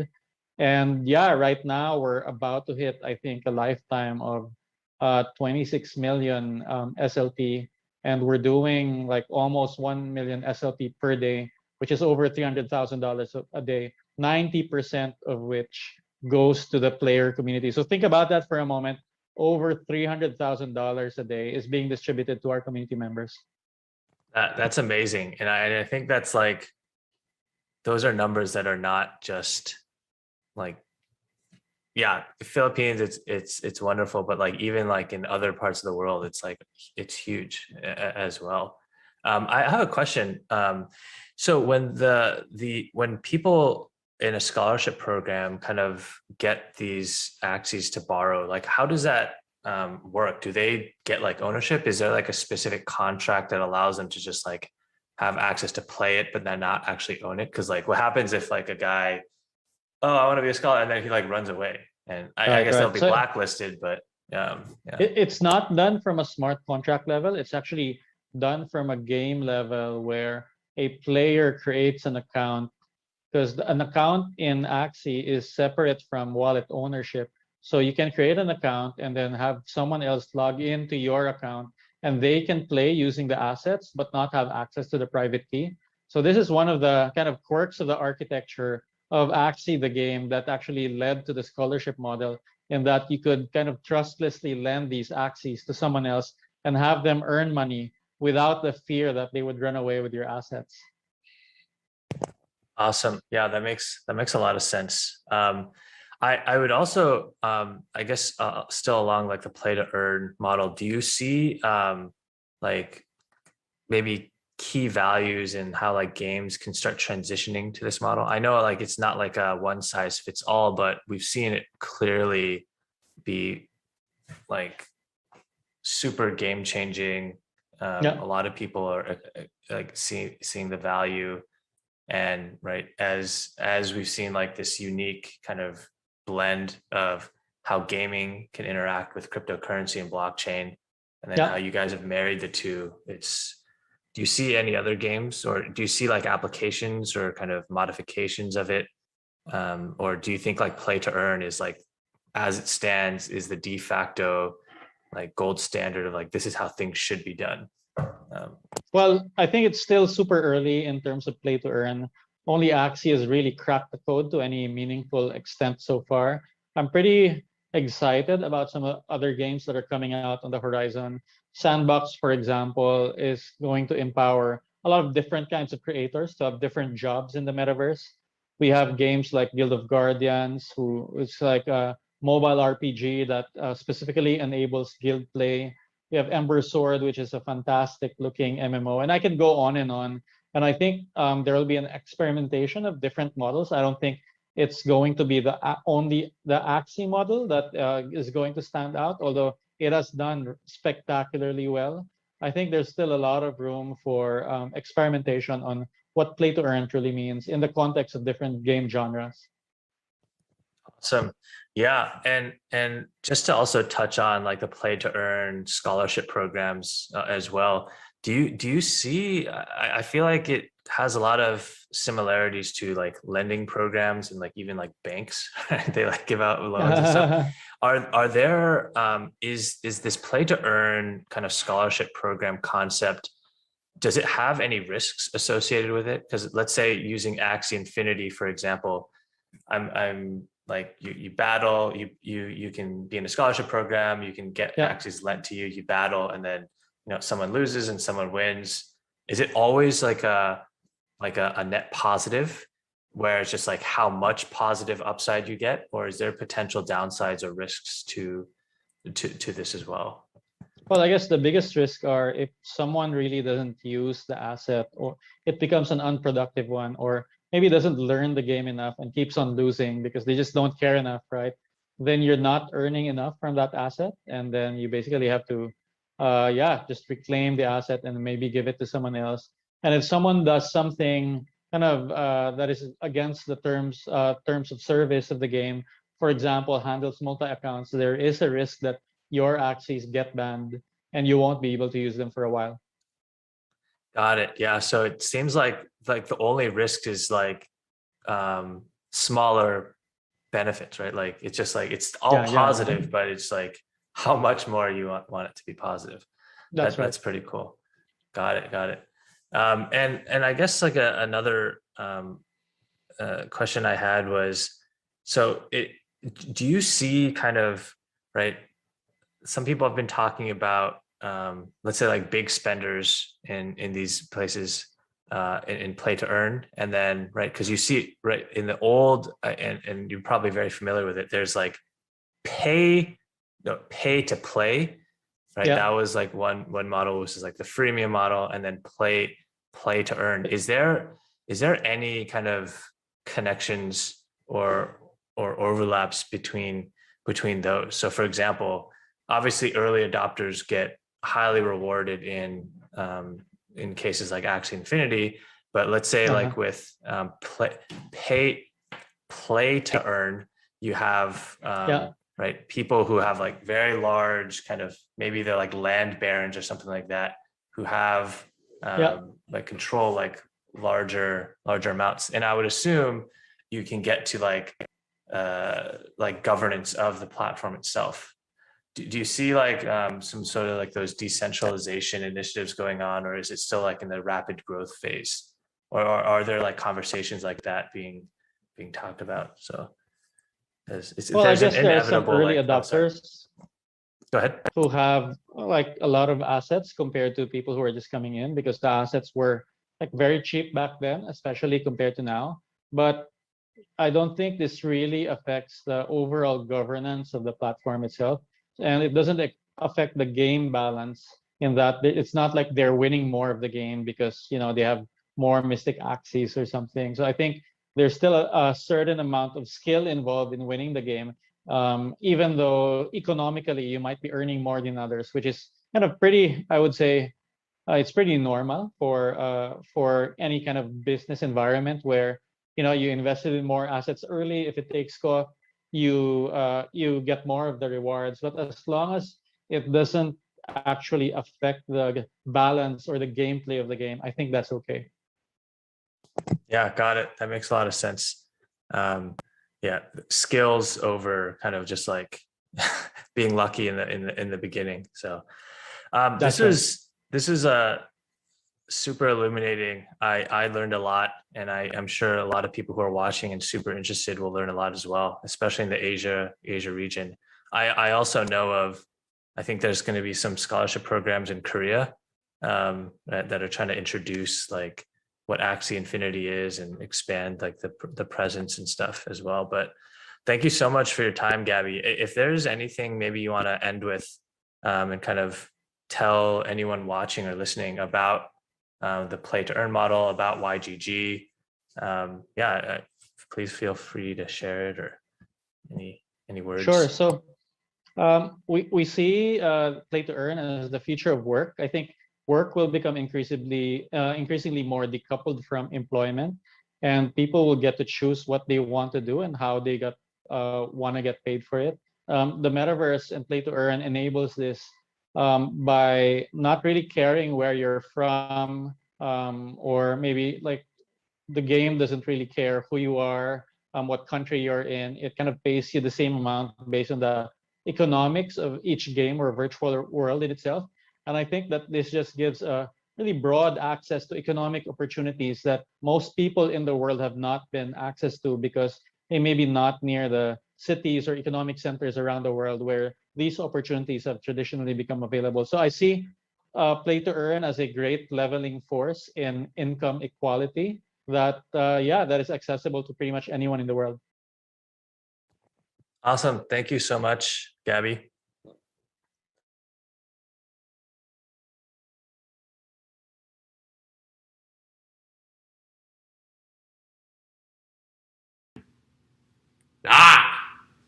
Welcome to Crypto Dance Company session. I'm June, founder of Crypto Dance Company. I do crypto stuff and I do dance like this. And I want to make it really short because I want to make it really concise and kind of make it really short for everyone because there's tons of speakers. So what we're doing is really, really straightforward. As you can see from the name, it's a crypto dance company. I want to make it really short. It sounds fancier, so I changed the name. Crince. Yes, Crince. Tell me if it sounds wrong. It's not cringe, it's Crince.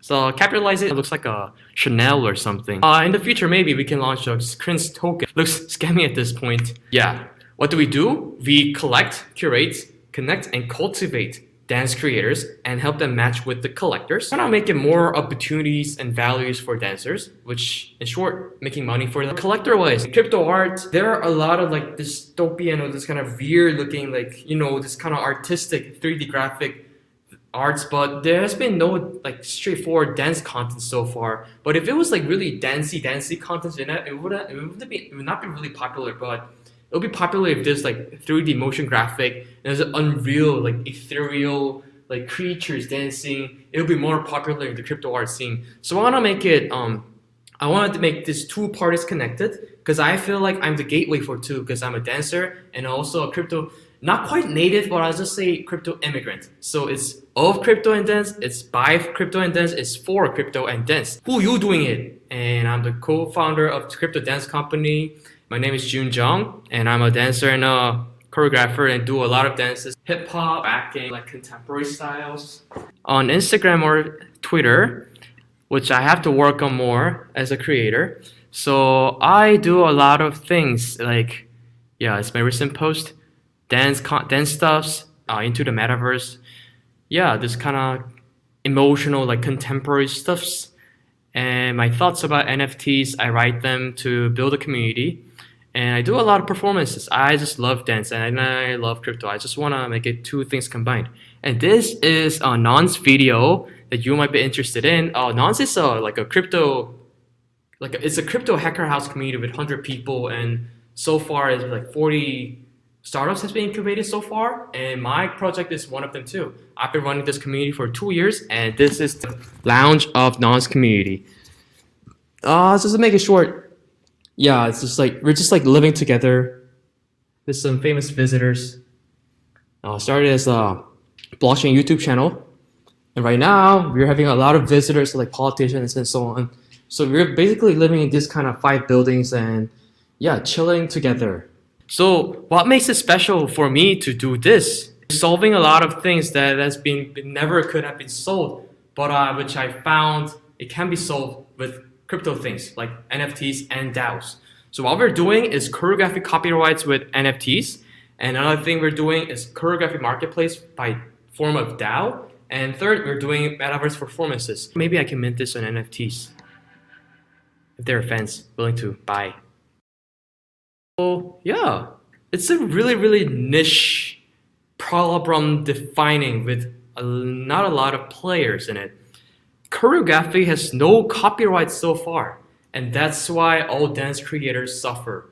So, you know, those kind of K-pop stars like BTS or like even like Justin Bieber, there are like tons of choreographers who are like having immense impacts to this pop world and music world, but there's so least credits to the dance creators compared to the music creators who get those kind of passive incomes all the time. Our music is streamed online. But dance, there's nothing like that. No infrastructure or no systematic or like legal things to protect them. So that's why I thought NFT could be something that can work as a like protection and profit model. But we have to know that NFT has no like legal legitimacy to protect the IPs so far. But I think I found some hope in memes because people are purchasing like the Nyan Cats or those kind of memes for like millions and millions because they want to prove they're like they want to show it to the community, right? So I kind of thought that NFT for dance could be the same thing too. So I kind of trying to see it as a proof of meme or like proof of interest or like proof of respect. So yeah, the problems of the dance, it has always been plagiarized, and the original creators, it gets nothing compared to their immense impact. So like PUBG or Fortnite or like Just Dance, they're plagiarizing every single time for this new things and like rename it. So for example, if like the, you know, this kind of shoot dance, right? It's a really, really popular move that everybody knows. Or like this like Millie Rock in New York, I'm Millie Rock. Those kind of famous dances like everybody knows. But Fortnite just like plagiarizes them, they use it, but they just rename it and give nothing to the dance creators. So that's what makes the original dance creators and rappers mad. So there are a lot of like lawsuits and all this kind of, you know, movements, but there's no like legal things that could do because dance has been really new to this digital world and digital transformation. Unlike music, there have been music sheets and if you're from the classical times, but dance has been like only recently been archived digitally. So yeah, only ever since the advent of YouTube or TikTok or Instagram. So yeah, the solution is NFT, making people buy them. So this is like the presentation. It's like this is crypto dance company pitch deck in like 5 seconds. So all those memes together are like millions of dollars. But dance is a bigger cultural phenomenon than memes, right? So how much would these cultural sensation be? Because so what I'm trying to do is get all of them immigrated to crypto space and try to make profits for them because they've been contributing to a lot of like cultures, and these kind of moves are like what makes the world move. It's more meaningful than the actual like printed stable NF like internet memes.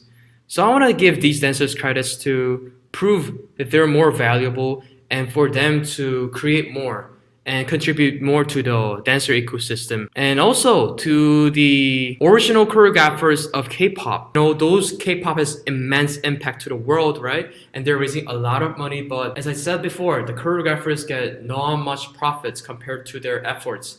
So once the choreographers sell the choreographies and teach the choreographies to these artists, they're all done. And it's really, the pay is really small. Only like $10,000 for really top tier choreographers. That's a small amount of money. It's not a passive income. It's like one-time payment. So they're always offering for like profitization and like money and fame. So yeah, I helped the dancers and choreographers get on board to this NFT scenes, and his name is Ian Eastwood. So I started building communities with him and all those kind of LA dancers and soul dancers. So what I'm doing is onboarding to the NFTs, and like I'm going to help them collaborate with a lot of like NFT artists. And in the end, when these two parties are involved, we can also have the entertainment agency's biggest buyer of the dance field.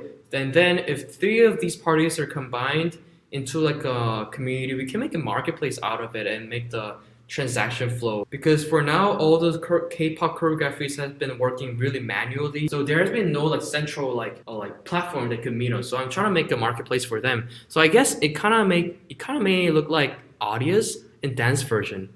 And 3, there's metaverse performances we'll be doing. So we're gonna make a lot of cool things like involving like 3D graphics and motion captures that makes really movements ethereal and trying to make it sell to the audiences.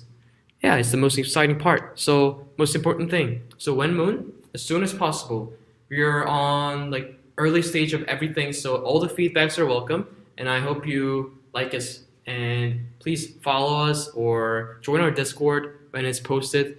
And I hope you like the dance. And I'm also kind of a person who try to prove it with like actions more than words. So I want to take it really low key and start from really bottom but influential dancers or K-pop stars, and then get the dancers on board as many as possible.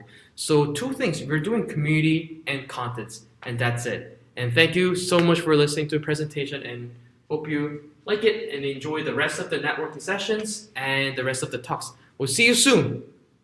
Peace. Prince.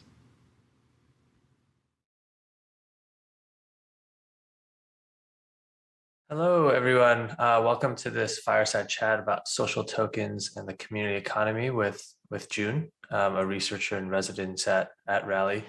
We'll be talking a bit about the social token economy and what June has been discovering and researching at Rally. So June, if you could quickly introduce yourself and talk a little bit about your interests and what you find really interesting in the social economy. I'll let you take it away. Hey, thanks so much for having me, Daniel, and hi to everyone at the event. So I do a bunch of research for Rally. I've been involved in that project since the start. And, one of the things that I thought was interesting with social tokens was it seems to cover a lot of the ground that has already been covered in various different fields and disciplines. So for example, in anthropology and sociology, there's been a lot of work done looking at community currencies and local currencies. And local currencies have been launched and used for many decades, and even in sort of the late Victorian era, and to some extent even before that. So I thought, monetary history is sort of littered with these ideas of a customized money for a particular community, which is kind of what we're talking about with social tokens. So I thought it would be interesting to delve into a few of these different fields, look at what happened in those instances, and maybe try and draw out some insights that could be used in the social token space. So that's really what I do. I publish a lot of my writing on the Rally blog in a column called Paste Notes. So if you go there, you'll see all of my stuff there. That's really cool. Thank you for sharing that. I know Rally is one example of this a social token platform, but I know that there are quite a few others. How would you kind of use your understanding of, as you mentioned, like the previous history and what Rally has done now? Like, how would you compare it with Rally with the existing social token landscape, and then also like how people have been using it in like the traditional non-crypto sense, and then kind of like how and why that exists now today? So. Yeah, totally. I mean, I think, and I think there's like multiple ways to arrive at the same conclusions, right? So for example, if you look at how local currencies were designed in the past, they were often designed, and I'm talking about things like Ithaca hours, for example, which was a form of time banking that was very popular in the 70s and 80s, particularly in Ithaca, a city, a town in upstate New York. And the community collectively decided, hey, instead of using US dollars, we can just create our own money and transact goods and services among ourselves, right? But and then there were many other schemes across North America. Japan was another place that was very popular. There were hundreds of different local currency schemes in Japan. But one thing that they all have in common is the fact that they're closed circuits, right? So they're really designed as closed loop systems. So you transact within that community. And that's why, for example, they're quite popular with sort of more rural types of settlements, right? and so why was that? Well, once you start to introduce an open circuit and you allow exchange between currency, a local currency and something else, then you start to have a lot of things that you need to manage, right? You effectively sort of become, you sort of need to be your own central bank. And so a lot of these community currencies were much more interested in the notion of almost doing away with a store of value. And instead, you're almost like just using a pure unit of account, right? Because you trust each other already. You're members of the same community. So if I say I owe you a loaf of bread next week, yeah, that's fine. Like I don't need to hold a gun to your head and say you must repay the loaf of bread. And that is fundamentally at odds with this whole idea of sort of a commodity money that is tradable, exchangeable, and which must be redeemed, right, if presented with it. And so you see that the exact same problems with social tokens, right? So when you create your own social token, and of course, Rally is not the only platform that allows you to do that. Anyone in theory can just issue their own ERC20 token. And then you put it up on Uniswap, for example, and then immediately you see, and this happened to me when I minted my own token, immediately you see transactions happening in your pool. And of course, these are bots, right? And they're performing some kind of arbitrage.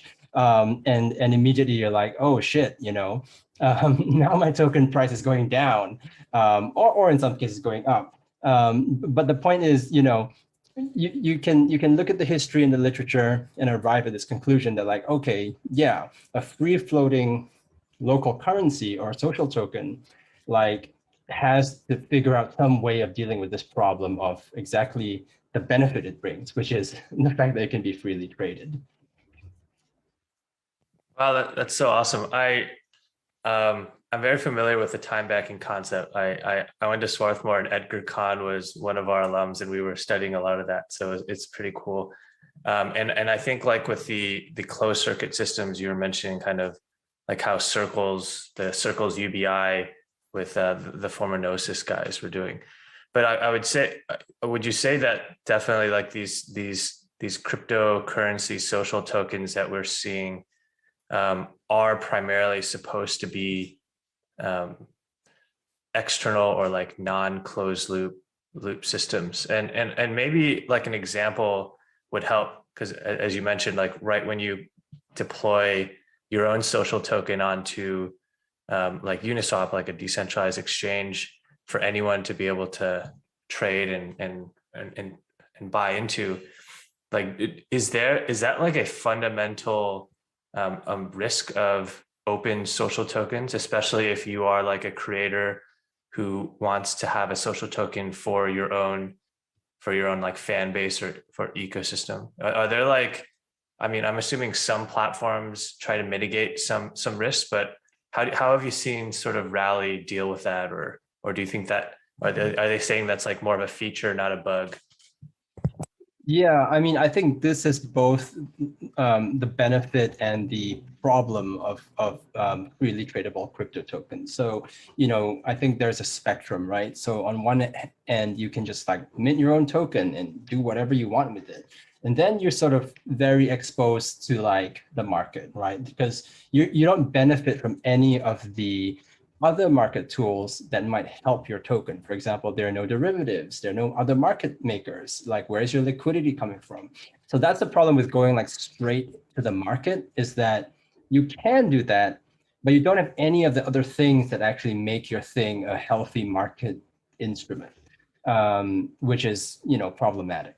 And then you have people like Rally who then build in a bunch of features to help mitigate some of those things, right? For example, Rally has, and I may not be up to date on the latest features, but in the past at least, Rally has rate limiting, for example, in terms of how much tokens you can buy and sell with a very short turnaround, right? So the whole point is they don't want you to buy a ton, pump up the price, and then dump it once other people also buy in. So there's a bunch of features that platforms like Rally try to solve. I think, it seems like it works for now, but, markets are complicated and unpredictable things. So I think it's really it's still an open question, and it's still an ongoing sort of experiment, I think. Yeah, before I have a few questions about some of like the implementations, but yeah, if I were to be like a creator, let's say I know that there are quite a few, for example, in Korea, like, you know, current K-pop stars that are very interested in being able to tokenize and be able to engage with their fan base, like, you know, like the BTS army, right? Like, so to speak. How would if I was a K-pop star, how would I get started, and what would be like the easiest way for me to start using social tokens? And what do you think are, like, I guess, like the lowest hanging fruit for them, for creators to start meaningfully using these? It could be on Rally or other or more general, but yeah, totally. I mean, I think so. Like Rally was really built, I think, to tackle that use case, right? So there's a few things that Rally has that make it easy for that use case. One is they have their own fiat on-ramps, meaning your fans can use a credit card to buy your creator coin, right? So they don't need to go and create a crypto wallet and all of these 50 steps right at the very start. They can do that later. So that's good. The other thing they have going for them is they operate the creator coins in a side chain, meaning you're not subject to a lot of the transaction fees that you would be if you were on the Ethereum mainnet, for example, and things are a lot quicker.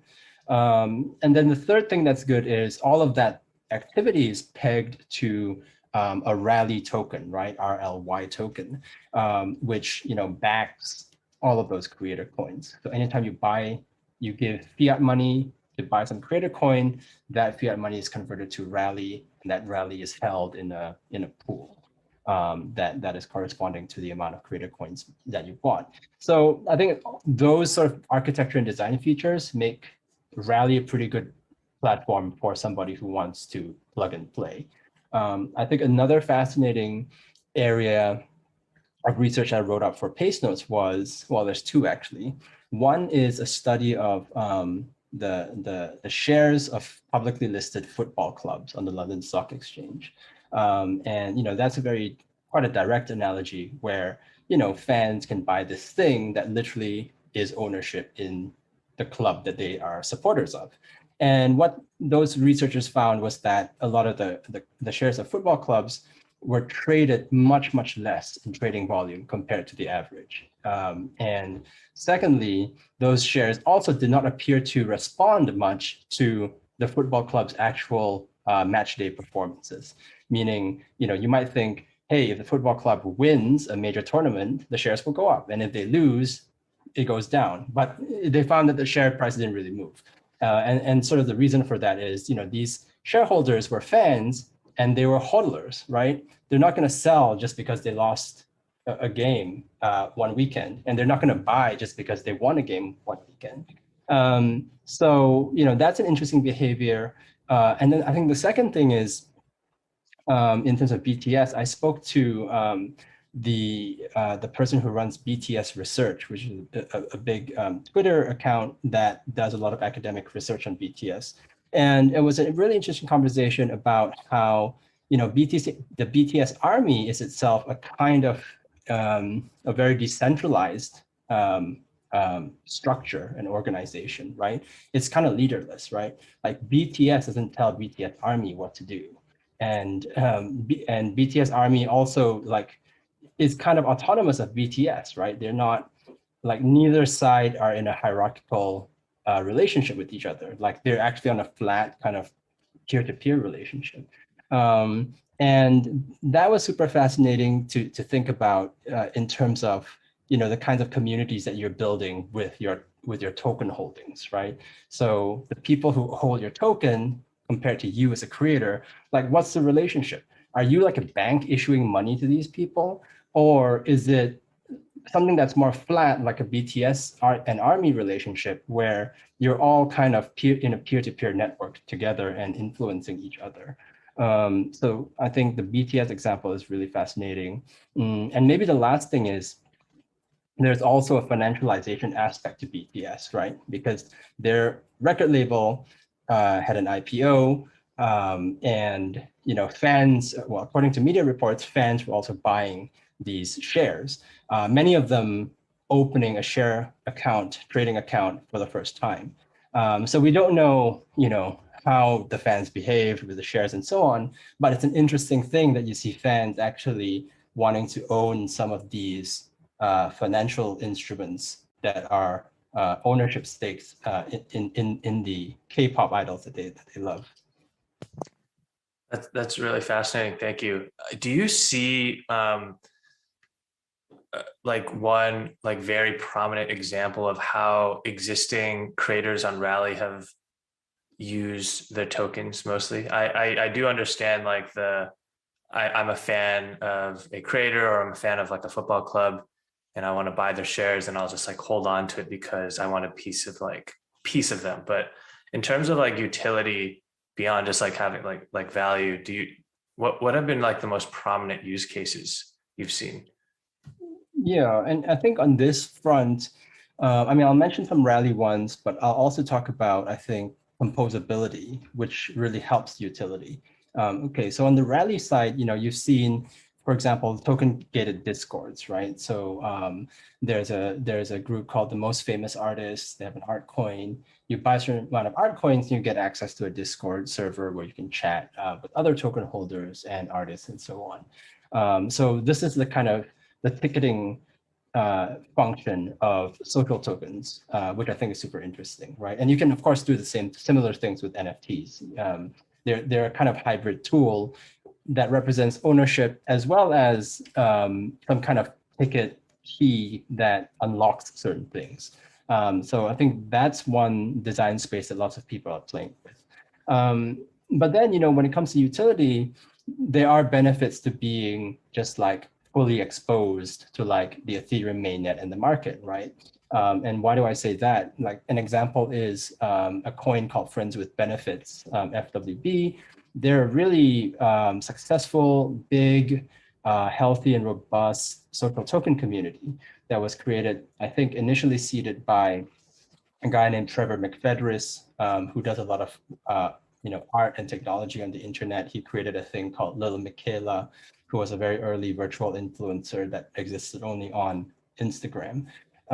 So he basically attracted this whole community of internet creatives, and everything they do is sort of denominated in FWB coin, right? So you need FWB in your wallet to access the Discord. Within Discord, there are different channels that require different levels of FWB. And they've held offline events, in-person events that require FWB at the door, right? You have to show that you own a certain amount of FWB before they let you in. So they've really benefited from a lot of the composability that comes from just being an open ERC20 token. Anyone can build things that uses their token. They can use tools that are floating around that other people have built for different use cases. So that's I think the benefit of being open is you get to catch up with the utility a lot quicker compared to a sidechain architecture like Rally. Awesome. Thank you so much, June. I think we're out of time, but it was fascinating hearing more about Rally and the social token landscape. Awesome. Thanks for having me.